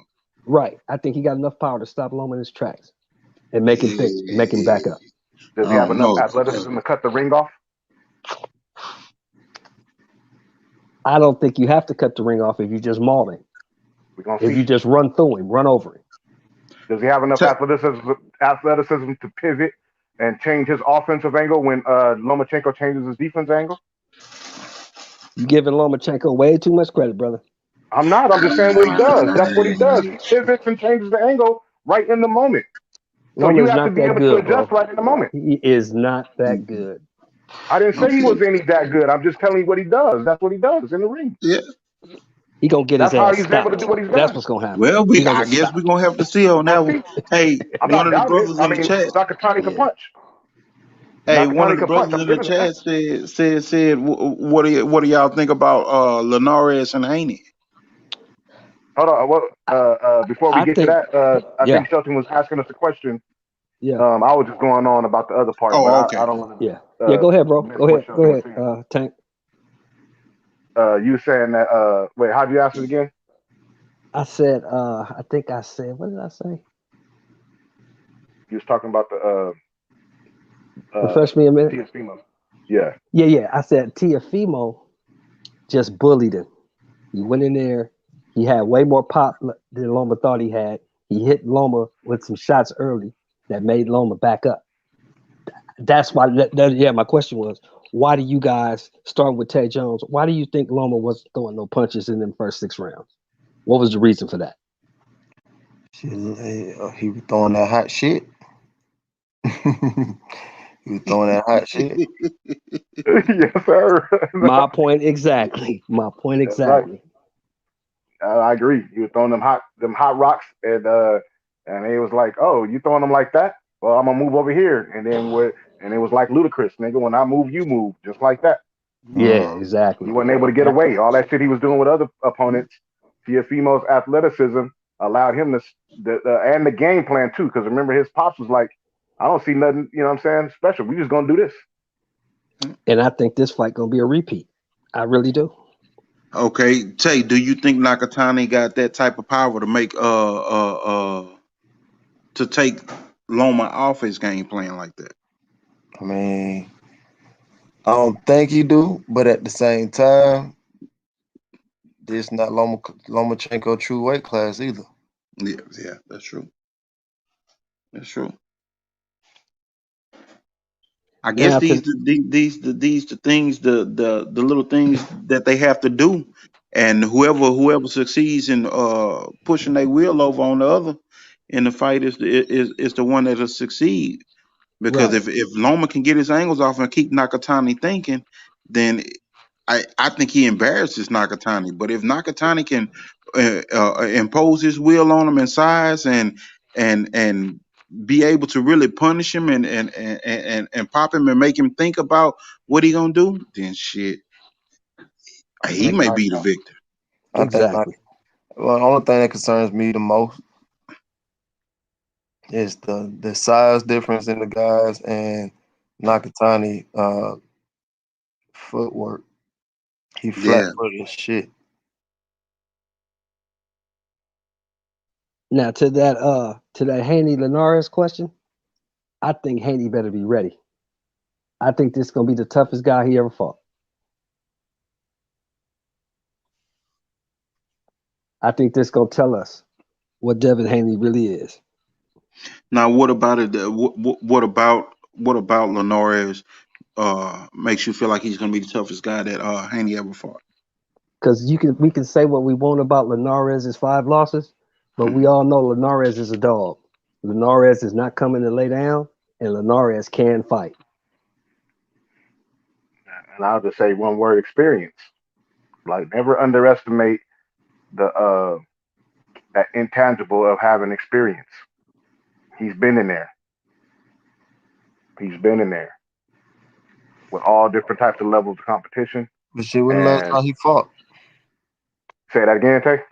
So when the last time he fought? I Was it think the against last Loma? Or did no, he he fight a got fight stopped. after that? He got stopped at 140, and he moved it back down to 35. His last fight, he got stopped. Mm. But we still talking about a 4-time world champion whose natural How, weight is 35, how old is and he? the dude can fight. How old is Linares? 35. And when his last fight was? It was at 140. He He got ain't Oh, stopped. fought since February. He ain't fought since February of last year, Yeah, of he got stopped 2020. at 140. Yeah, he got He ain't stopped. fought in a year. He ain't fought in a year and a half almost. A Yeah. year and 4 months. so mm, mm. Well, let me ask you, Tay. You But think he's coming off. He's Haney gonna coming. walk He's through him? actually he won his last 2 fights, right? He won his last 2 fights. He lost his Uh, last. He lost his last fight at 140. I think that's what you mean, right, Shelton? Yeah, he got stopped at When 140. when he Yeah, moved, but when he moved down to 135, he's won those fights right. because he's yeah, had 2 fights at 135. against Carlos Morales and Al There you go, Toyogon. Carlos Morales. That's who he fought last, Yeah. right? He So fought Tay, you Morales think? last, right? Yeah. So Tay, Yeah. you think Haney gonna walk right through him? No, he's definitely not gonna walk right through him. Definitely not. I'm rooting for him. I'm definitely gonna be rooting for him. Gotta root for my brother now. Hmm. For sure, Gotta root as you for the should. brother. Gotta root for the brother. But this fight gonna. I've always said this fight right here gonna tell a lot though. 100%. I think we discussed this before, and me and Tank pretty much had the same idea of when we talk about it. We always talk about what each fighter would have to do. And one thing for Linares was he was going to have to make this a nasty fight. He's going to have to cut off the ring, and he's gonna have to keep some pressure and a jab in front of Haney, and he's gonna have to reset Haney and not allow Haney to get in the rhythm in that process. If he does those things, do you see Haney being able to respond and make the adjustments to adjustments? Tay, I think Haney can make the adjustments. Who coaching him now? Mickey Bay. He should Mickey be. Bay, Mike McCallum. He should Who be. is it? Oh, he got Mike McCallum? Yeah, McCallum been in his corner, body Oh, snatcher. I thought Mickey Bay was in it. No. I'm just saying in the corner, like he's also coaching them. Okay. Like he's also coaching them. You know what I'm saying? Mike is in there too, but Mickey, uh, it seems at least to this point that they get that he's been the one tapped to be the Yeah, lead trainer. I did hear Ben Davidson was training him. Now Ben Davidson training him. And boy in Oh, the that world. is right. They did bring Ben Davis in. Yep, he's in there too. Well, if he has Ben Davidson in his corner training him, that boy in the world of fucking trouble. Oh, Ben I Davis over like there the way too. you think, Tay. I like the way you think. I think the same way. I was looking at that's the he got the show. questions. Cause everybody that when they talk about this fight, that's the thing that to slow Haney down, you have to break his rhythm, and you're gonna have to rough him up, and you're gonna have to hit him with some body shots, and you're gonna have to try to slow his feet down, because beyond that, if you don't slow his feet down and you let him get in rhythm punching on you and teeing off on you from where he wants to, he has the speed, he has the defensive responsibility, and he has the foot speed and footwork to make you look stupid, you know. And a fighter like Lenoris at this advanced age in the boxing game, and with his skill set, that's going to be the biggest thing that I can see that I can see from him. Otherwise, I think Devin puts on another clinic, and he's there to get knocked out. Well, here's the You know. thing. Here's the He thing got that to tie him up that I've too. never seen. I've Mhm. never ever seen Linares outboxed. I've seen him knocked out. I've seen him outworked, but I've never seen him outboxed. You think Devin? I think Devin is the goods personally. I think Devin Mhm. Haney is the goods. Yep. I don't know if he can outbox Linares. I think he can knock Linares out, but I don't think he can outbox him.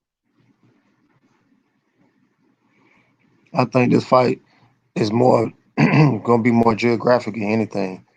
Meaning, the ring size, uh, Mm. and will will that'll determine how much Devin can move, um, use his athleticism, and then on top of that, by Linares being 35, has he really slowed down? Well, Devin Haney movement geographically have create problems for him, in which I probably do think that it will, depending on the ring size. I think you just brought up a very good point on that. Depending on that ring size, and I'm pretty sure Devin Haney being the A side, that they're gonna get him as big a ring as possible that they can give him to get him to move around. Because like even us as fans right now with the boxing knowledge that we do have, we're saying Lenoris is gonna have to slow him down because his feet are too fast and his hands are too fast. And at this advanced age right now, you can't afford to let him get in rhythm and move all around. And Lenoris is great on that pivot. He was one of the ones also, even though he got hit with that body shot from Loma, he was pivoting damn good with Loma. And Yeah, he he was one of was. the first ones. That pivot was beautiful. The way he was rolling with Loma on those angles and coming back around. He caught Loma in between one of those and put him on his ass. Yeah, he He, did. yeah, so that's the thing. Can he still do that and move like that? What that's just 3 years later now at Yeah, that's 35. true. But then again, Devin, he's another fighter that know how to change levels very, very Exactly. well. Go ahead, tell him we listen to you. No, I was saying Devin Haney is another guy that know how to change levels very, very well. Mm-hmm. So Linares gonna have to put some work in. You know what I'm saying? But me personally, I don't think he'll be able to do it. But this fight will tell a lot right here, though. Yep. I think the biggest thing of it is prospectively Devin Haney is gonna learn some more veteran tricks, some more veteran tactics. He's gonna see a different style. And when he goes into that undisputed fight, hopefully with Teofimo, this is a good setup for him because he's gonna have some different tricks. He's gonna be in there with a bigger fighter, with a big strong fighter and a veteran that he's gonna be able to take something from whenever he sees whatever little bit of adversity that Linares can hand him. Because even a fighter like Gamboa, when he's been fighting Tank and when he's been fighting who did Gamboa just fight? Man, he's not gonna fight Devin Haney. No. He not. Well, even when Gamboa fought Devin Haney, but he learned different things because of the simple fact that he learned how a veteran knows how to survive. So if you saying Teofimo is not gonna fight Devin Haney, Mm-hmm. you don't. Damn, that's gonna be. No, You don't because think he got two other options. He gonna fight. He got either Tank or either the winner of that fight, the winner of the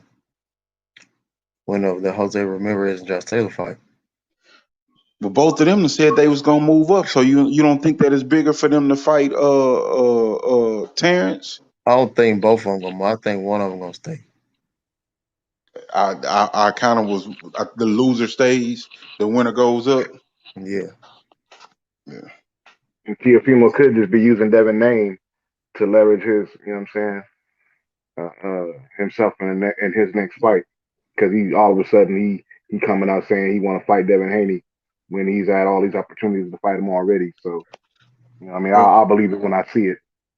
But Devin Haney, I'm wondering, and you know, I always never take away from the preparation, but I'm curious to see in terms of the type of sparring that they're bringing in for Devin, what they utilize. You know what I mean? Getting guys in there that's going to get in his face and tie him up and make him fight inside fighting the whole nine. Just be prepared all the way around because some of the questions that people always have about him are those things. You know, we all know about the skill level, but the other things, you know, when the fight gets to where you gotta work your way out of guy trying to tie you up, take away your space, not a lot of space to work, getting effective punching off, fighting your way out of clinches.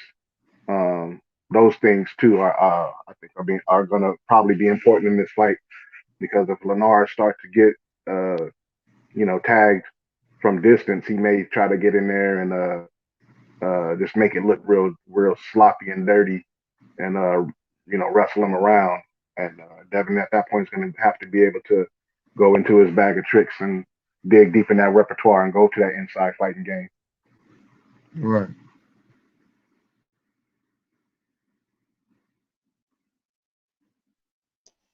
Somebody said Linares is a guy with no head movement. He don't move his head. He don't change levels either. Nope. Yeah, you're right. I was thinking about that. But he didn't have to. I guess because of the way Loma wanted to fight him, his head movement never really came into play. It was more about his ability to pivot. And I was thinking, like, damn, does he not move his head like that? But yeah, you're right. I think he didn't move his head. I think, see, a lot of if you're the taller guy, a lot of times your head movement is not going to be is what it is if you was somebody fighting somebody taller or the same height as you, because Mm-hmm. you can really like you.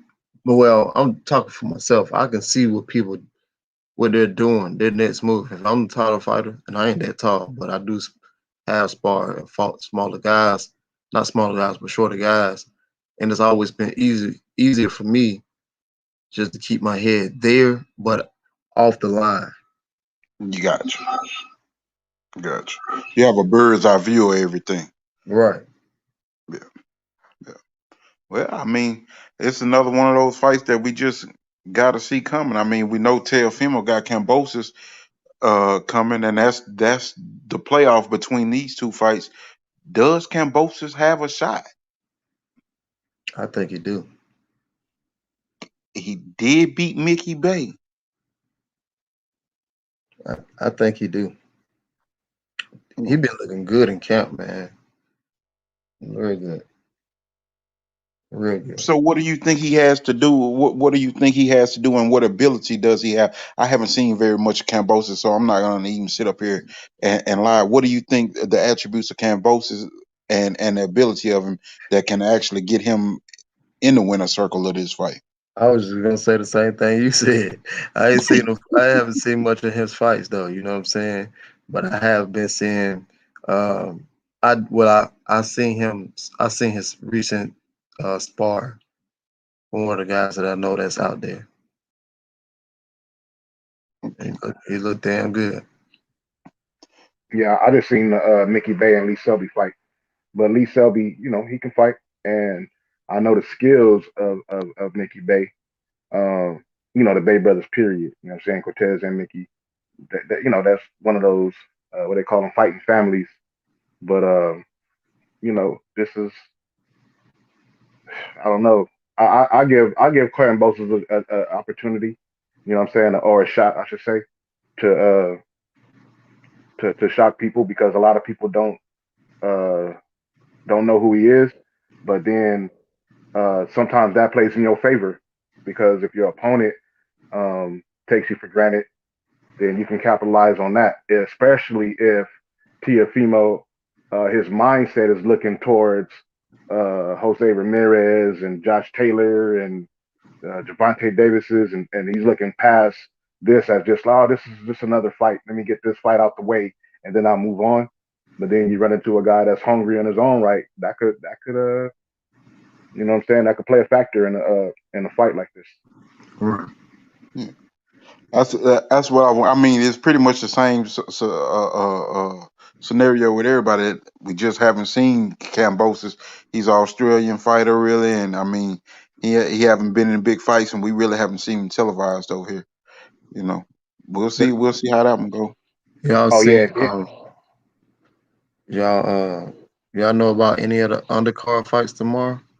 That's what I was going. Okay, I'm gonna ask about one undercard fight, and then I want to ask about Lubin and Rosario. But the undercard fight right now that I've been looking at is Sims Jr. versus Elvis Rodriguez. I was Elvis just getting ready to Rodriguez say has that. been. Go ahead. So I was just getting ready to ask y'all that. Elvis Rodriguez been looking good, man. He been looking good, and he got some thump. He's a southpaw that can punch and box a little bit. I'm wondering how good of a fight this is really going to be because I don't think, if I recall right, I've seen Sims before. He's not really a pushover, but he doesn't have that real respectable power. But he can box a little bit. Yeah, I met Sims in what's that? I met him at the World Ring Size in the amateurs. Mhm. But man, he's an impressive fighter.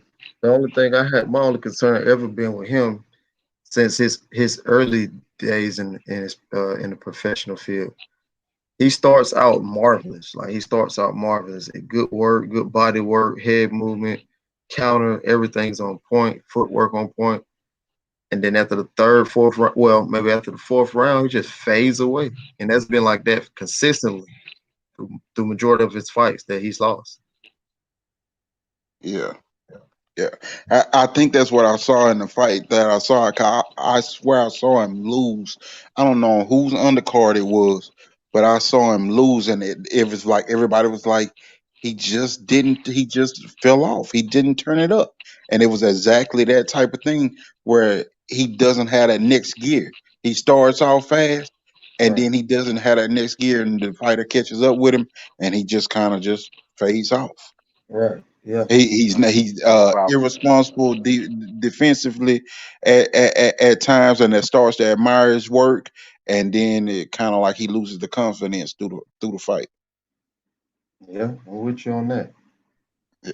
So I think Elvis gonna get the knockout on him. Honestly, he 11-0-1, and out of 11-0-1, he got 10 knockouts, and he been pretty impressive getting those knockouts. But see, my thing, well, I'm intrigued by this fight because I know Kenneth been up there with Shakur and Bud. So, you know, and I know they all been working together.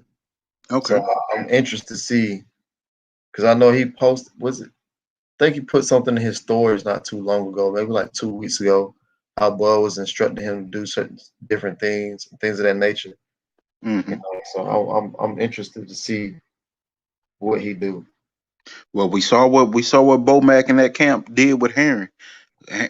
I think that was a lot that Herring was coming off of COVID too, and I don't think his lungs were clear just yet when he ran out of gas in that fight before. When everybody was saying he quit and all that, I think that dude was having problems still from having COVID. You know, but in this fight right here, he fought the perfect fight. That fight against Frampton. We're talking about Jamel Herring. Jamel Herring, and I was just making a correlation of that work that they was able to put together as coaches and a camp. We'll see if they can help Sims the same way they help Herring. Yeah. What do y'all think about Lubin and Rosario? Man, I mean, Lubin on the hot seat now. He on the hot seat again. Yep. You know what I'm saying? And he worked his way up to it, though. I mean, to be fair, he started back. He got right back in the back of the line, started from scratch, what they call it, square one. And you know what I'm saying? He worked his way back into contention, and here he is. You know what I mean? In the most competitive division in all of boxing, in my personal opinion. It is. Because they fight each other. It ain't none of this talk. I'm the guy. I'm the guy. I'm the guy. Nah, these dudes fight each other, and most of them all got losses against each other. So he's right here back in the thick of things again, as he deserves to be because of the work he put in, and we gonna see. You know what I'm saying? He's back on that hot seat. Yeah, me personally, I don't like Rosario. My one of my personal homeboys knocked him out. You know what I'm saying? And he you know he was a force to be reckoned with at one point in this 154 journey. Mm-hmm. But you know I don't know. I think I guess what people say hype job or whatever. You know, I guess you could say that about Rosario to me. You know what I'm saying? I wouldn't say that about Rosario because he got knocked out by what's buddy name Gil Yeah. Gallagher. He got knocked out by him, but then he fought his way back, and then he took on one of the big dogs that was at the division at that time and knocked him off. And it was like he landed right there with well, I guess that makes sense what I just said. He had his best night against J Rock, and then that's about as far as it goes. He had his best fight against J Rock, who was really cherry picking him and trying to hold on to his belts until he got to Charlo, and it just went wrong. That was a perfect case of a cherry pick gone wrong, and he had his best boxing night. He will have to show up and box like that again to get past Lubin. And one thing we know, Lubin can box, but both of them have the power to put each other down. And if Rosario shows up and has that same type of night that he has had against J Rock, and where he's moving in and out and boxing and being responsible and not sticking around and being there to get hit. And if Lubin is not resetting him like Charlo was doing, and you know, Charlo, every time he got Charlo in a bad position, Charlo, hold on, wait a minute, take your rhythm away from you, get you back around here and pivot out and jab you, put this jab on you, put a little power on you, go to your body, change levels, make you think about it a little bit. Right. He's not that great of a thinker so much as he is a rhythm fighter. And J Rock allowed him to get in rhythm. Will Lubin allow him to get in rhythm as a puncher, because when he gets in rhythm as a puncher, he can punch his ass off. Was with J Rock? What month was that they fought J Rock and Rosario? It was Ramadan. That's what I was getting ready to say. I think he was. I think that that probably nutrition probably played a little bit part in that too, even though we know he chinny, you know what I'm saying? But I think Mm, that played a little. I mean, me personally, man, like I watch Tony and I watch J Rock because they crafty as hell. mm-hmm. Yep, they are. Why did but I just didn't understand why didn't J Rock go back and get his? Well, I guess he broke his camp up at that time, and he didn't have a trainer. But like shit, I hate that they got into it like that and didn't go back and get that run back because you right, that was the same month as Ramadan when he was coming down into that fight. They Somebody fought said January 18th. so. Yeah, it wasn't Ramadan then. Well, The, I thought it was. No, I thought. Ramadan is it just ended. It's like um late April, early May. I mean late in the middle of April, late April, towards the end of April, I think. I swore he was coming into the. Okay, he said. they fought Look, January Mir 18th. knew already. Mir say Uh, no, it when he wasn't. when he fought her, he was it was Ramadan. Okay, okay, that was that fight. Okay, yeah, Mm. he just got his ass whooped. Then Yep. he just got his ass whooped, and that was just a good night for him because, shit, like you said, he had just got knocked out by Gallagher, and then he got picked as a cherry pick, really, and it just went wrong. He had his best night of boxing, went to that next one, and got knocked out by a jab to the body. We'll see if he can put together another one of those good nights. And people forget Lubin was projected to be one of the top guys. He just got in there, what Oh, they call a little bit too early when he fought Jamel. So uh, like I said, he started from the bottom, uh, earned his way back to his position. He has a little bit more experience. Or he has, I should say, not a little bit, but significant more experience now than he did then. And then he's going to be able to put that to the test. So I think it's a good fight. But Rosario is a guy who's he got holes that could be exploited, and so it's just up to Lubin to find those holes during the fight. You see if he can execute and exploit those holes. I want to know what Herb gonna do next month. Yeah, he ain't he fight supposed to be fighting Cuba, at right? 160? No, he fighting at 54. Oh, I thought he's He fighting fighting at Cuba. 160 and then coming back down to 54. Oh damn, I didn't know that. Let's Really? let me look him up and verify. But I thought Is that's he what we fighting had Cuba looked Arias? at. Because I think uh, Cuba have been working with Fareed Samad, brother Fareed Samad, lately. I'm gonna have to text him and ask brother Fareed if how's that going and with that fight Lewis because I think they Aries. fight. Yeah, Lewis Cuba Yeah, Arias. Okay. yeah. It's about, yeah. Uh, what? Young ass brother Fareed, man. That's an interesting fight. Yeah, yeah. I always go with the people that I know in terms of trainers, just because what I mean. I'm rolling with my peoples and Jared Hurd, but you know, if Fareed, brother Fareed is Samad is working with Louis Cuba Arias, you know what I mean. I don't want nothing to happen to my brother. Got to go. You know what I mean? May the best man win. You kind of sit back and watch those ones. You know what I'm saying? Like which coach the best, and if he's working with him this fight. But I think Yeah, I he think is. that fight's gonna be at 160 if I recall right. Yeah, I think Because he's been working his way Oh, back down in DB weight. in the chat. What up, DB? now that's now that's one dude who big as hell in person. Goodness gracious. Huge. That motherfucker huge. Said It's Lubin and J crazy Rock how are still some of good these boxers. fighters make these People weights. shitting on them after taking L's, which is why boxers don't want to take tough fights. Yeah. Well, I can't really talk then. Why you say that, I Tay? mean, Cause I be big as hell too. Tay, how tall are you? I'm only like 5'8.5".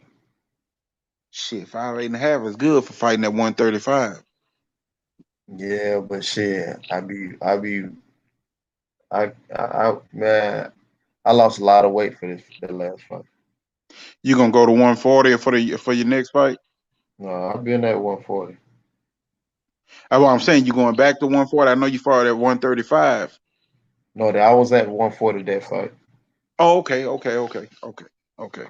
I thought I heard you say something about you was gonna fight at 135. Yeah, I'm going. That's what we're gonna campaign at. But I mean, unless I'm fighting somebody, then I go to 135. But if I'm not, I'll just fight at 140. Gotcha. BB, your food, man. Shout out to my brother DB and Mir in the chat as well. BB, your food in the house. Yeah, I got to get on that Tay Jones regimen over here, man. The way the brother lost that weight, kept his strength in that last fight, boy. Hey, got it done. Man, I'm saying, what you lose like 30 plus? You know what I'm saying? Yeah, I was Just coming off that injury, man. I got back up. I got up to like 178. God, dog, the brother put the work in though, like, and then still just look healthy, just strong as hell in that. Excuse my name, but still look extra strong in that fight. You know what I mean? Yeah. Got that business done. Who else is on this Ramirez undercard? I'm looking. Who else is on this undercard? I don't know, but Top Rank better come with it. Because man, PBC done turned up. Hey, I was fucking with Fred. So what Fred go say now about Al? You know what's Cause funny? man, You know what's funny? Fred had called me.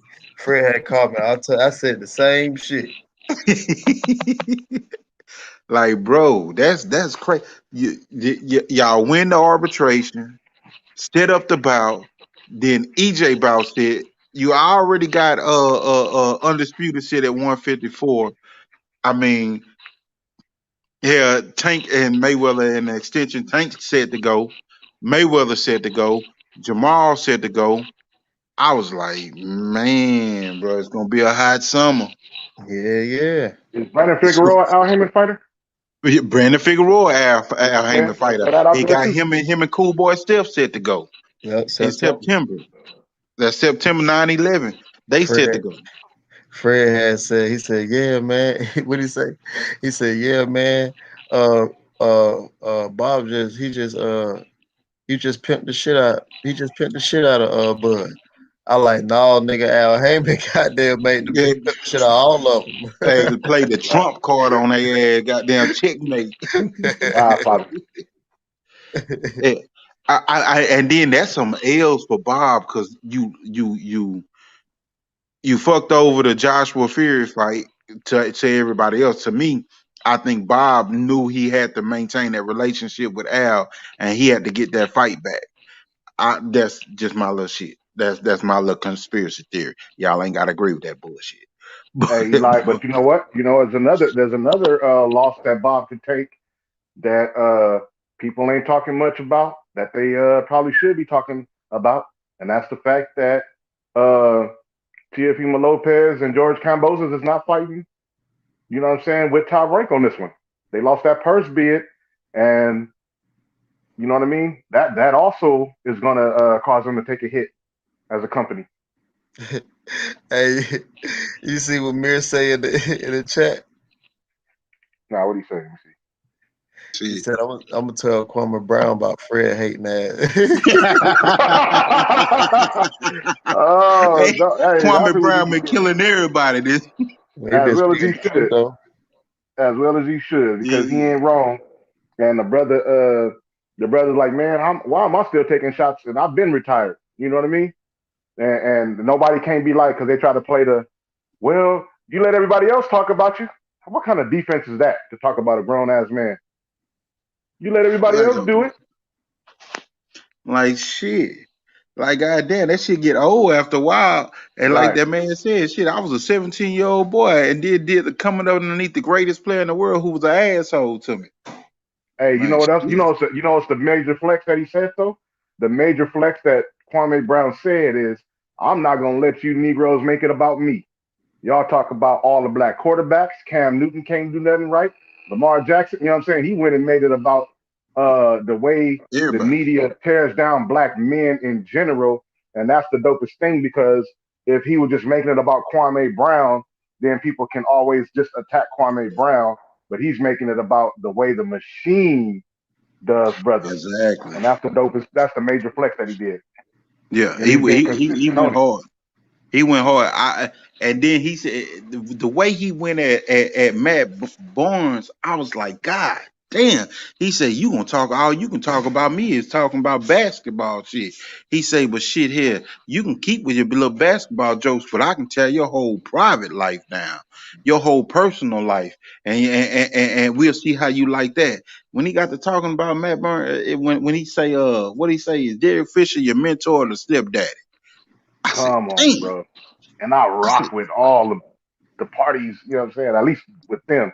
I can't say Charlemagne and the rest of them, but Stephen Jackson and Matt Barnes, you know what I'm saying? For the most part, they've been, for the most part, they've been solid. But, mm, this little one thing, I think that it would have been all good if Stephen Jackson and them just came out and was like, you know what? You're right, bro. You know what I'm saying? We ain't no need. It's unnecessary to do it. We could be talking about Adam Morrison being the bust. We can be talking about Jimmer Fredette being the bust. But you to go to dude to kick when they down, but we don't have to use you as the person to do that with. If they had just done that, we're like, you're right. We're gonna make that adjustment. Stop attacking brothers unnecessarily. But the way they kind of doubled down but secretly, I mean, not secretly, but like trying to play it to where it's like, nah, you are a brother. That's what kind of made it look kind of like, and the hopefully thing about it they can was, sit down and talk. who was that? Kendall Gill? Was that Kendall Gill, that No Chill Gill No, account? no, no, that's Gilbert Arenas. Gilbert, okay, Gilbert Arena say, nah, everything he said was the truth. I ain't going through that shit. Arena say shit. They thought Kwame was letting people make it and shit, and all that. But really, they say Gilbert Arenas said, I saw Kwame and his brother whoop 24. It took 20 security guards to get their ass out the club, and then there was 4 or 5 more of them they were whooping on outside the club. He say shit. I thought to myself, damn, they don't need no help, and I had a hard day in the weight room anyway. God damn. They Yeah, because but that Kwame what put they that were nigga trying to, that was the fucked up part that I had first. So I was like, damn, why Steve Jack throw out the Oakley story on him and shit? And he was like, man, I wasn't trying to fuck up my millions. I was a young rookie on the team, the youngest player on the team, and shit. Why the fuck would I get into it with Oak? 'Cause Oak gonna fight everybody any goddamn way, you know. You talking about you hang with Oakley every day? Oakley talking about he ain't even fuck with y'all. Like, damn, this nigga is pulling the covers back like yeah, shit. bro. And it's not what makes it right is because he's just like it ain't about y'all not gonna make it about me. Why don't Yeah, y'all talk about the dude who beat up the black woman or the yeah, shit? I even Black Fight fan and 78 they brought it up on the trail. You see what I'm saying? yeah. How he beat that woman half to death damn near and woke back up, fed her some Cheerios or whatever, he was eating Cheerios or whatever the fuck he was doing, and then uh, uh, like Reggie just put in the chat. What about Tim Tebow? You know what I mean? These Yeah. guys get all kind of passes. Man, how the What's the dude fuck that did was for they the make Cleveland Browns? Tebow a tight end? Hey, what was the dude from the Cleveland Browns that was playing the quarterback? And they was like, he's going to be the next big thing.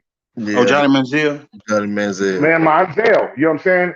He does all this kind of wild stuff that he do. Same thing with Gronk out there, you know what I'm saying, getting drunk and twerking on Jamel and all this kind of stuff. But when when these black athletes do it, it's a whole different narrative that's formulated around these guys when it comes to the media. And when Kwame's bringing that out, they got no leg to stand on. All they keep doing is going back to him and trying to make it a thing where he's just mad that he didn't pan out. Um, and that's why he's going to win because this thing is not about him. Hey, you see how they fighting to defend that move that they just made in Jacksonville, putting Tebow at tight end. They defending the shit out of this. This man ain't been in the league in 6 goddamn years. and been sitting on the couch and was a quarterback, and y'all gonna bring him in and y'all gonna teach him tight end in one off season and throw him on the field and put him on the roster? Go ahead. Let him get his head taken off. Like, come on, man. Come on, man. Go ahead. Let him get his head taken off. I want to see him talk about him the way they talk about all the other players. They You know know what I'm that saying? shit was privilege. Okay, Tate. Now that we own this type shit, how did you feel about Stephen A's comments on your bro, on Deontay? Man, I want, it depends on how you raise. You know what I'm saying? Mm-hmm. How you raised. Now he might be one of the motherfuckers that's raised to, if you get your ass beat one time, leave him alone so you don't get your ass beat no more.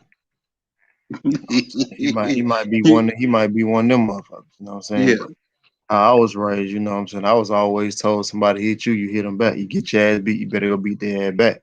Mm-hmm. Times 10, the second time, third time, however you want to put it. You know what I'm saying? Mm-hmm. However many times we had to go through it, I was gonna go through that gauntlet. You know what I'm saying? So I definitely agree with that. Just if anything, he should have been, because he actually contradicted himself. Because I remember when him and what's the other white boy name? Skip. Not Skip, the other white boy. That on Oh, the Max Max. Kellerman. Yeah, 'cause he was just pleading the Max about a month or two ago. How he's saying that he think Beyonce should get his chance. Now he's saying just take the step aside, huh? Yeah. That threw me completely off. You know what I'm saying?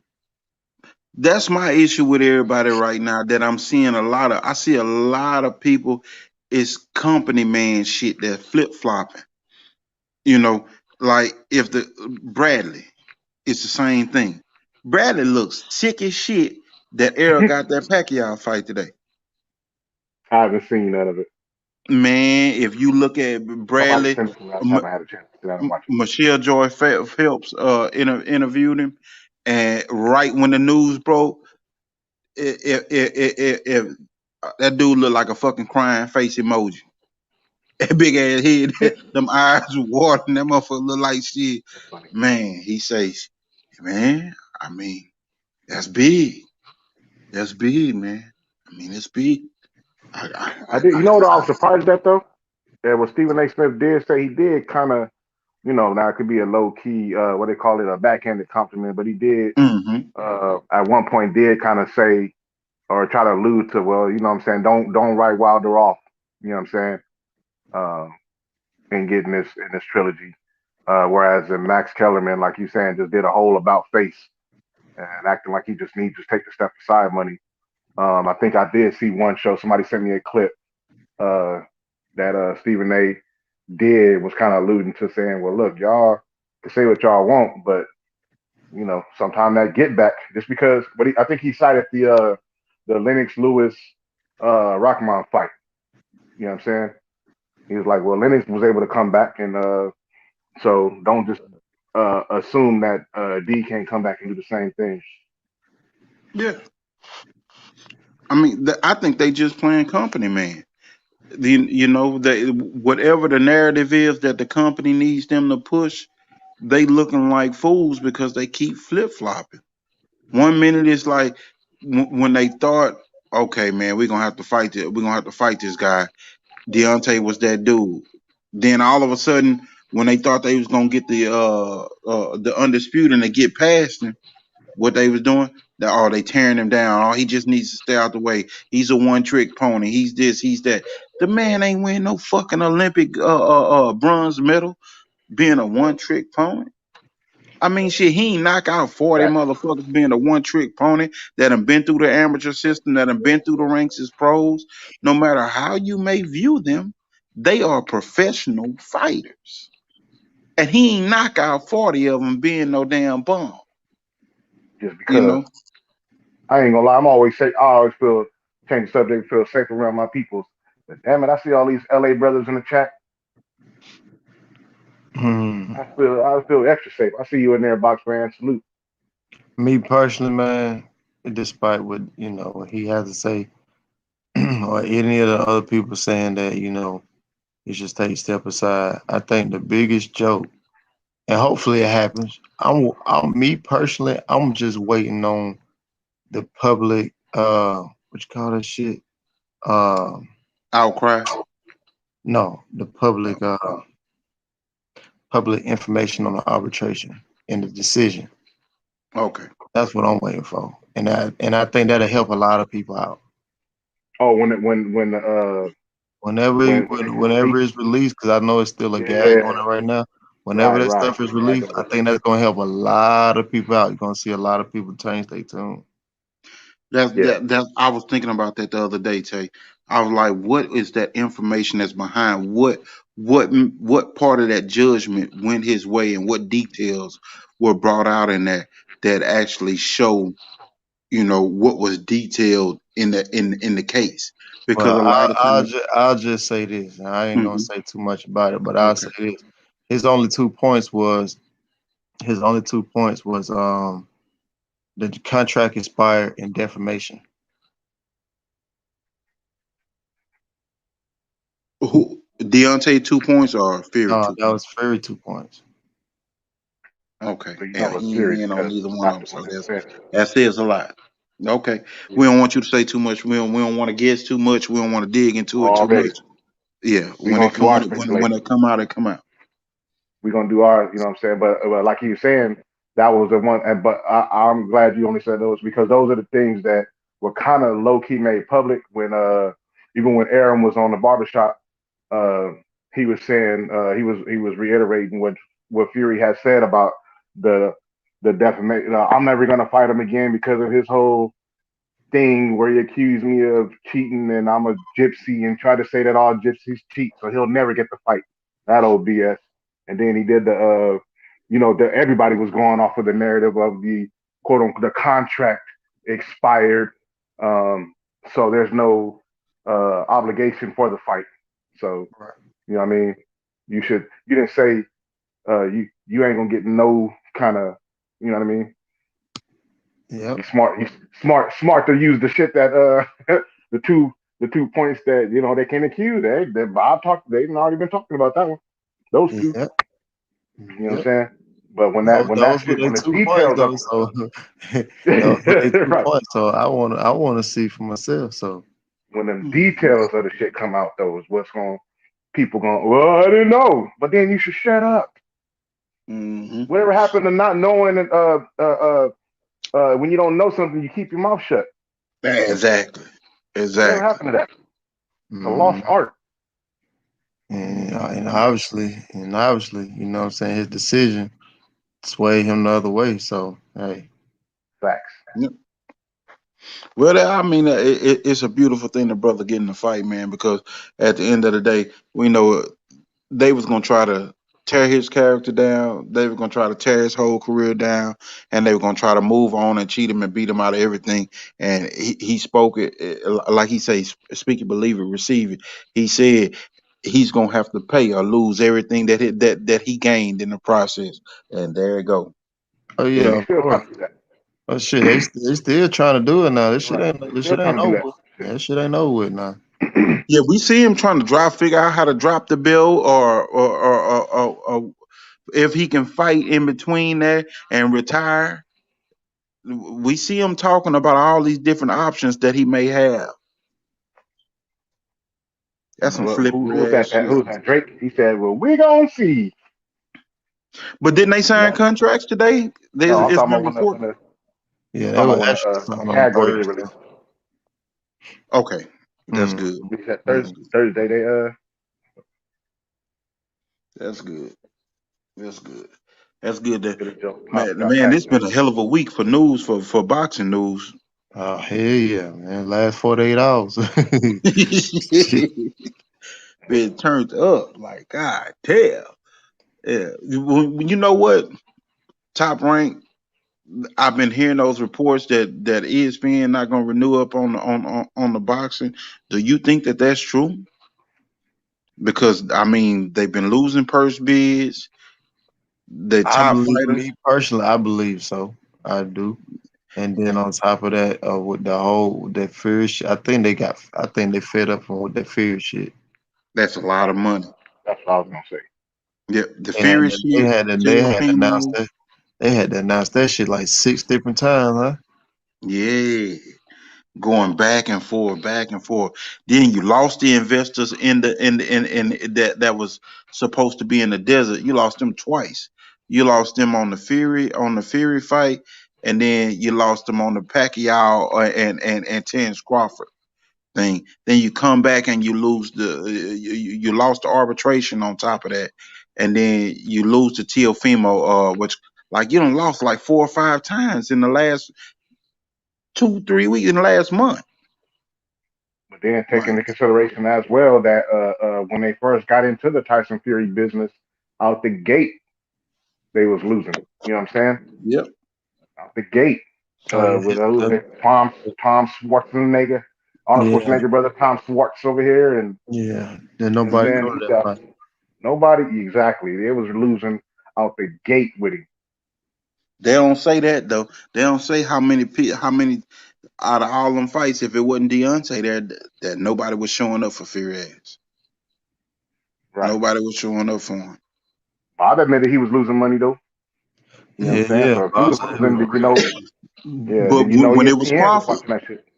when it was Crawford, Bob said that shit publicly. But when it was Fury, he didn't say that shit about Fury. He I just heard him kept say on about Fury promoting. too, because But he said about free. Fred asked him outright. Yeah, Fred asked him Oh, outright okay. He about went on. Fury. Okay. Yeah, and he said, yeah. So if he's admitting that, then you know ESPN is already on top of it. Disney Yeah. is about their money. Yeah. I mean, that's rough, bro. That's rough, man. That's rough as hell. Yeah, they've been lose. And then just think, all of this shit that's been announced completely overshadowed that Ramirez. undisputed fight.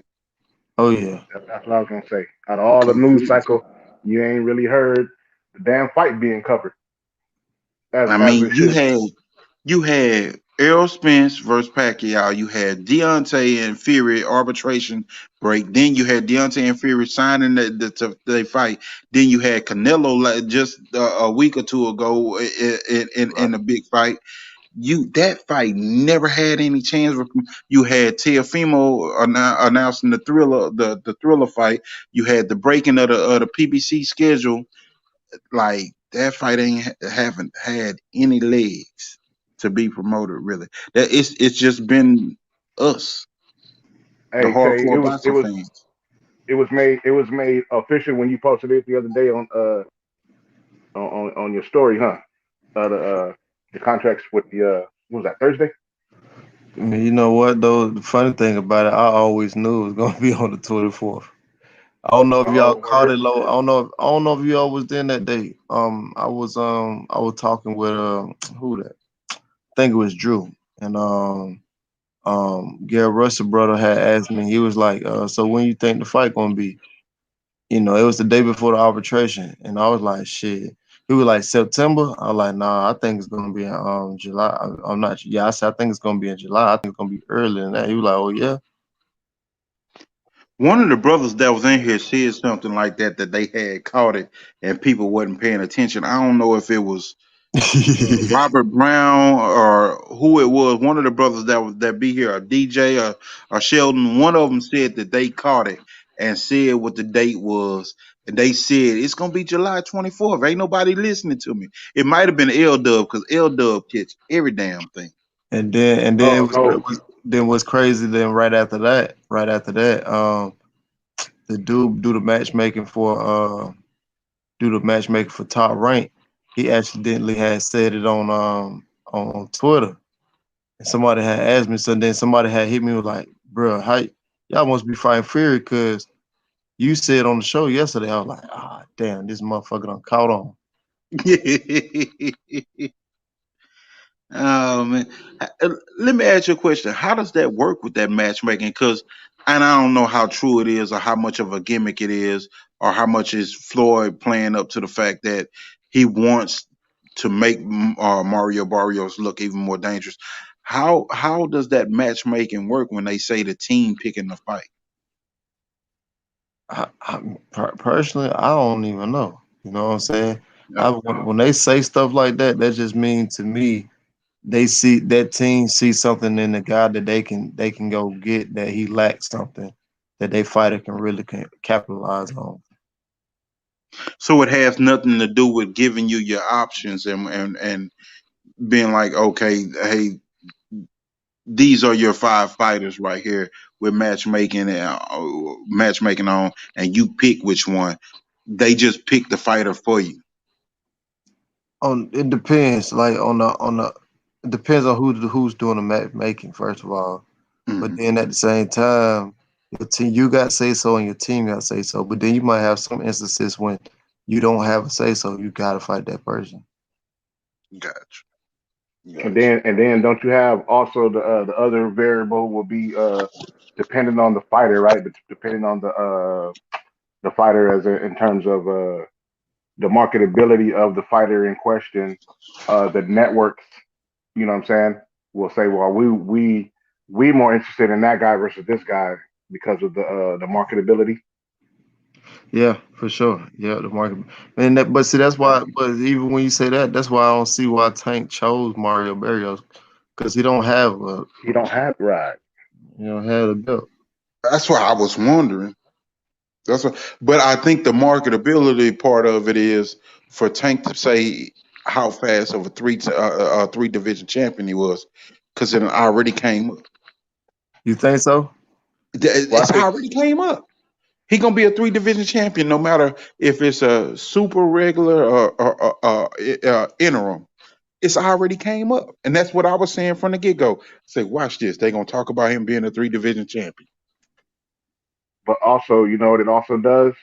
It also puts him in a position that whoever wins this undisputed bout between Ramirez and Taylor, he's gonna have a piece of that championship, whether you want Yep. to call it regular or not. He's going once you become the quote unquote regular champion in the WBA, you know Yep. that super champion has 18 months to fight you. You know what I mean? Or they get stripped and And you if get they drop the elevated. belts, See what I'm saying? yeah, if they drop the belts, he got first. He got first He dibs get at it. first dibs, exactly. So I'm saying he already puts himself in a position. So when these guys like because we all know it's inevitable, right? Teofimo Lopez will be 140. Devin Haney Devin. will be 140. Yep. And by the time they get there, uh uh Team Mayweather have positioned Javante Davis to be in the mix before those guys even get there. So Have when y'all you look seen at it Dev from in a person chess before? move, that matters. You said what? Have y'all seen Dev in person before? They're Devin? big. No, no. Hell yeah, that motherfucker big, man. They're big. I Yeah, seen him yeah. standing next. When I seen him Wait, have standing I seen next Devin? to No, Terrence no, no. Crawford, I seen him standing next to Terrence Crawford, and I was like, man, he bigger than Terrence. Oh, you know Man, what? I seen him stand next to Mikey Garcia, and I've been next to Mikey Garcia. That's what I did. That was that thing I was talking about earlier about Yeah. when you see somebody in person, you already know how to gauge it in your mind. You see, okay, this motherfucker this big or that big. But yeah, so I see that's what I seen. I seen him do that face off with Mikey, and I was like, Devin fighting at 135. Do you Nigga, think okay. now? Do you think Deb will end up at 147, 154? yeah, I think probably 147. 147. Yeah. Yeah. That's what I was thinking. 147 will probably be the limit unless it's a champion that's beatable and that's a good money grab at 154 that he can do that in the later part of his career. But I would imagine 147 would be his real max out campaigning weight. He Plus, gonna with hit, he the gonna hit big his money, he'll hit his full girth about 2 years from now. He'll hit his full man right? strength power girth from now. Cause Mm-hmm. that's the only thing that I see that he really lacks. You know what I'm saying? Mm-hmm. Even I that told young, somebody. I told somebody that I thought that the best thing for Teofimo to do would be to fight Devin Haney right now, because looking at Devin Haney's body type, when he gets to 140, he is going to pick up some power because he's not going to have to cut so deep in that weight. When you cut deep into that weight, your body starts to eat protein and starts to take away muscle from you, and it starts to affect your conditioning just a little bit. You lose a percentage of what you had, and I think he's going to be faster and just as fast, if not faster, and stronger, and have that pop at 140 that people are thinking that he's lacking, and he's going to have his man strength to go with it. I can see that. Yeah, I see that. Mikey Garcia already saying that. In terms of going down, he's going to fight at 147 as he sees right now. But at 140, there's only certain fighters who'll go down there to fight, and Devin Haney's one of them. And we He know also that said for 20. years, that Bill Haney has been saying that's the fight they really want is Mikey Garcia. That's the fight they want. They want that. They want that spot. You know what I mean? They better not take the damn fight. I'm thinking because I seen, and I don't like to talk, but I Who better not seen take Mike that fight? in person. Hold on, I want clarification on that. Who better not take that fight? Tay Devin Haney now. Not right now. against Mikey? Yeah, not right now. Let me tell you, bro. Why you say that? I need your opinion. They both technical, but Mikey can deal with an athletic fighter though. And we seen that already. Man, bro. And he can stomp. We seen that with AB. We seen that with who with Bunny. You know what I'm saying? We seen that. I'm telling you, bro. Like when is Robert Easter gonna fight again? He just already fought. did. He just fought. Yeah, he beat my homeboy. Damn, we missed that shit. We didn't even And cover he it. looked good. Yeah, And you know what I'm saying? He what you think? What you think, Tay? I thought because my whole thing with Bunny, and I've seen him at the I seen him real early in the beginning of his career when he was trying to get on the national team, but I also seen right when he turned pro, he fought out here in Cali, in SoCal, and that's why I seen Adrian, as a matter of fact. But that was real early in his career. But one thing that I always seen was he would unnecessarily give up his, I call them natural advantages, which is his range, his height, reach, things like that, to get in there and scrap with dudes he didn't need to scrap with. But in this last fight, I thought his dad got him to fight behind the jab for the most part, and he didn't give up his reach or anything like that, but maybe 2 or 3 times. Yeah, he definitely looked good. And Ryan not short by any means. So for him not to, give up his range and his physicalities, he did a hell of a job. I actually thought that fight was damn good boxing, and whatever they had worked on in camp, because he had kept saying that that's all they was working on was his boxing. All he had to do was box. You know, he did a damn good job. Yeah, I agree. I think that damn Rancis Bartholomew fight didn't do him no justice after coming off of that loss to Mikey, because that just was a funky ass style for him to fight against. They both were so patient and the fight was so slow and boring. It didn't give him a real good gauge or anything. I think he lost some of his steam. I think he could have came off that Mikey fight, even off that loss, and kept on going and held his name. I think he lost some of his steam because that fight was so boring. It was like, damn. Right. I thought he got some of it back in his last fight. Yeah, I'm glad he did. I'm gonna have to go back and rewatch the fight now. I think it was impressive to see because the way he fought, that takes discipline to do what because I forgot there's a saying, but you always revert to who you are. You know what I mean? That comfortability level, and it takes a certain discipline to do what you've been working on. You know what I mean? And he was able to do it for the most part of that fight, for the majority of that fight, and fight using his boxing skills, using his reach, fighting behind his jab. You know what I mean? Just doing all the things that people was questioning, like, man, why don't he do this? Or why he don't do that? Why he always give up his reach unnecessarily? You know, he was disciplined enough to do it the whole fight. He had his legs the whole fight, and he looked good. You know what I'm saying? And that was without a crowd. So moving forward, as things are opening back up, I don't know. He's gonna be in that. He's gonna be in that same mix at 140. While Okay, people I want to talking go about it, back. you know what I I mean? want to go back to two things. I want to go back to something about Sean Porter, and then on this No, Tank deal.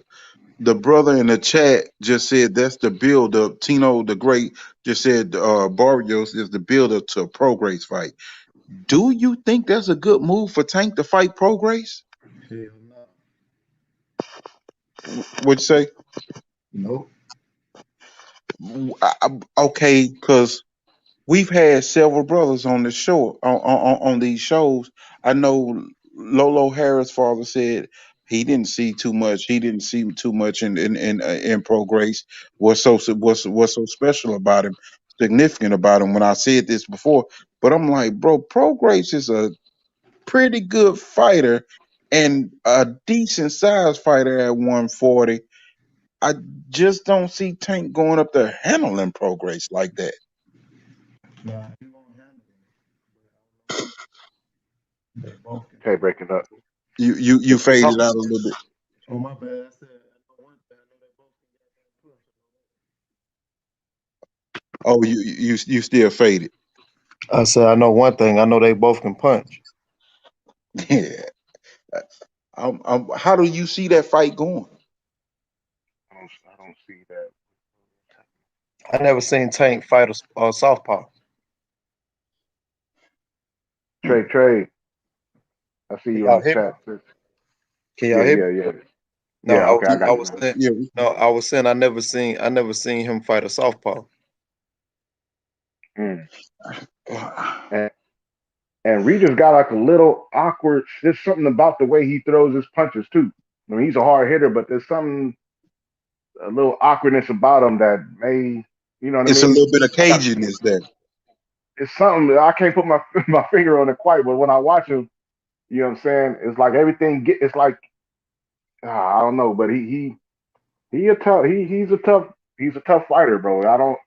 I don't see anybody just having an easy way with Regis Prograde moving up from 26, 30, 35, just coming in there just like he just the guy to beat. You know what I'm saying? Like he's some guy he's gonna go in there and pump. That's what Plus, I'm you know what I'm saying, he got saying. that mentality. You say what? That's exactly what I was saying. Cause Regis' boxing ability has improved a whole lot, and like I say in that Josh Taylor fight, he at times allowed Taylor to dictate shit too much, and he started too slow. But he gave Taylor a hell of a damn fight, and I think if they did it again, I think it would beat him. And seeing what I've seen here Right. lately from him, his feints are better and setting up punches off his feints and changing levels and even his footwork a little bit has came into play. And I'm like, man, I don't know the difference of Tank sparring bigger guys and sparring versus how he's gonna match up against these bigger fighters at 140 that's already adapted to that weight that's been there. Like guys like Josh Taylor. He talking about he want the win out of Josh Taylor and Ramirez. You know, like guys that are big like that and that are punch and pro grace. That guys that are on the verge of 147 needing to move up and shit that'll rehydrate to a much bigger weight. Like I keep hearing people say Tank short, but he wide. You know, He's stocky as hell, probably. yeah. Yeah. I keep hearing people say that, but shit.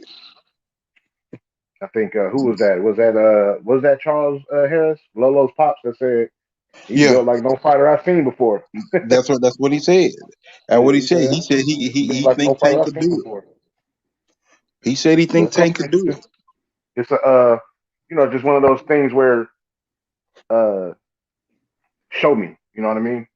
Mm-hmm. He's gonna have to show us because when you have it, you go into there like you're saying against guys that are used to getting punched at the weight, Mm-hmm. that are used to rehydrating, getting you make weight at 140, but you in there rehydrating, who knows what you are. You know what I'm saying? If, unless you're getting weighed on the day of, um, coming in there rehydrated, and used to taking these punches, and that could possibly take the punches of Javante when they get in there. But that's the whole thing with Davis is we'll see. The question is always, can they take the punch? And as he moves up in weight, that's going to be one of the things that we talk about. Um, Tay can always talk about it a little bit more in detail because he's seen him in sparring against the guys size that we have questions about seeing. You know what I'm saying? And of course, sparring is different because you working on something. But when you go in there 15 rounds, no time, and like the way Tay is describing it, a fight's gonna break out. Yeah. That's some sparring matches where y'all seen that meme or that shit where they be like when they be like light sparring and the gorillas just go all out. Right. That's the shit that break out when you have 15 rounds and no time limit. You got them Yeah. doghouse rules. Hey, okay in the chat. Trey, she say they say a lot about Tank, but they move him like they don't believe in him. How do you feel about that? Because a lot of us done felt like that as fans. How do you feel like about that, Tank? You know what? It's funny because I agree with that. A lot of us been saying that. Yeah, I do feel like that. But then again, You got the Pedraza fights where Pedraza is a better fighter than people give credit for. You. I mean, you got some of those fights in there that are like, yeesh. And then this Barrios fight. Don't overlook this one. If he come out and do what Tay said he gonna do, I'll be impressed. I really will. If he Yeah, come in there and stop him, you know what I'm saying, late 8th, 9th, somewhere in 10th round, somewhere around there. Uh, a big guy who's he don't know how to lose either yet at this point of his career. You know what I'm saying? He's strong in his own right. Got a good coach, in my opinion. man, see Uh, this fight. The only thing I'm gonna be really looking for is I'm I'm going to be seeing how Tank respond to his body being at 140. Because if you right. can remember when he fought Gamboa, when he was sitting on the stool, and when he fought at 135, he was like, "Why my body feel like this?" Right. Sometimes that shit play a major part though. that's true. That's true. I gotta see it. It's very true. But to that point that y'all brought up, that brings me to one of the funniest things I ever heard was when Gary Russell Jr. said that Floyd moving him like a fragile package on Amazon. Oh snap! He said moving him like a fragile package from Amazon, shawty. That was guts. Had me rolling over here.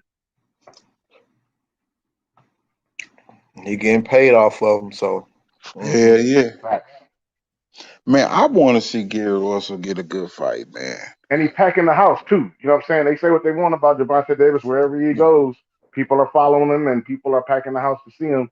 And I would love for them to keep building up uh him in Atlanta. You know what I'm saying?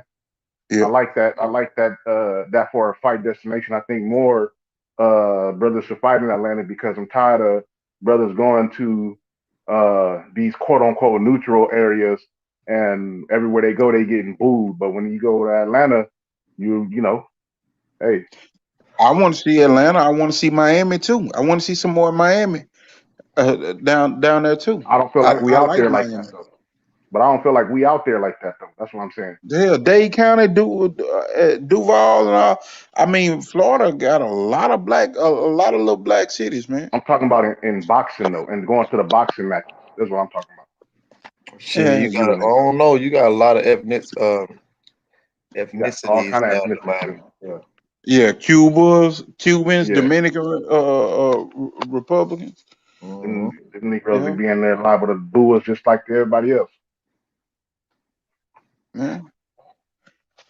it's untapped fan bases, and it's some money down there. So A we'll lot of see. places.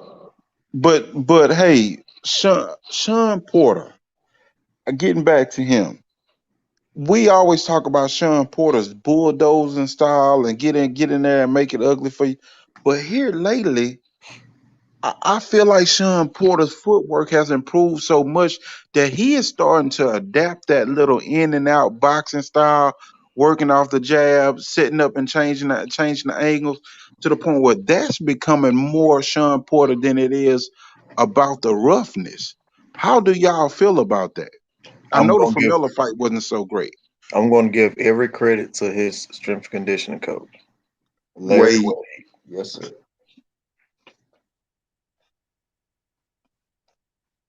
That's all Larry Wade right there. going through the you know what, everything that we saw with him going through those drills before Errol Spence fight and going through the cones and everything and pumping the jab and pumping a 1-2 1-2 3. You right, that is how he was working on that footwork, and it But was a lot more explosive. Larry Wade, a track coach. Yep. So Okay. that's all It was that a lot was. more explosive with them kinetic bands. Mm-hmm. Yep. What do you think, Tank? I agree. You know what I mean? And Coach Wade is you know what I mean? People need to get on that game too. Know who these guys are. You know what I'm saying? Know who these trainers are that's out here working with these fighters. I was talking about Coach Mustafa earlier, Fareed, Coach Fareed Samad a little while ago, and a lot of these fighters they're not doing it on their own. You know what I mean? And uh, they'll tell you what the credit is due. You know what I'm saying? So Mhm. I agree. You know what I mean? And if he's able to do that, remember Porter, Thurman, and Spence and Crawford. These guys they've had their time. You know what I'm saying? They've been in the game, and we talking about them, as in their prime. But that's going they at the other end of that. You know what I'm saying? They at the precipice where from here all they can go is they're going to be getting older and older. You know what I'm saying? This next Mhm. generation. Look who we talking about. We talking about Jerron Ennis, Devin Haney, Javante Davis, Shakur Stevenson. These guys are in their early 20s. So when we put things into proper context, we got to realize that the Sean Porters of the world and these guys are, they only got a couple more years left. So you know what I mean. If you can add those little wrinkles to your game, you're gonna end up being lasting a little bit longer and extending that period of time. Hey Trey, I did tell Kyle to drop the link to let you in. Ben Israel, Shalom, Akim. Good morning, brother.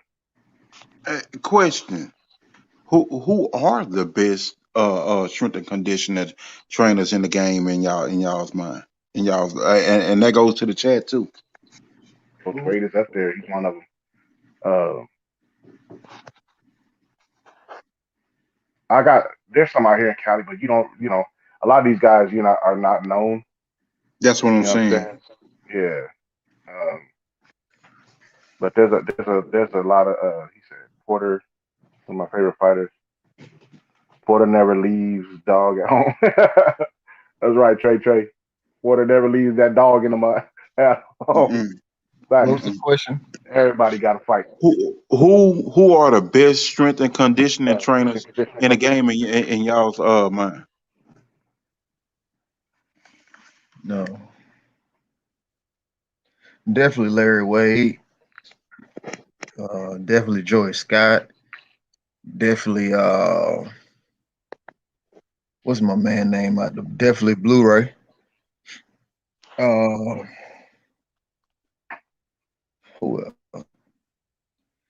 It's the other guy from Florida. I can't think of his name. He pretty damn good too. I just It's can't think of his name. what's the one that Blu-ray was going back and forth with that was he was helping train Who's he helping train? Was he Oh helping yeah, I know train what you're talking Solo? about. I forgot. I On know exactly what you're talking about too. on Trio Talk, they was going back and Yep. forth. Yep. And it He was was a like putting Philly it. guy. Yeah. I He forgot the trained name. Danny. He trained Danny Garcia. Yep. They was talking about him and Danny Garcia. I mean, they was talking about Danny and Arrow. Yeah. Oh man, I forgot his name, bro. But yeah, what's that one cat that used to work with the Garcias? Uh, what's his name?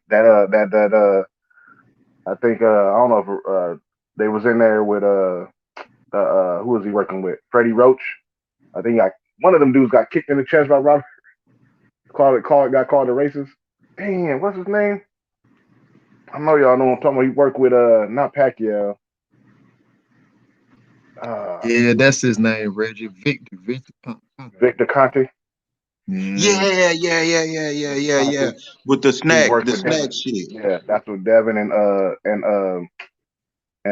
Demetrius Andre they work with. Oh, He's a okay. nutritionist too. Damn, what's So that dude's name? Nah, fucking, I remember so it the when it's segue of that question is, Alex. how important are they to the game? I remember, yeah, if y'all remember, I asked Barry Hunter that as a trainer, how did he feel about that? Some trainers don't Robert really Ariza. dig. No, Ariza. There you go. My bad. I'm reading Oh no, no problem. Oh, yeah. Some Ariza. trainers That's what. really don't dig that having that extra coach in their camp because it kind of affects the way that they are able to plan their sparring and everything. Because if you got a fighter that's a little bit sore in camp from weightlifting and or he's drained from his conditioning, it kind of affects their game planning and having to work with somebody else. How do you what do y'all think about that in the game right now? How important is that conditioning and coach aspect?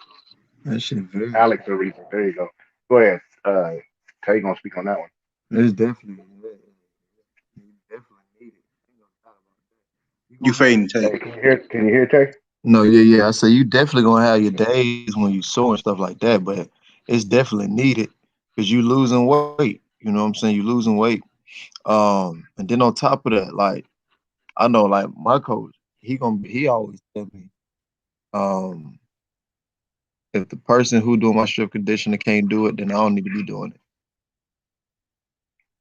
Ouch.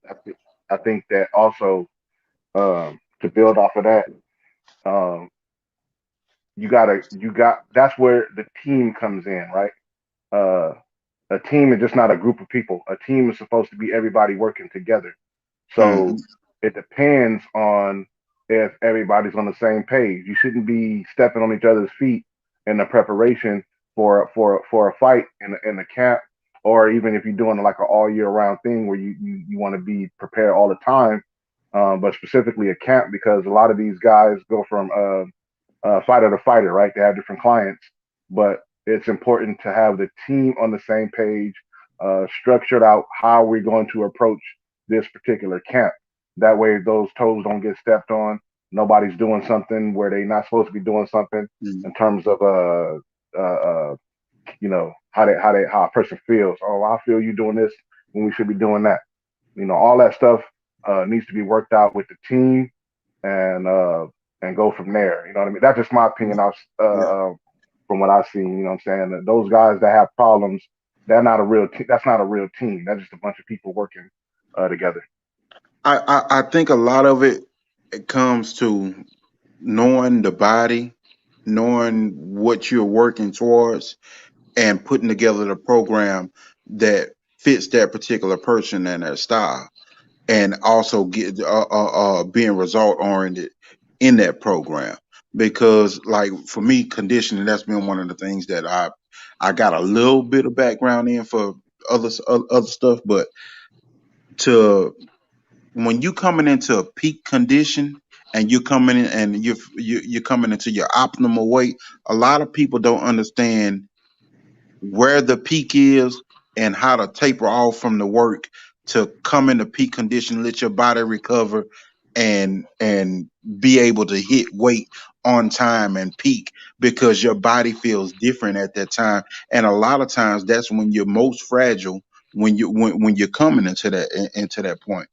And the actual interval training that goes with that, not only the interval training that goes with that, but the different stages of that. You don't want to just do everything all the way through. You want to work your body at this and then change it up on your body and then show your body something different where you having other muscles being worked in different categories where your body doesn't get used to it and you stop gaining from it, you know.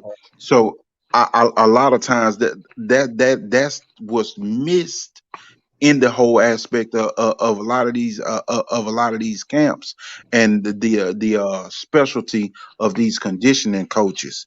And I think a lot of them don't really get their flowers within the camps that they really should, because that is a art to know how to condition and get a fighter into peak condition and take off right, where they not drained, where mentally they feel sharp as hell, their body feels reactive real quick, and they're explosive. You know, they're not tearing muscles and shit like that. That's a beautiful art that a lot of people don't practice and don't understand.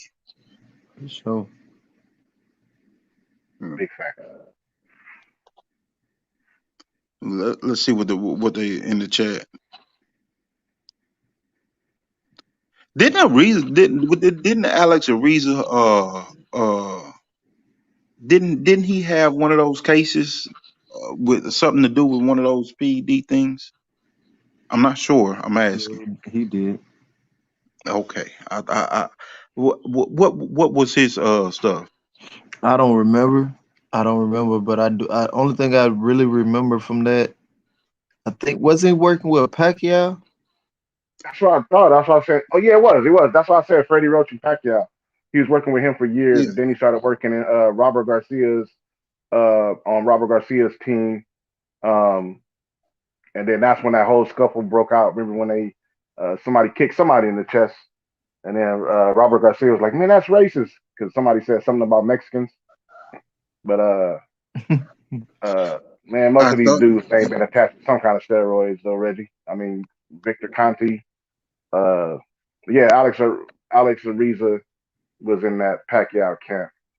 Then I think he worked with Brandon Rios and a bunch of other guys with Robert Garcia and I think Mikey for a fight, but then they went they separated as well.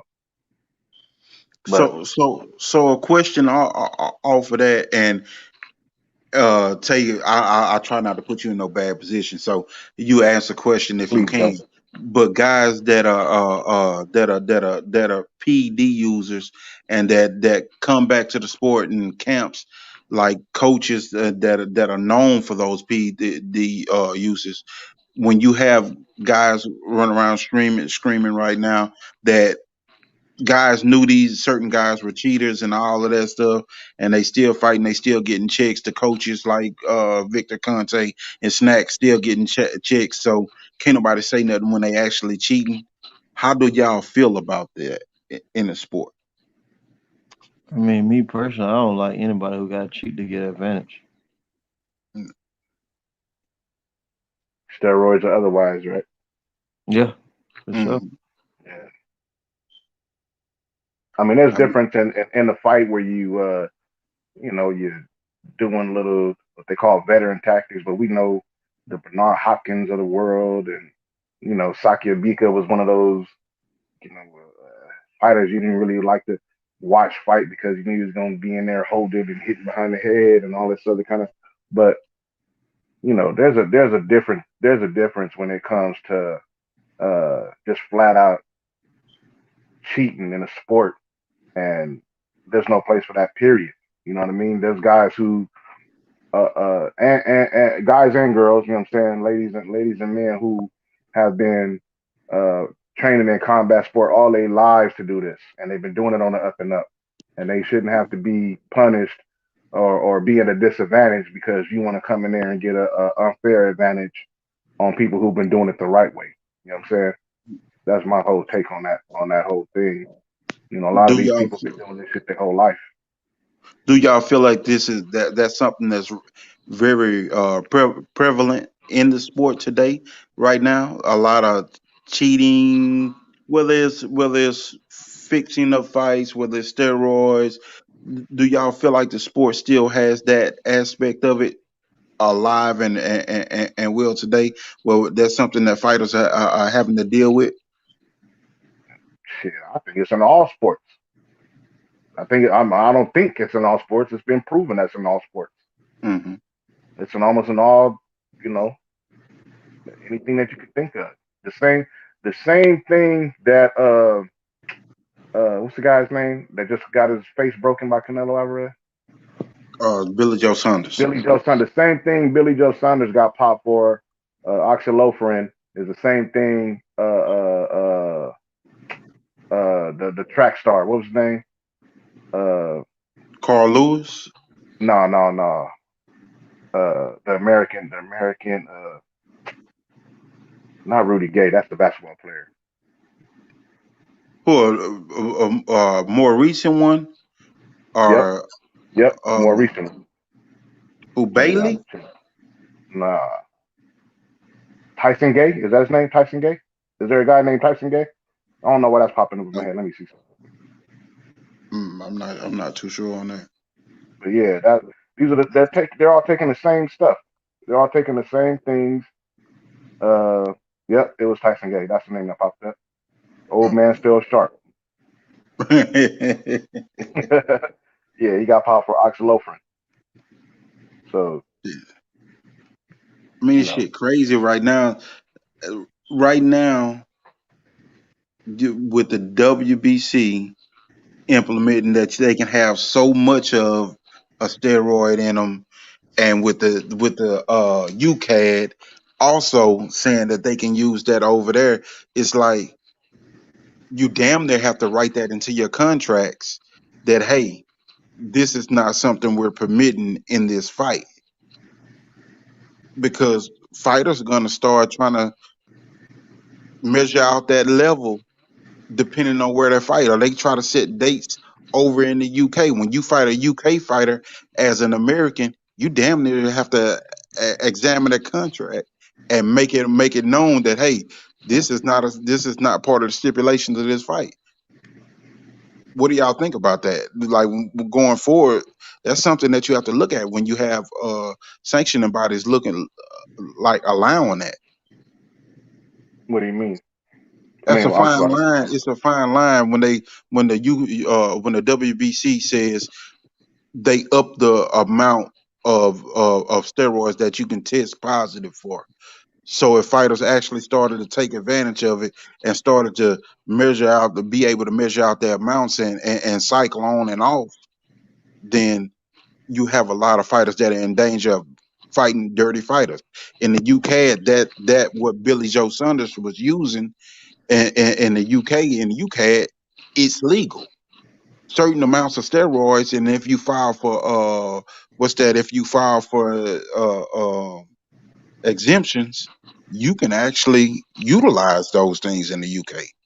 So fighters that are American that go to the UK, or fighters that are fighting under a WBC sanction, they might have to actually make sure that they fine comb those contracts and look and make sure that they put it in the contract that, hey, you Oh, can't use these steroids. most definitely.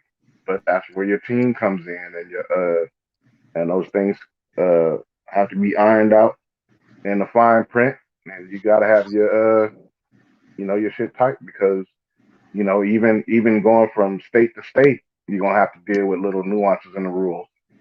You know what I mean? What can be done over here may not be able to be done over there, and all kind of different things. So then you travel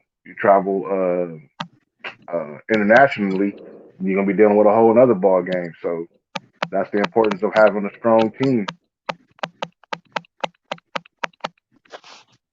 Most definitely. Most definitely. Tell you, I know we've been holding you here all night. We sit up here and talk all night and pass time. I appreciate you coming through, man.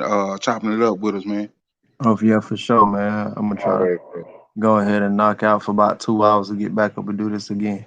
Yes, sir, That's how King. it go. That's how it go, bro. A matter of fact, man, I'm about to do the same thing. My old Yes, lady sir. in that sleep. I done came in here and I had me a couple of drinks and wasn't ready to go yet. Nick and my kids running around, so I'm up and talking and shit. I said I'm gonna go ahead and lay down too myself, man. But Salute to everybody in the chat, everybody listening on the replay. Always appreciative of everybody that on the third shift that spend time. Um, you know what I'm saying? Listen to us chop it up. It's a brotherhood. You know what I'm saying? A sisterhood for y'all ladies that come in here.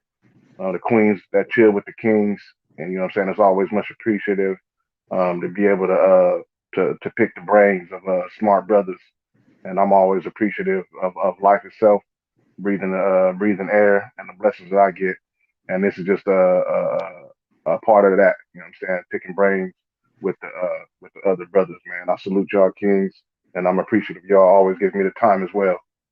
So shalom, to everybody out there. Uh, Peace, blessings.